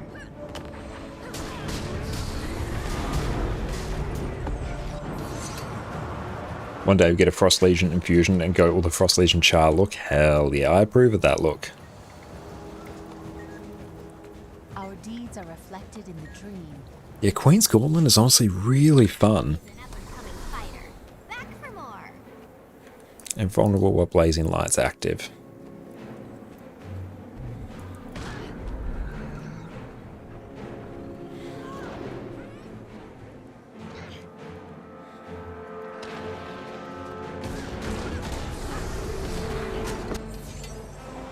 Instant burst, I love it. So 2nd tier.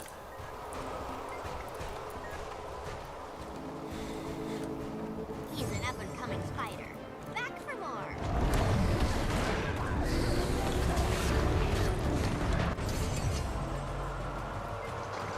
second tier Masticus.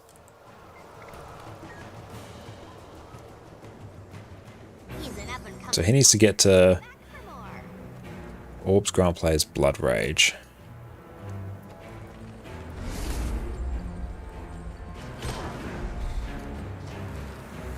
So what are the max stacks here?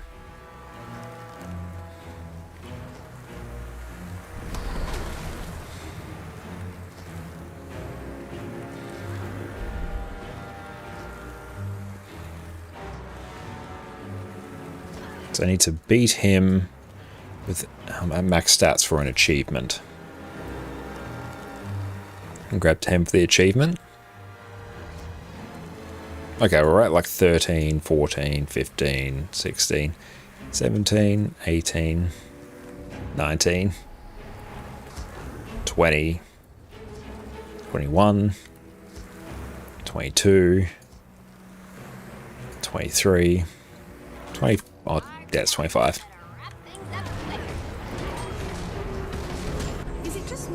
Cool, that one's done.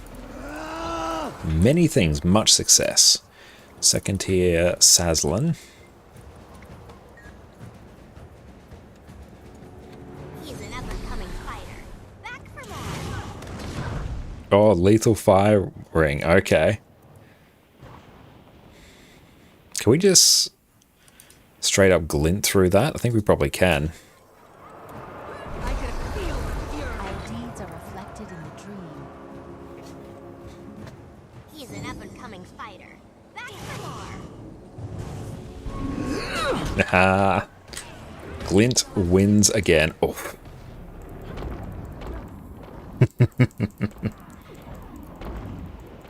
Come on. Clean. Clean as a whistle. And you shall find.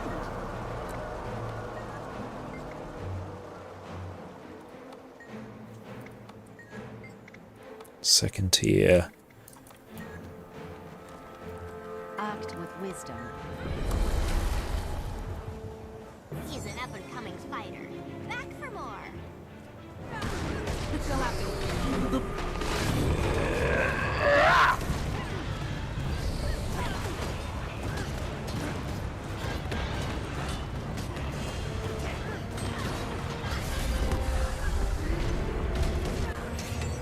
Cool, that one is blasted.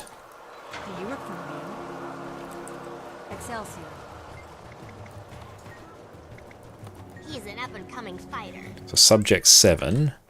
So we want hamstrung, squeamish, Live life well. frailty. Well, welcome in HTCM where we did that earlier in today's stream. All things have a right to grow.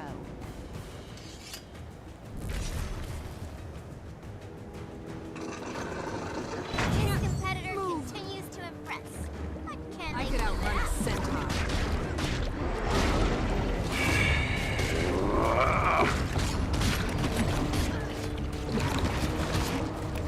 Is it just me or Okay, cool. That's a huge chunk of that done. Festival's Queen's Gauntlet. He's an up-and-coming fighter. Defeat subject 7 without killing any oozes. Okay, that's going to be a bit of a tricky one. But yeah, working our way through all the bosses. Beat Windmaster, Windcaller, Heldia with the On Fire one active. seize the moment? How wonderful to see you.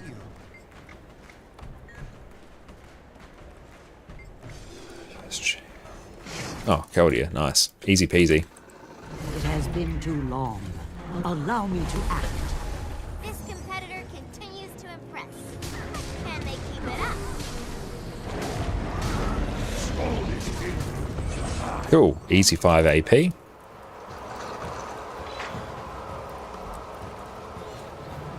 Complete the third tier of Queen's Gauntlet. Yep. Win 1 third tier matches with 5 active gambits. So third tier. Let's do subject 7 and then let's do Celestial Renegade. And then 1, 2, 3, 4, 5. 1, 2, 3, 4, 5. He's an up-and-coming fighter. Back for more.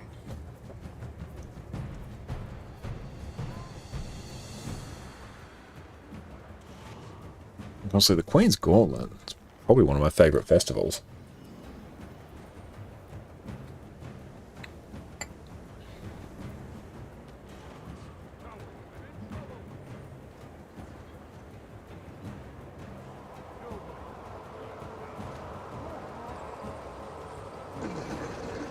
Hey Waves, thank you for the follow, I appreciate that.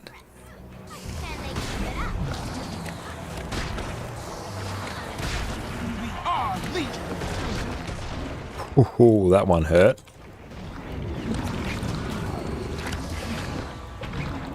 The random quag in there. Screw it, we'll just cheese this. Fate, meet fist. Let me see it done.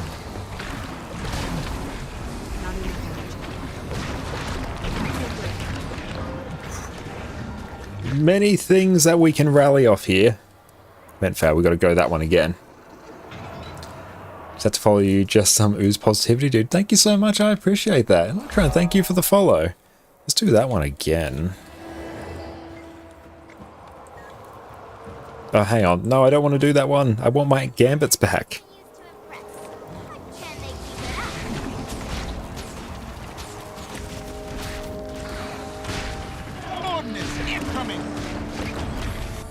Yeah, I need my gambits back. Let's do that. Schnaffles, what is up, mate? How are you going? So good to see you. Let's do hamstrung. Squeamish. Let's do the on fire one. Let's do the exhausted one. Let's do crowd favorite. And you shall find. Wouldn't that be easy, even with gambits, if you just have Ventari bubble up? Honestly, Mighty, you're probably right. So let's try that. Okay.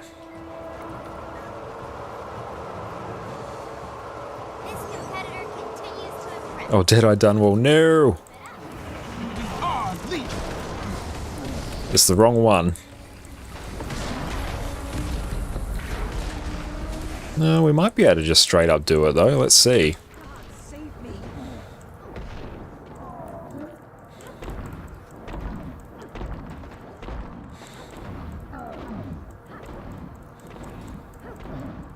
I wasn't expecting to do that one. Oh, I hate I have to re-enable all these. Did Kingslayer? Oh yeah, we did that one a bit earlier. 1, 2, 3, 4, 5. And let's set this to Fight Manager, 3rd tier, Subject 7. Seize the moment. This competitor continues to impress. Why can't they keep it up? You'll have to get much harder. There we go. Hopefully that's going okay now.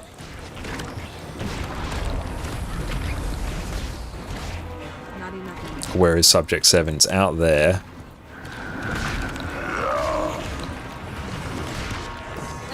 There we go. Yeah, that's a good one.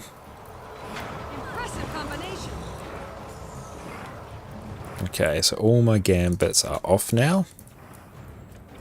So for other achievements, complete Subject 7 without killing any oozes. That's going to be a bit of a tricky one. We can actually probably cheese that a bit. Yeah, let's try that one. So what we kind of want to do for that is this. I know your face from 3rd tier, Subject 7. Our deeds are reflected in the dream. This competitor continues to impress. Why can't they keep it up? Time to do some real damage.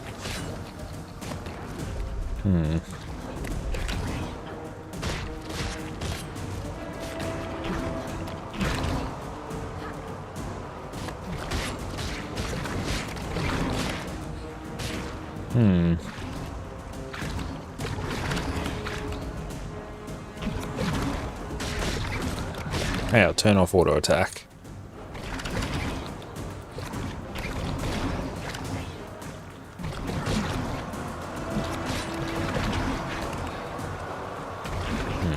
I think we've killed some oozes. Finally come.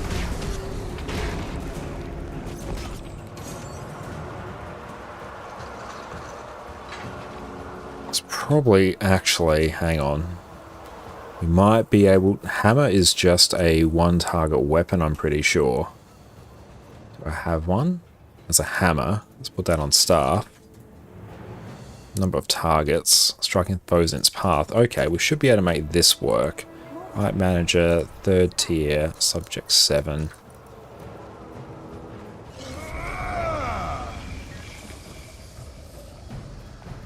This competitor continues to impress. Just going to pull some energy. Keep it up.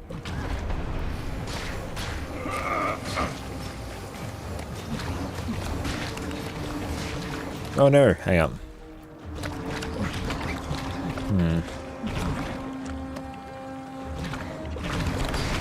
Damn it, we killed an ooze. Impressive combination.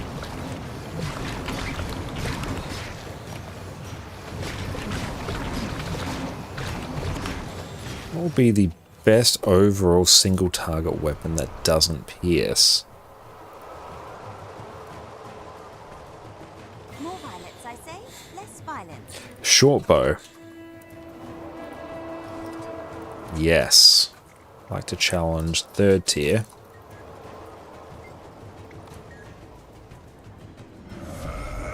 This competitor continues to impress. But can they keep it up? You'll be doing that one for days.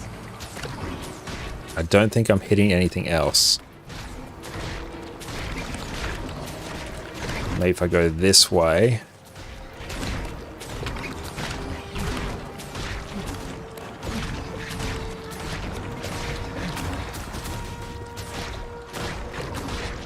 Cast down the oppressor.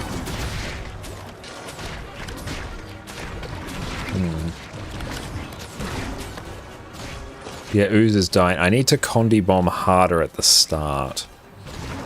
This is working fine, but I need to Condi bomb much harder.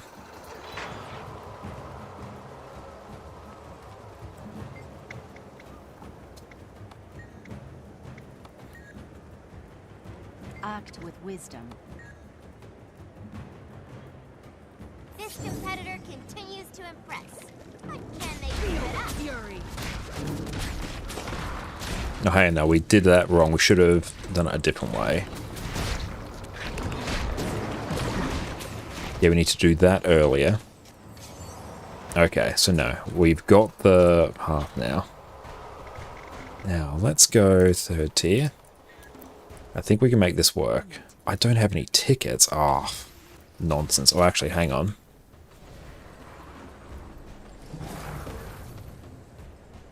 We still have many currencies. Position rewinder. Double pistol thief. Even that pierces, I think. No, I don't need that. I need gauntlet tickets. Yes?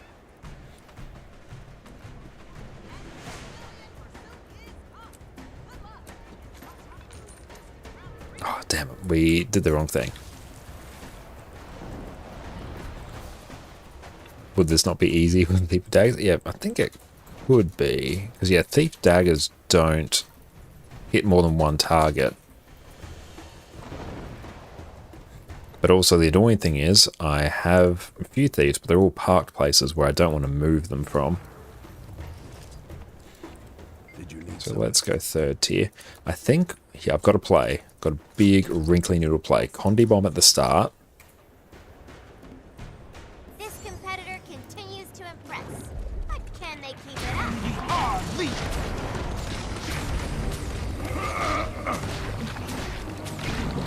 No, that didn't work.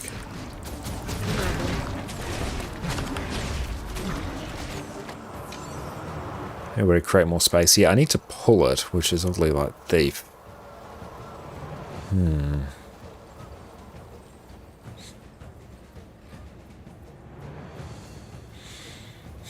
We honestly got quite close earlier. So let's... May the Six watch over you.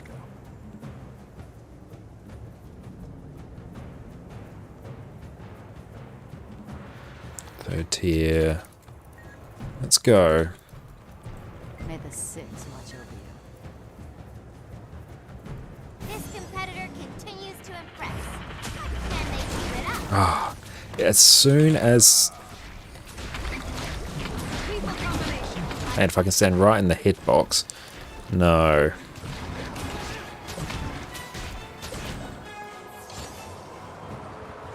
Too much burn. Although... Just thinking, because yeah. Dagger Ellie with Earth auto attacks might work. I'm also thinking potentially Necro, actually. Because I also don't have one parked.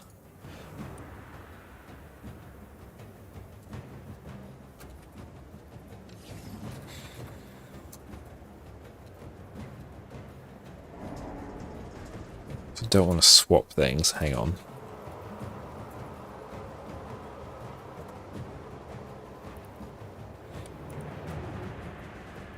You put him out with Jealous Taunt Chain. I don't think it works like that. Did this with Soulbeast Shortbow. That's a good shout. Yeah, I'm mostly trying to see if I can do it on Rev because I've got it here. Like, honestly, I think we're kind of close. Yeah, Scorpion Wise Thief, yeah. There's ways where I could. Okay, hang on.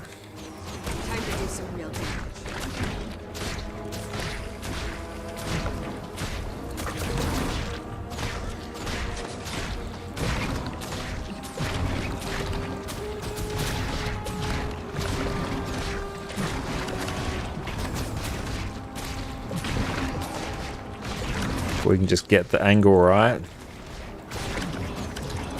Oh, we're very close there.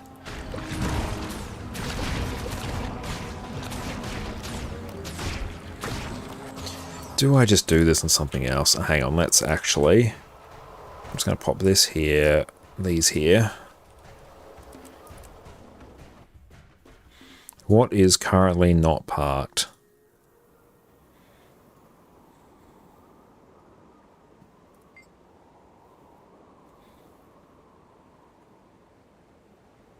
Maybe Ranger Longbow Force subject out. Yes. Let me just check Necro, purely because this one isn't parked. Yeah, I'm mostly just thinking I really don't want to move a lot of parked characters. They're parked at chests that I need for my legendary weapons, or legendary armor. Let me just check Necro.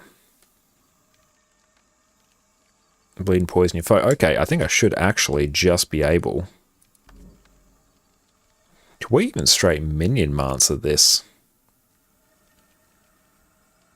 Oh. Actually, what we can do... Blood is power. Oh, it's a radius. No, I don't want that.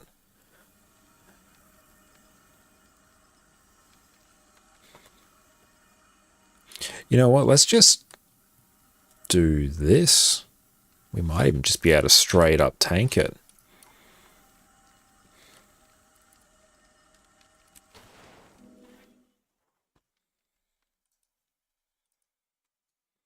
And then once I no longer have to deal with this particular achievement, then I can honestly cheese everything with this build. I think the radius for the might. Good. That will give me what I need. And then if I run consume conditions to convert that, because I don't want to do shroud. Where is... let's run consume conditions.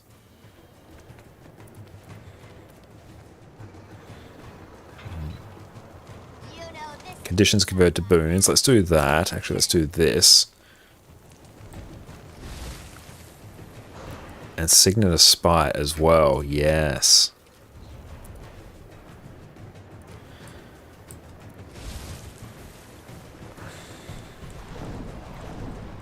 Yeah, it's in a whole bunch of single target. And I need an empty one, because I'd rather not wait. I like the instance I was in before. I'm hopeful for this one.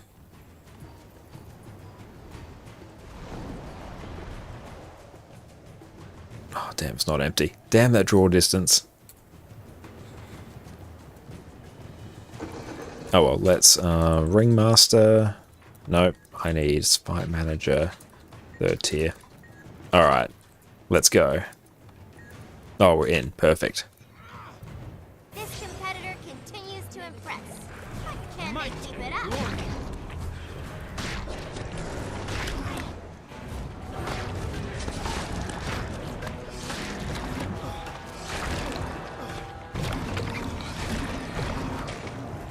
Almost.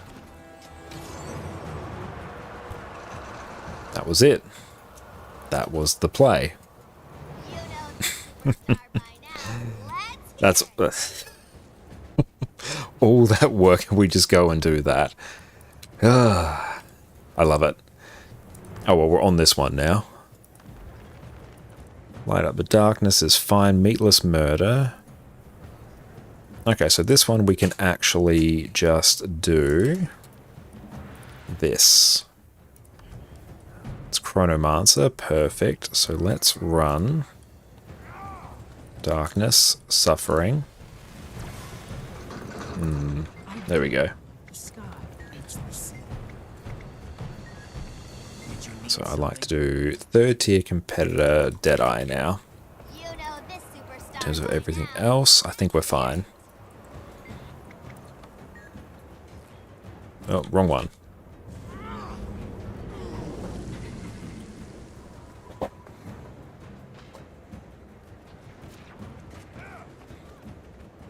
Oh, we can actually run food here because I have it.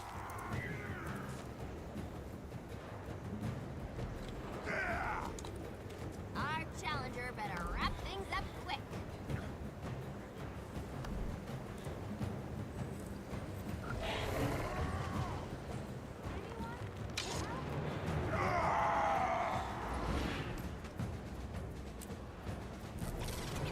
We have to defeat Stugar and Chomper without any meat.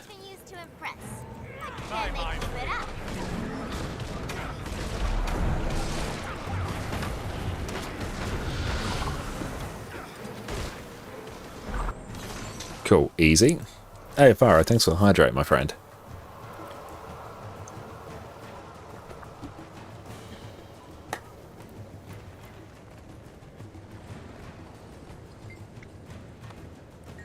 Greetings, traveler. Stugar and Chomper, so we have to kill him without doing any meat. This competitor continues to impress. Can they keep it up?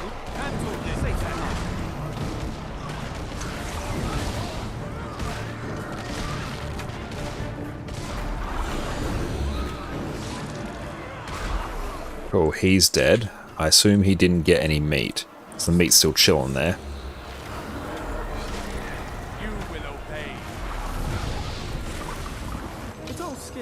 Okay, that was a thing.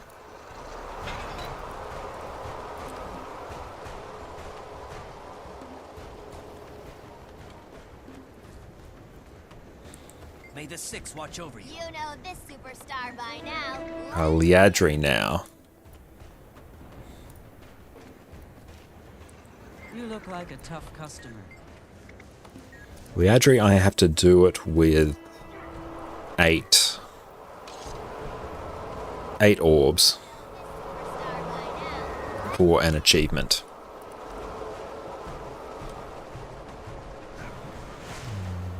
Festivals. 3rd tier. Oh, this will give us like 40 AP if we can do this all in one. That's going to be pretty damn good. And a fancy title.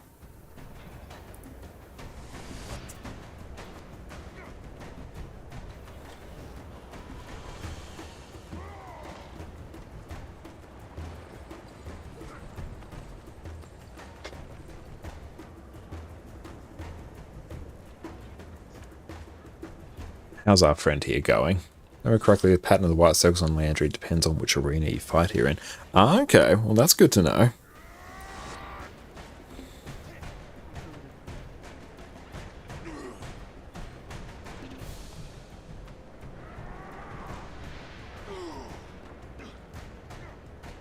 But once you start playing Guild Wars 2, very shortly after it first launched, I'd taken like years off the game here or there, depending on my IRL circumstances. But I've played Guild Wars 2 for like well over 10,000 hours. So I have to destroy the Cosmic Rift. Okay, so I need to avoid that. I really want to take Sandswell here, actually. Yeah, let's do Sandswell. How can I help you? Always a pleasure to welcome this veteran contender back to our arena.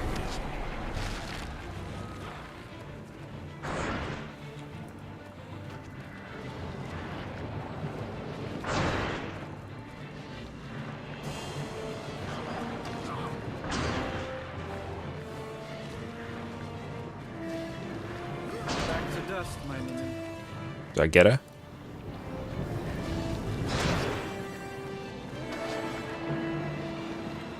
Give it my all. Oh, damn. Mirage would distort made your life much easier. Oh, yeah, I can imagine that would do it. I do have a Mesmer. I don't have Mirage. Always a pleasure to welcome So what's the Cosmic Rift for? back to our arena. Yeah, some movement speed here would not go astray.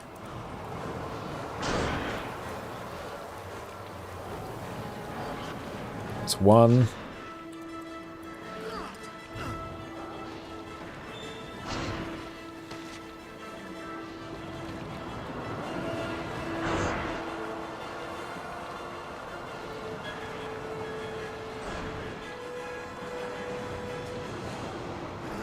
That's two.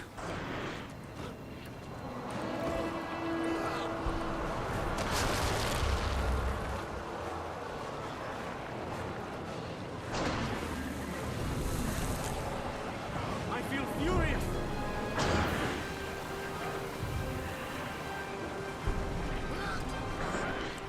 That's three.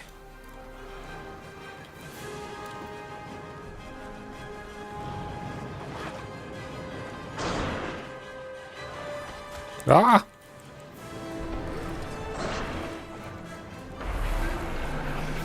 Oh, I missed it. And let's get some minions up, they'll distract. Cool.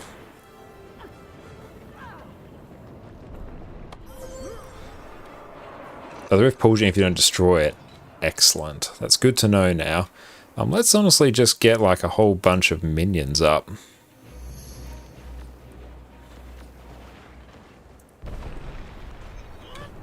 Come to me, minion, and do my bidding. Always a pleasure to welcome this veteran contender back to our Let's turn on snap target.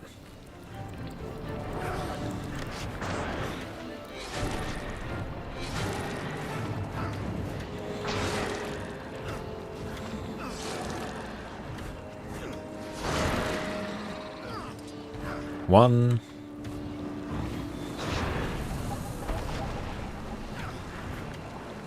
Dodge. Okay, as long as we get the timing right, we're fine.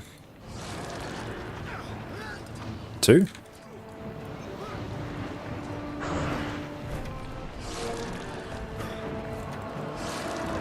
Oh, yeah. I'll have to make one. I'm fading fast.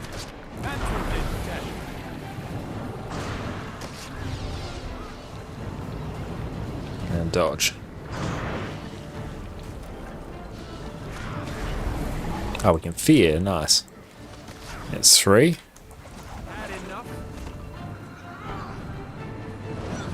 Oh, damn. She hits like a truck. I said you play NA and EU. How do you do that? Do you pay to swap all the time? No, I have multiple accounts.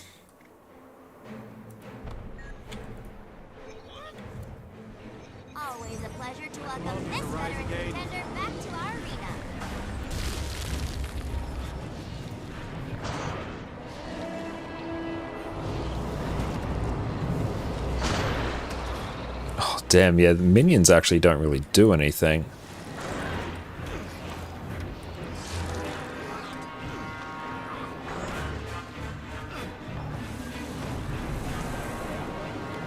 I need a stun break. Yeah, if I do this with a stun break, we'll be fine. Oh, what's this arena thing? This is the Queen's Gauntlet. Okay, so what I need, actually...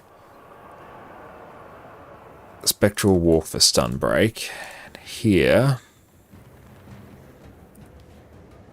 Yeah, this should be a bit better. Keep your blade sharp. Trail of Anguish, yeah, that's a better shout. I serve Lion's Arch. Always a pleasure to welcome this veteran contender back to our arena. And I kind of want a dodge. Oh, had to do a double dodge there because I was a bit of a goofy goober. That's one.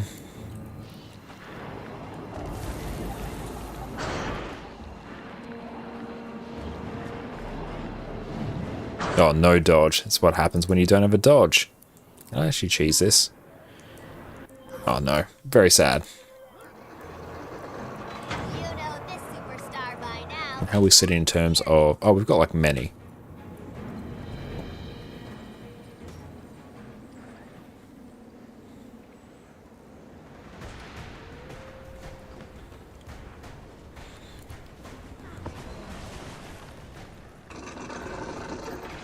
Always a pleasure to welcome this veteran contender back to our arena. Do I run pistol instead?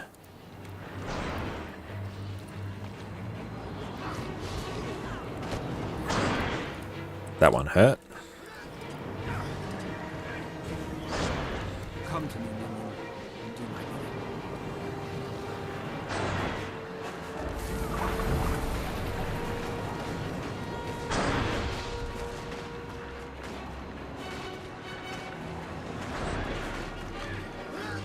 Two.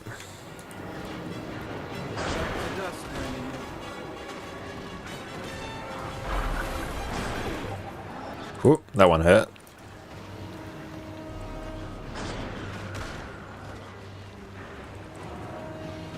Three.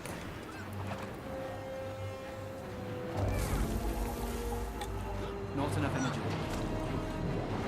Ah, oh, damn it.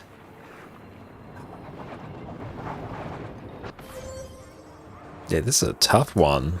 I've done it before. How did I do it? You know this superstar by now. Let's hear it.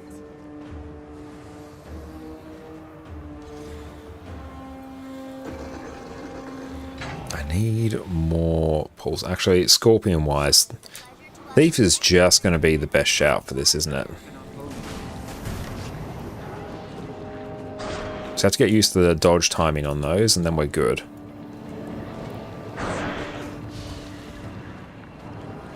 Oh, how did that not pull her in? Oh, two. Nice. One. Two.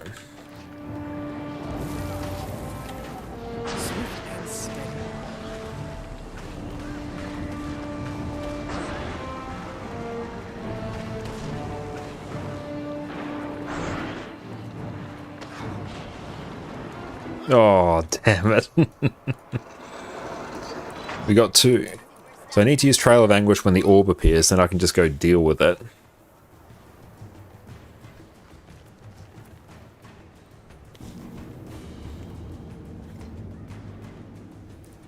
We're getting there. In worst case, we can get this tomorrow as well, when we'll be streaming once more.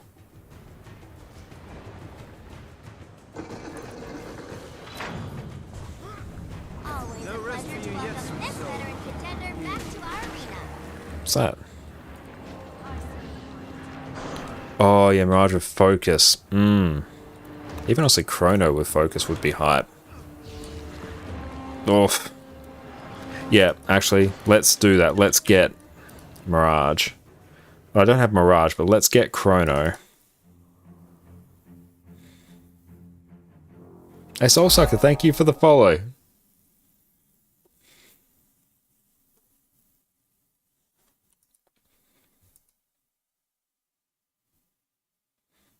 Yeah, do I even have the stuff to get Mirage? Nope.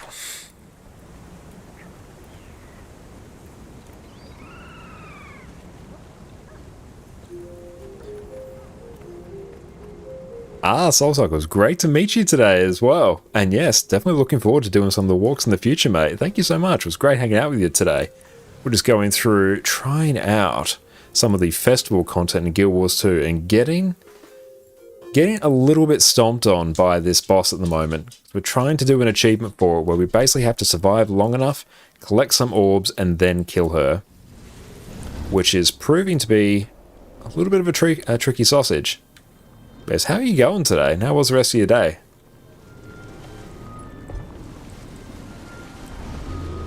Yeah, timer makes it difficult as well. Yeah, having focus is going to make this way better. Let's see what we can do. Do I have a focus?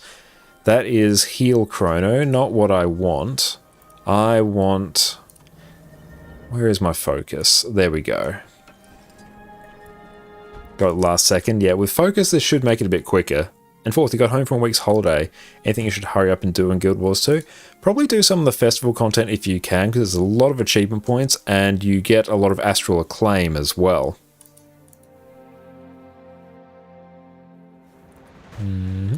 Okay.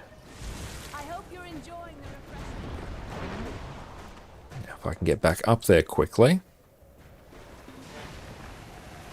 Are they easy to get into? Oh yeah, the festival content on the whole is pretty easy. Just generally the festival content in Guild Wars 2 is fairly easy. It's just that this particular boss and this achievement is a bit rough. The rest of them are fine. Here I probably want well of precog. And actually what I do kind of want is shield. Yeah, this is going to be a bit scuffed, isn't it? Well, Gravity Well is good. And Blink.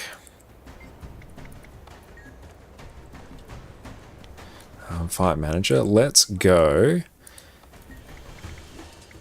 Leadri the Concealing Dark. I'm a bit busy here. Always a pleasure to welcome this veteran contender back to our arena. And just get moving. Great thing about Chrono is we do have a ton of movement speed as well.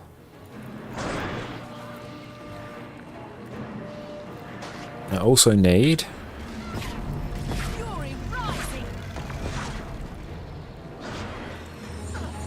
Perfect. 1. 2. I also kind of want all's well that ends well.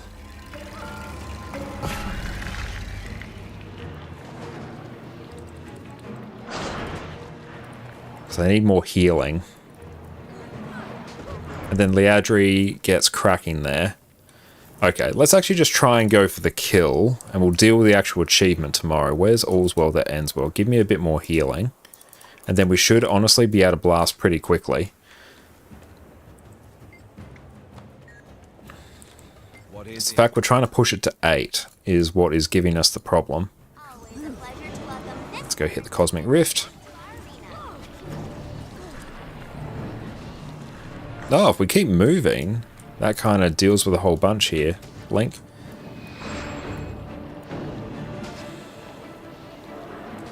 If I can get 3 orbs up. That's 1.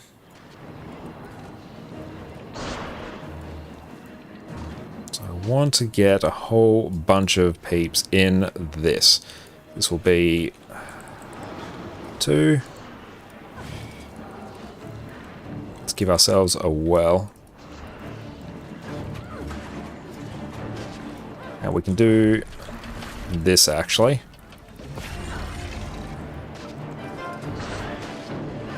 Oh,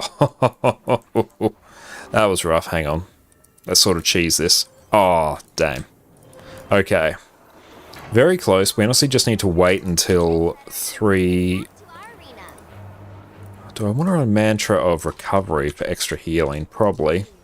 She jumps so hard she does. Yeah, I should have bought in the block. That's what I should have done. How can I help you? Hang on, I need to jump in. As long as we block that first assault, then we can throw down a well of precog and then just do a bajillion phantasms and then we're good. And then everything will work. I'm fast as the wind. Okay. Deal with the Cosmic Rift. That's going to pull us in. We're just going to run around the edge of the arena. Hopefully until we can get like three visions up.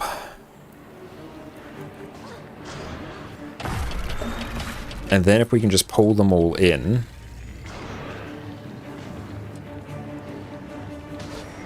Oh, there's an orb. That animation lock, though, is indeed a thing. So what we want to do now is this. Oh, oh, that actually saved us from dying. Okay, so we need... Just got one more.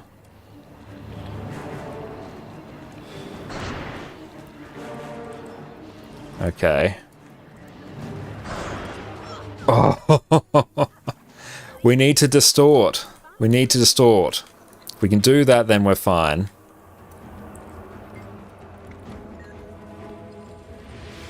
Straight away, I know. We were just a bit slow on the draw there.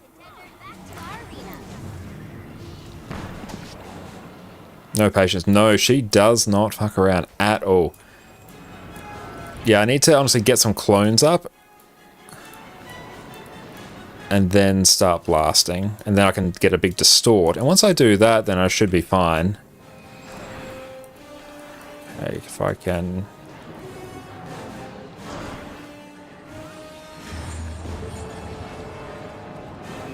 Oh, we had two orbs there.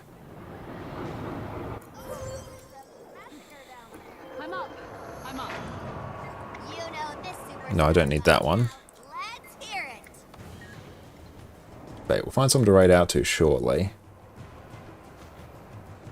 Let's keep an eye.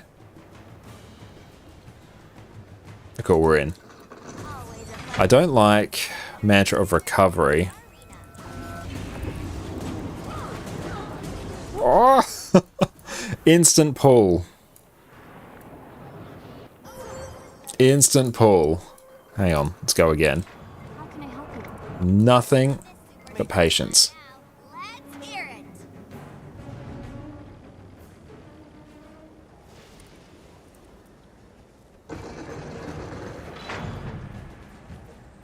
No, hang on. We're off. We're off to work.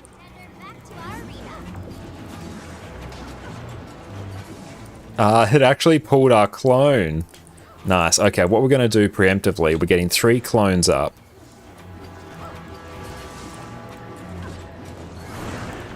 Yeah, and the plan here is we can start off with a ton of distortion.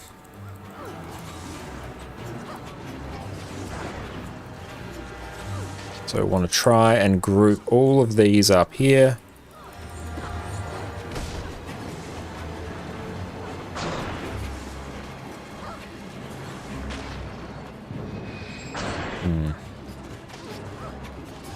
She's got 2 up.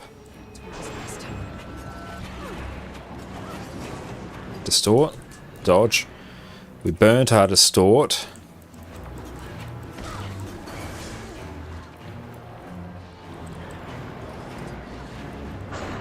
Oh, did we not get our... we didn't. Okay.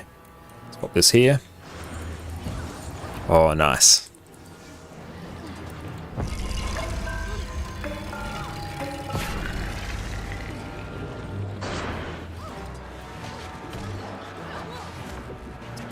Pull ourselves over.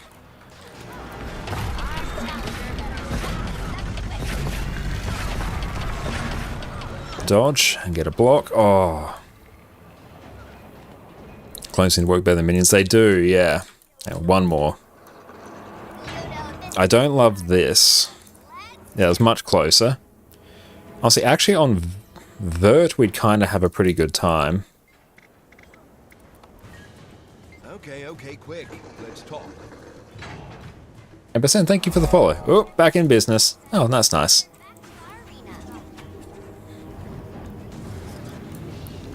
And honestly, shield ain't great. It really impacts my burst, although, in a certain sense, if I'm a bit tricky with shield 5, we might be able to pull something off. Dodge. Let's just blast this immediately. And then if we can dodge in.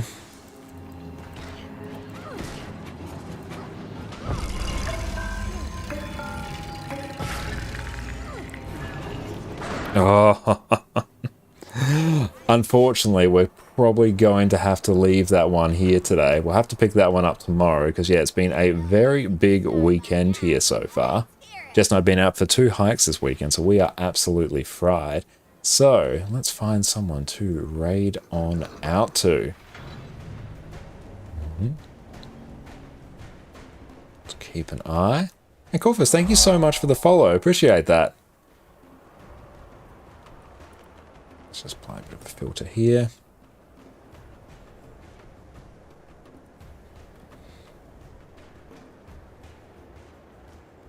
Let's go tee this up. Can I ask you a favour? Sure thing, mate. What's that? Beautiful. Let us go tee this up. Feel free to ask the favour quickly, just we're going to raid out now. Because, yeah, it's well and truly time for us to head to bed. I'm absolutely fried. But beautiful. Thank you all so much for hanging out with us. It has been a wonderful stream. Thank you for everyone for the raids. Thank you for everyone for coming on for Harvest Temple Challenge mode. There's been an initiative to prevent the remote disablement of video games by publishers. It would be great if you give us some visibility. Feel free to DM it to me on Discord as well, and I can take a look at that. But yes, thank you all so much for hanging out. It's been a wonderful, wonderful time. But yeah, we're going to be back again tomorrow as well on EU. We're blasting through probably some raids, strikes, work on some more legendary shenanigans as well. That is going to be a very good time. So we're making great progress towards our legendary collections. So yeah, it's getting full legendary on this account is going to be hype. And yeah, we're going to catch you all next time. And cheers. The latest Guild Wars 2 expansion, Secrets of the Obscure, is dropping this week. So it is time to go through everything we know and bask in all the new features that we get to play with. Welcome back everyone. It is an exciting week that we have lined up. Secrets of the Obscure is dropping tomorrow. The hype train is in full effect. So let's take a look at everything that has been announced so we can see what the foreseeable future of Guild Wars 2 looks like for all of us. First up, Secrets of the Obscure. What is happening? After End of Dragons, we are officially done with the End of Dragons story, which has been a long time coming. I am very excited to see where we go from here. The Wizard's Tower floating above Garenhof, which has been a big old mystery ever since the game launched, has disappeared.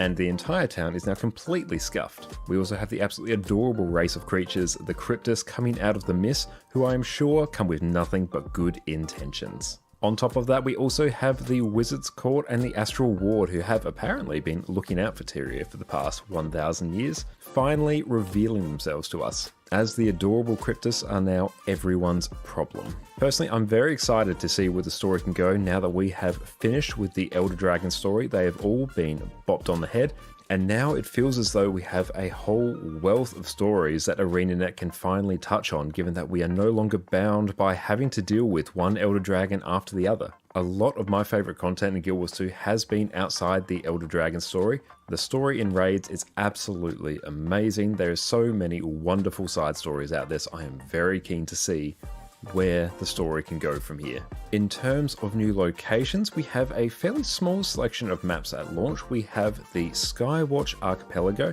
and the new city of Amnetis. Looking through the fly-throughs of each of these, we can see that Skywatch Archipelago seems to basically be an amalgamation